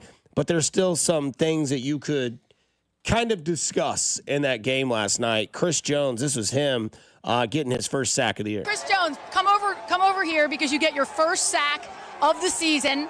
Was it worth the wait? It was definitely worth the wait. It's been, I think, 2 years since I had a sack from the 3 tech, so it's been good. So you're extra proud of this one. It's crazy. Oh, my God. About time, man. It's been a minute. You're making double team too much. I know. Well, do something about it. 2 years? 2 years from the 3 tech, right? From the 3 tech. That just means he's lined up between the guard and the center for the guard and tackle. Guard and tackle. Yeah. And so Chris Jones gets a sack. Maybe that's something that we see moving forward. We saw last week the Taekwon Thornton catch. That was something that started to kind of get more into the game plan. That moved forward. 2-time Taekwon's what we call him. You go to him once, doesn't work, go right back to him. He'll get it for you again. And then that win last night, maybe that's something that can change morale, get things going, because, guys, I don't know how to sugarcoat this any better than this. You got a big, bad team coming in Sunday at 3:25 in Baltimore. Well, and really, to me, it's all about the offense moving forward. Matt McMullen, our guy from KC Chiefs, tweeted this out. Since the beginning of the 23 season, that's 37 games, the Chiefs own the top scoring defense in the NFL at 18.3 per game. That is a wild number. In the last 37 games, they're holding teams below 20 points per game. KC has held the opposition to 20 or fewer points in a league best 27 of the 37 games. That's 73%. Parentheses, as Matt says, this is a Spags tweet.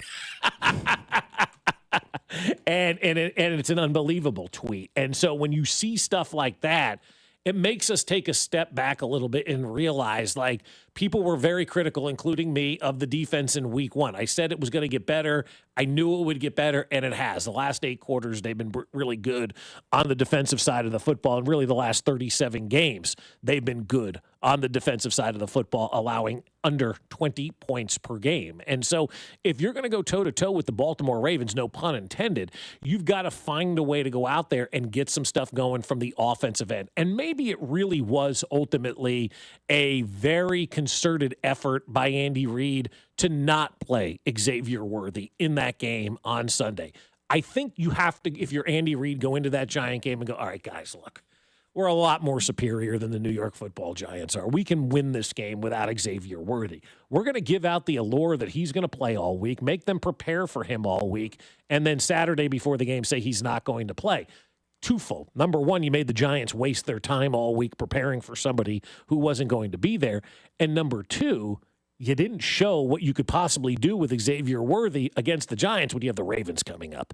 And so now that you have the Ravens coming up, a game that is a huge game, a much bigger game than the Giants game were, now all of a sudden you've got this wrinkle that they're not ready for, and they've got nothing to really prepare for with Xavier Worthy at this point in time. So maybe it was a little gamesmanship as well by Andy Reid to not show everybody what Xavier Worthy could do and just save him for Baltimore and go, okay, now we got some speed that the Baltimore Raven defense isn't used to trying to stop. Because we saw the blitz be effective against Philadelphia.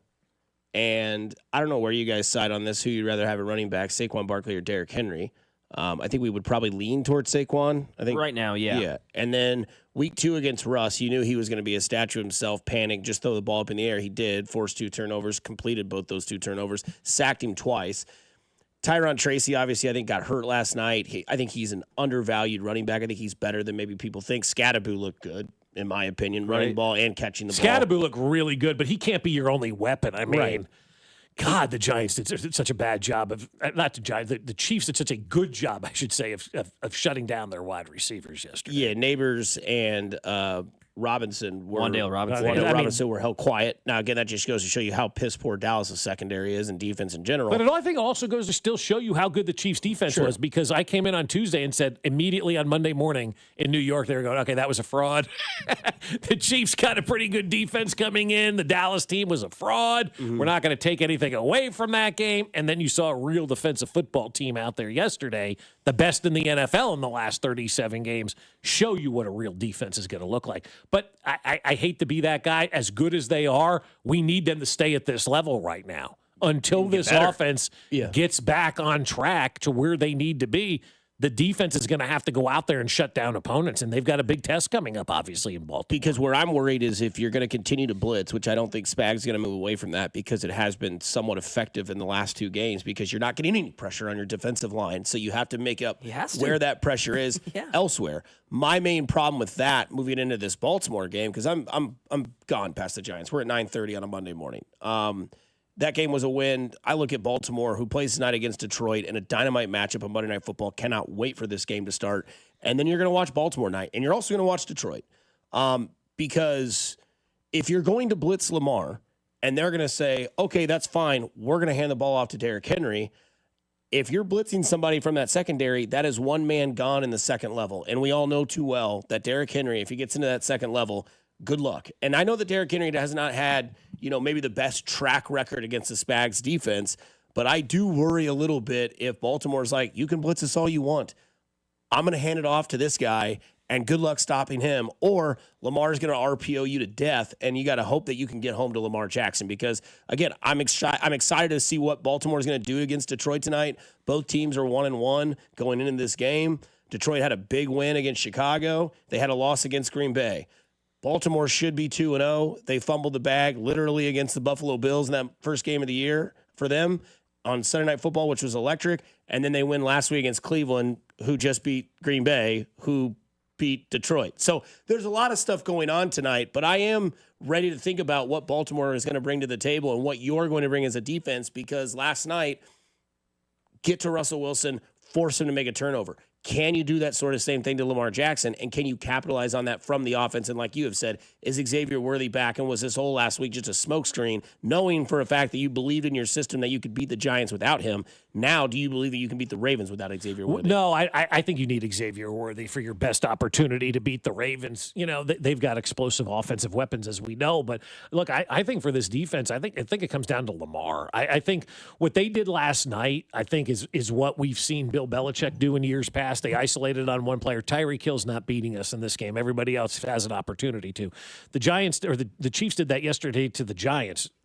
We're not going to get beat by Malik Neighbors. We're not going to get beat by Wan'Dale Robinson. If Cam Scatterbo beats us, then Cam Scatterbo is going to beat us. And I think that's the way you go into this game against the Baltimore Ravens. Lamar Jackson is not going to beat us. And if Derrick Henry gets going and he beats us, then fine. We tip our cap to one of the greats, right? But we're not going to let Lamar go out there and carry this game and be the difference maker. We're going to shut that guy down. That needs to be the mindset going into that Ravens game because that's who the offense runs through, right? It's all about Lamar Jackson. No, I agree. I still think it's just I don't know. I'm more worried about this defense than maybe some others. Maybe I'm just a little bit too negative still. But I think you are. Tell me why. I mean, they cannot pressure the quarterback with 4. They struggled to do that. They did a couple times yesterday. It took over 3 seconds. I just think against a guy like Lamar Jackson, that is not going to do it. I just don't think that's going to do it. Where else is concerned? Is it just the front 4? The offensive line, yeah. I'm talking about defense. Oh, just the front 4? Mainly the defensive line. Yeah, mainly the front 4. The secondary's been good. The secondary's been great. Been solid. Yep. Yeah, solid but for the most part. Would say, I mean, as we just talked about, they're not giving up a lot of points, right? If you tell me right now, and I'll throw, if you hold the Ravens to 20 points on Sunday, do you think the Chiefs win? Yes. Yeah, I want to say yes. My initial reaction is yes. Yes, a year ago, 2 years ago, 3 years. It's a given. Yes, if they hold 3 them years to 20, ago, right? Yes. 3 years ago, 2022. It's the last time this offense has been good. That's fair. But I think you would have said last year in week 3, if they held the Ravens to 20, they're going to win the game. Probably, yeah. Like that's 3 touchdowns. Yeah. We're not asking to move. I agree. Mountains here. We're asking for 3 touchdowns in this game. If they hold the Ravens to 20 points. And they don't win the game, then that's not on the defense, right? Agreed. That's on the offense. Like nothing has really been on the defense except that one play this year. That the Chris Jones malfunction. That's on the defense. Most of the reason why they are where they are at 1 and 2, special teams and offense. And those are the things that powered you for so long to make up for the defense. Now it's the defense's turn to have to go up there and make up. Like, sorry, guys, it's your turn now. Your number has been drawn. Go out there and figure this thing out. And that's what they're doing. And look, I think your expectations may be a little bit too high right now because your expectation for the offense is in the dumper. So you're looking at the defense and you're thinking they got to go pitch a shutout. If they don't pitch a shutout and get 17 sacks, we're not going to win this game. Those are unrealistic expectations, right? This defense is playing really, really good right now. They are. I don't think they really need to do much better. I mean, you're asking for perfect, and that's kind of where we are right now because of where the offense is. But I think with this defense right now, if they continue to play like this the rest of the year, they're going to be in some really good shape. This is on the offense to figure it out. This is on Andy Reid now to get this thing moving in the right direction against Baltimore. They go out and beat Baltimore, and they're sitting at 2-2. Everybody's going to be feeling really good. Awesome. Really good in a week, I'm curious to see how the secondary looks against a quarterback because they faced one pure passer so far out of the 3. Russell wasn't... And we know Jalen Hurts doesn't make his money off his arm or off the air raid. It was Herbert, and he diced up this secondary. That was the one game where I'd go, Bob, you're wrong. The defense was that fault in game 1. But you're right. These last 2 games, they've eradicated those issues. They've rectified it. It's looked better. But now they're facing a bona fide stud, one of the best passers in the National Football League. If you still think he's a running back, you're wrong. Lamar Jackson's one of the best passers in the NFL. Are people still saying that? Like, Bill Polian died, didn't he? Did he? I don't know. Let me look it up. But yeah, this is a great passer. So how can the secondary? Right. I want to look at that. That's a big test. Mm-hmm. But you're right. They've looked better. They're not the reason for a lot of these issues. No, the offense. Like if the offense, again, they win week 2 if the offense is competent and makes the play that they're supposed to make. And we're 2-1, not 1-2. But we are where we are. I'd also like to know how much they blitzed Herbert in that week 1 game. Chiefs giving up on an average in 3 games, 18.6 a game. That's a solid number. Take that. Especially if that holds up throughout the year because like Bob said, can you score 20? And can you give up less? +4 in the point differential. Obviously, the 22-9 helps with that. But before that, you had a combined 2 losses, giving up a total of 9 points. So you've literally lost by 9, and in your first win, you gave up 9. But again, I don't know, man, because Baltimore Zay Flowers, Isaiah Likely will probably be healthy by the time that game comes around. That kind of scares me a little bit because of what he did last year, week 1, and tight ends we know can get busy when it comes to playing this defense. Goddard was out for Philadelphia. That was kind of a blow in their offense. Not really a solid tight end in Los Angeles that you really look at and go, oh, man, that guy. And then you look at the Giants, don't even know who their tight end is, to be honest I have with no you. idea who their tight end is. I mean, honest to God, I have no idea. Yeah. Likely, Andrews. I know Andrews has fallen off a little bit, but Lamar Jackson, Derrick Henry, Zay Flowers, Rashad Bateman, those type of guys are going to be out there. But again, Hopkins is there as well. Yeah, that's an interesting one to you know, kind of come back a little bit and see what he can do. And I don't think it's going to be much, but you never know, you know, what DeAndre Hopkins is going to do. Kind of a homecoming for him. He played here for, you know, half a year last year and whatnot. So, but they do need to 100% figure out some way to get pressure with their first 4 guys, because that's where kind of Spags thrives, man. Like, he gets big guys on his defensive line that create pressure, and we're not seeing that. So he's got to go to his, you know, his backup plan, which is like, well, if they can't do it, I'll get these safeties or I'll get these corners that can come in and, you know, disguise a blitz, or as what Derek Johnson said, you know, Spags dials one up, and, you know, you watch it all the time. Is it going to be Roland Wallace? Is it going to be McDuffie? Is it going to be Jalen Watson? Like, who's going to come out of that slot area and attack the quarterback? And, you know, obviously now I've done that 2 weeks in a row. Tape's out. Like, defensive coordinators will look at that and they will be like, okay. And then you get the Ravens and you get Todd Monken coming here as the offensive coordinator with them, and he's going to know exactly where these guys are coming from. But I do trust Spags in that situation. You play Baltimore what seems like every single year that Mahomes has been here, because they win their division, you win your division, and every year you play division winners, obviously. But, you know, look, pressure from the 4 and then putting pressure on that right tackle in Juwan Taylor. I don't think we need to see him in that game. No, I don't think we need to either, but it sure sounds like, according to what Josh was saying earlier, they're not going to make a change on that offensive line. They got their guy and they're sticking with him. And look, there's something to be said for giving guys opportunities. There's something to be said for sticking by your guy and really giving that person a chance until they burn you and burn you and burn you and burn you and burn you and burn you and burn you and burn you. And I've been burnt enough by Juwan Taylor. So I'm done. I don't need to see Juwan Taylor anymore. I'm not Andy Reid. So it depends on what he wants to do in this situation. But I'm off it. I mean, I had a buddy of mine text me yesterday. He goes, this guy's you could call him Juwan the drive killer. I mean, because that's what he is. I mean, he killed 2 drives yesterday. 2 scoring drives he killed yesterday. And because of that, I'm done with Juwan Taylor. I've given that guy the benefit of the doubt. Like, how much more of a benefit of the doubt are we supposed to give this guy? I mean, I've run out of benefits. I've run out of doubts.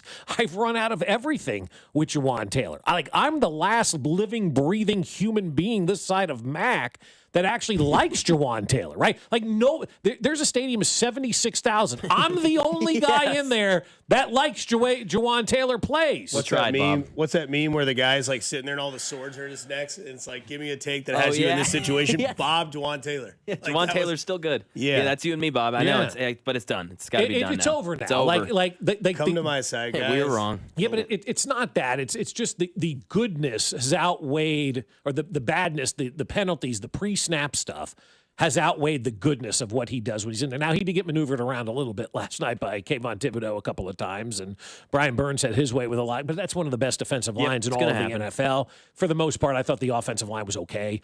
But this Juwan Taylor thing, it's just got to end, because it has to end, because we're not in the business of being able to recover anymore. We're not in the business of a missed field goal or a missed block or a missed call or a penalty being okay, where we would say, oh, okay, instead of 2nd and 8, it's 2nd and 18, no big deal, we'll figure this thing out. And that's where I think Andy Reid needs to do most of his adjusting, is to realize that we don't have that same team as we used to, where mistakes are magnified. Mistakes don't get covered up anymore. Mistakes get magnified now. And Juwan Taylor's a magnifying glass out there. Hyper-focused is what it is. Max says that Mac Jones stole his laugh. I mean, I threw it right to the guy, so it wasn't like he made a good play. I mean, good for him. He caught it, like, awesome. But like, it was the technically second part of my read, and I took a hitch to it and ripped it. I don't know. He's a funny guy. He stole your giggle. Yeah, I threw it right to the guy, so it wasn't like he made a good play. Love it. Mac's awesome. Geek. If your name's Mac, you got a good laugh. Coming up on the other side, we'll get to our brioche of the weekend here on Fescoe and Dusty on 96.5 The Fan, your home for Kansas City sports. Good morning, Kansas City. This is George Karlaftis, and you're listening to Fescoe and Dusty on your home for Chiefs football, 96.5 The Fan. Brought to you by Golden Oak Lending. Do you need extra cash? Golden Oak Lending can convert your home's equity into cash in as little as 14 days. Let Golden Oak Lending cure your blues. Well, I'll tell you what, my friends over at Park and Go want to make sure you get the best airport parking experience of all time. That's why you have to park with Park and Go, because all of their spots are covered parking. So your car is never going to sit out in the snow and the rain and the hail and the sun, any of that. It's always protected when you're out of town. And with Park and Go, it is so easy to make your reservation. Here's what I do. I make my flight reservation, and then I go to bookparkandgo.com. I make my parking reservation, and I always prepay, because when I prepay, I save money every single day. And at the end, man, it's a big time saving. So I always prepay and take care of that expense. And then I show up on the day of my flight. I scan my reservation, the gate opens, and they direct me right to that covered parking spot they have reserved for me. As soon as I get there, the van comes and takes me right to the airport terminal. We're not waiting around at all. And when we get back, we just grab our bags, walk outside, jump on the bus, and it's right back to the trunk of our car. So join their frequent parker program like we did and earn points towards free parking. Reserve your spot today at bookparkandgo.com. The best deals in parking. Bookparkandgo.com. Park and Go, family owned and operated. Hey guys, it's Dusty Likens. Let me tell you about my friends over at GiveMeTheVin.com, because I'm sure you've got a car that you're trying to get rid of. Well, I can tell you how to do it easily with GiveMeTheVin.com, because they want to buy your car, whether it is your daily driver pickup truck, SUV, minivan, supercar, or exotic. So say goodbye to dealing with all those dealerships and private sale tire kickers and get a true buy offer for your car. GiveMeTheVin.com puts your car right on the money, providing you with a hassle-free online option to sell your car for more. It's as simple as going to GiveMeTheVin.com and entering your car's VIN number or license plate number. You'll get an offer on your car in minutes. That is way above any dealer quote. You can go to one of their pickup locations, or they'll even come to you. It's as easy and it's fast. GiveMeTheVin.com is America's best car buyer. Hit it, boys. Sell us your car. GiveMeTheVin.com. So easy you can do it in your underwear. Oh, let's go. You're still glowing, flirting, grooving. You still got it. But your immune system weakens as you age, making it harder to fight flu, pneumococcal pneumonia, RSV, and COVID-19. Vaccines are a key part of any health routine and help strengthen your immune response. Ask your doctor or pharmacist which vaccines you need. Schedule in minutes at vaxassist.com. Sponsored by Pfizer.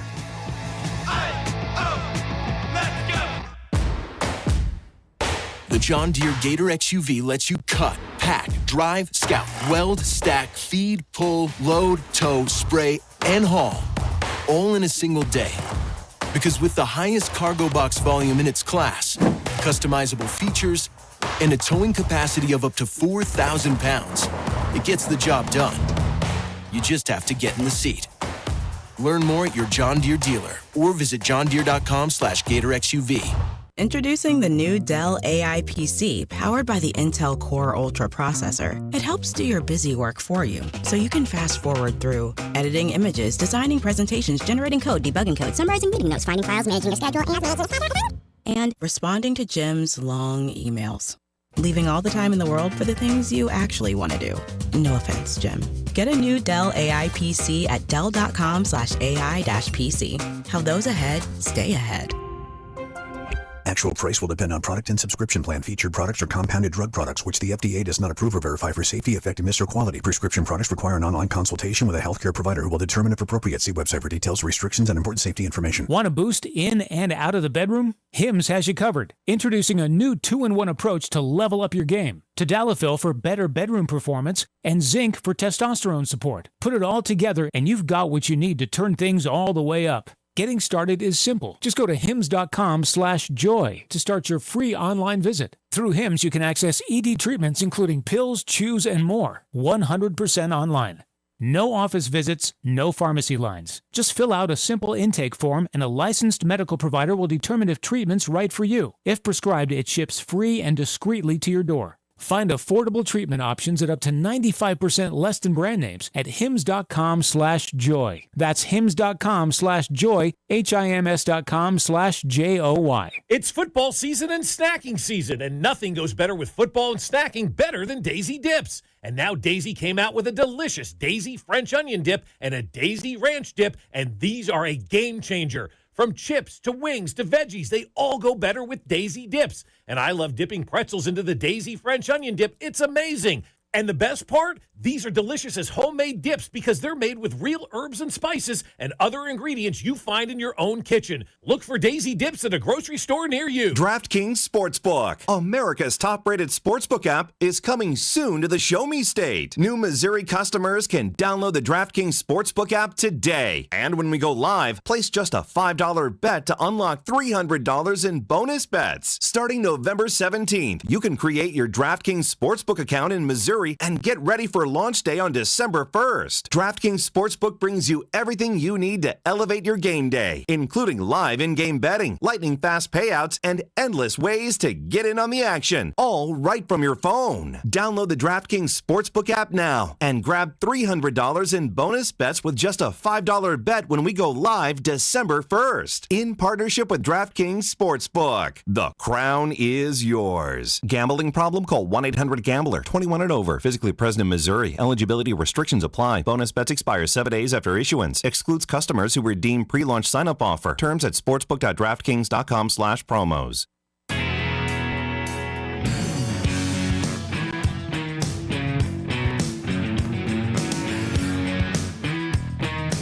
Final segment here on a Monday morning. Victory Monday. Sun is finally out. I was just going to say, the sun finally popped out, man. Yeah. Let's go. He almost lied to me. He said today was going to be beautiful. Supposed to be a nice day. Sure looks like it. Just had to get a little haze out of the way. Maybe Mother Nature is hitting the garage. Chiefs open up as 2.5-point dogs, according to DraftKings, to host Baltimore Sunday at 3:25. Just kind of skimming through here. It looks like that might be the best game of the week. It is, I think, because CBS is setting up shop here for their pregame show in the parking lot. So. Right. Because you got Philadelphia at Tampa. Hello. Sign me up for that one. That's a nooner. That's a noon game? That's a nooner, baby. But, yeah, you have Minnesota, Pittsburgh. Nah. Bill's got a tough one. Minnesota-Pittsburgh's overseas, so that's an early game. So we got an 8:30 game. Oh, you'll love that for fantasy football. You'll have the first quarter, almost halftime done by the time your show starts. Buffalo's got a tough one. They have the Saints at home. They're 15.5-point favorites. 15.5. That's a big number, man.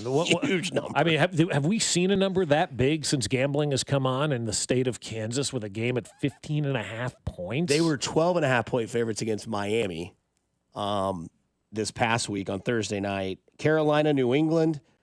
Drake May is him, by the way. I mean, think about he's really good. Think about it from this standpoint, though. If you're Buffalo, right, and you're a 15.5-point favorite over New Orleans, the Giants just lost by 13 to the Chiefs, right? So, kind of put that into perspective when you're thinking about this gambling. 15.5 sounds big, but is it really that big when a team is that bad? Wouldn't you take not New Orleans in this one? Would you take Buffalo in this one? 15's a lot. But it is. But the Giants just lost, and the Chiefs is beaten by 2 touchdowns. Right. And Chiefs were favored by 6. Hit that spread. Yeah. So which was right there. If Russell Wilson doesn't throw it in the stands 4 times in a row. Right. But still, it was what it was and how it ended up. Yeah, so for sure. Is 15.5 a big number when it's one of the better teams in the league against arguably the worst team in the NFL right now? Lay the Bills. Good underdog and lay the Bills. I will say this, guys. A week from tonight, you don't have to worry about any football. You can go to bed early. Don't worry about it. It's a doubleheader on Monday Night Football. Jets and Dolphins kick us off, and then it's Bengals and Broncos. So feel free to skip out on that. But let's get to the brioche of the weekend. Brioche of the weekend is presented by Sheet Metal Workers Local Number 2. Vote for the high school football game of the week at prepskc.com. And each week, the Sheet Metal Workers will give $750 to the winning team's booster club, and we will announce the winning game every Friday morning. Brioche of the weekend. Big brioche guy. Love that. Yeah, good take. Nothing better than a brioche bun. Had one this weekend on a Popeye's chicken sandwich. Fire. But my brioche of the weekend, I'll start this off, fellas, goes to those Missouri Tigers. You want to see some stats, Mac, that really pop out? How about Mizzou this weekend against South Carolina? They ran the ball for 285 yards. Ahmad Hardy is a Heisman candidate, whether you want to believe it or not. Guy. He has 79 rushing attempts for 600 yards. 7.6 average, 6 touchdowns against South Carolina this weekend. He was 22 for 138 with a 6.3. South Carolina ran the ball for a total of -9 yards. So the brioche of the weekend goes to the Missouri Tigers for having that defense to stop them. That is an insane stat to me. I think it was the stat of the weekend that I tweeted out. 285 yards rushing for Mizzou, -9 for South Carolina. That is my brioche of the weekend. Bob? That's just insane. That's a whole game, dude. That's a whole game. It's insane. Yeah, 285 to -9. That's nuts. Mine is going to go to my friends who got married on Friday. Friday night wedding. That's the way to go. I've just determined it right now. I don't care if you call me cheap if I get married on a Friday. Screw you. It's my wedding. Look, I'll be honest with you. It's no longer about being cheap, if you will. It's about having everybody there on a Friday night and everybody there knowing they don't have to do this tomorrow on Saturday and stop like most people came from work. So a lot of people were already dressed because they went to work and they looked nice and whatnot. And everybody got there. And so Emma Thompson, who I've known forever, got married over the weekend, and it was beautiful. It was great. Her dad did an amazing toast. My friend Justin, she gave a toast and dance with her mom because they're so close. I thought that was cool. And of course, then my wife goes, "My daughters better do something like this for me." And had to talk to them about that. Had to be nice to mom and all that kind of stuff. And the highlight of the evening though was for me and dancing with my friend Mrs. Kiter. She's 82 years old, been through hell and back, been kind of a second mother to me for the last 30 years and whatnot. And she's been in the hospital and been kind of sick, and but I it's where I spend Christmas Eve every year. All of our KU football tailgates back in the day were with them, and so she's 82 years old, and she said, "Would you like to dance?" I said, "Let's go," and we danced the night away. And I got a text from her son the next day. She goes, "Good Lord, thank you for dancing with her. My mother's been talking about this for the last 24 hours." And so the brioche of the weekend, Mrs. Kiter, Mr. Kiter too, for both of you being there, man, and fighting through all the stuff to be at the wedding and see Emma get married. It was great, and awesome. and I hope that's not the last time we're all together. We get to dance. So was it multiple songs or just one song? 3 songs. Do you remember the best song he danced to? I don't know. It was. That means it was great. Yeah, that means it was super fun. I didn't know if it was like a little bit louder now, or if it was like, "'Cause honey, I still," I don't. You never know. It wasn't slow. It was right at the beginning. Okay, where they play getting a couple going. Get people going. Nice, Yeah. good for you. It's always nice to bring an older lady out on the dance floor at a Heck wedding. yes. They want to do it. Yeah, they just need to be asked. They just need to be asked. And I'm like, well, your sons aren't going to ask you, so I will. Let's go, because it's fun. It makes me feel good. Oh, for sure. Absolutely. It makes me feel good to see her. She's been so great to me for my entire life. The least thing we could do is have a fun dance at the wedding, No doubt. No, it's the best. And you can see just how much that means to them, how much fun they're having. No, I get that. It's all about cut and rug at a wedding, because it's like Planet Fitness. It's a judgment-free zone. No one cares if you're just an awkward white guy out there dancing, but if you know what, you're having fun, everybody joins. Yes. I will say the Friday wedding, man, I don't know if anybody's planning a wedding, do it on a Friday. Okay. And then you have Sunday to recover still, too. You don't have to worry about one day. You get Saturday and Sunday. You don't have to worry about, Saturday. And like, you get going on Saturday, everybody's doing things like, I got to stop down and get ready for this wedding or whatnot. And I used to not think that way. I used to think, Friday rehearsal, Saturday do the wedding, the whole 9 yards. But you know what? More and more, man, people are working from home or traveling all the time anyway. So it just doesn't matter anymore. And if you're doing a wedding, don't worry about everybody else. Do what works for you. I think so many people, and yours truly included, you get caught up in what others may want, right? You got to do what you want. What if others wanted hard butter? Well, they weren't going to get it. Not at my wedding. Yeah, everyone that we've talked to about our wedding has pretty much said that. Like, hey, it's your wedding. Yeah, but that's us giving advice, too. And then you have to sit there and take the advice, and it's a lot harder. It's a lot different. Because you're dealing with family dynamic, and they all suck. I want to get married Saturday at 11 a.m. That'd be lit. The rest of college football Saturday there for you. That'd be hype. And you can go home at 2 o'clock if you want. You don't have to stay. See ya. Mac, you got a brioche? I would say I went to Aqua Penny's Friday night. Good place. In Leawood. It was awesome. Never been. Yeah, it was awesome. really good, What bro. was on the menu? Oysters. Started with oysters, little lobster flatbread, lobster rangoon, which was so good. Some really nice chicken wings. Couple of different things. Shrimp rolls. So you just went small plates? Yeah, a bunch of small plates and shared all of them. Yeah, I think I had Moscow Mule. So when did you eat dinner? We just kept going, dude. We just kept eating. It was awesome. So oysters, lobster ragoon. Yeah, lobster flatbread, some wings. Trying to think. There's a couple other really good items. We got a few different things. What was the flavor of wings? Just like a buffalo? Like a nice like teriyaki, like a fancy wing. I'm trying to think of like, but you know what I'm saying. You know, smoked wing. It's a great place. It was really good. Yeah. Penny was there. Got to meet. Oh, she's Penny. awesome. Yeah, she was so nice, just filling up water for everyone. Her concepts are fantastic. Aqua Penny, Bamboo Penny. Yeah. There's a place called Casey Thai at like 135th and Quivira. Alex told me this was her original restaurant. Okay. And so we order sometimes from there because it's a little bit cheaper. Get it? Okay, good to know. Good to know because it's a little expensive, but the it's very food is nice. the exact same. Really? Yeah. And then she's got the one in the Village as well too. Village Pennies, I think it's called right now as well. So yeah, she's got them all over the place. She man. cares about the design of the restaurant. The outdoor seating's beautiful. Like the details are there not only in the menu items, but just like the whole environment, the vibe. It's great. It was a great spot. Mm-hmm. Really good. Recommend it. The fiance, she enjoyed? She loved it. Yeah, it was a great night. You just had one Moscow. Do you stick with the same cocktail or do you kind of switch it up? I had 2 or 3 Moscows, and then she started with wine, and then she started with a cocktail and switched to wine. Nice. Did you Uber? Of course, Bob. Good. I mean, your generation, that's normal. Yeah, Our generation was like, I gotta close one eye and take the back roads. Happy Monday, Victory Monday for the Chiefs, 22-9 over the Giants. Go do something nice for somebody today. You never know. It could change their day, their week, their month, their year. It's simply cool to care. Kansas City, stay kind, stay safe, stay groovy. Coming up next, it's Cody Gold and that 2-1 Drew guy who's still happy the Bengals lead the AFC North. We'll talk to you tomorrow. Good morning, Kansas City. This is Creed Humphrey, and you're listening to Fescoe and Dusty on your home for Chiefs football, 96.5 The Fan.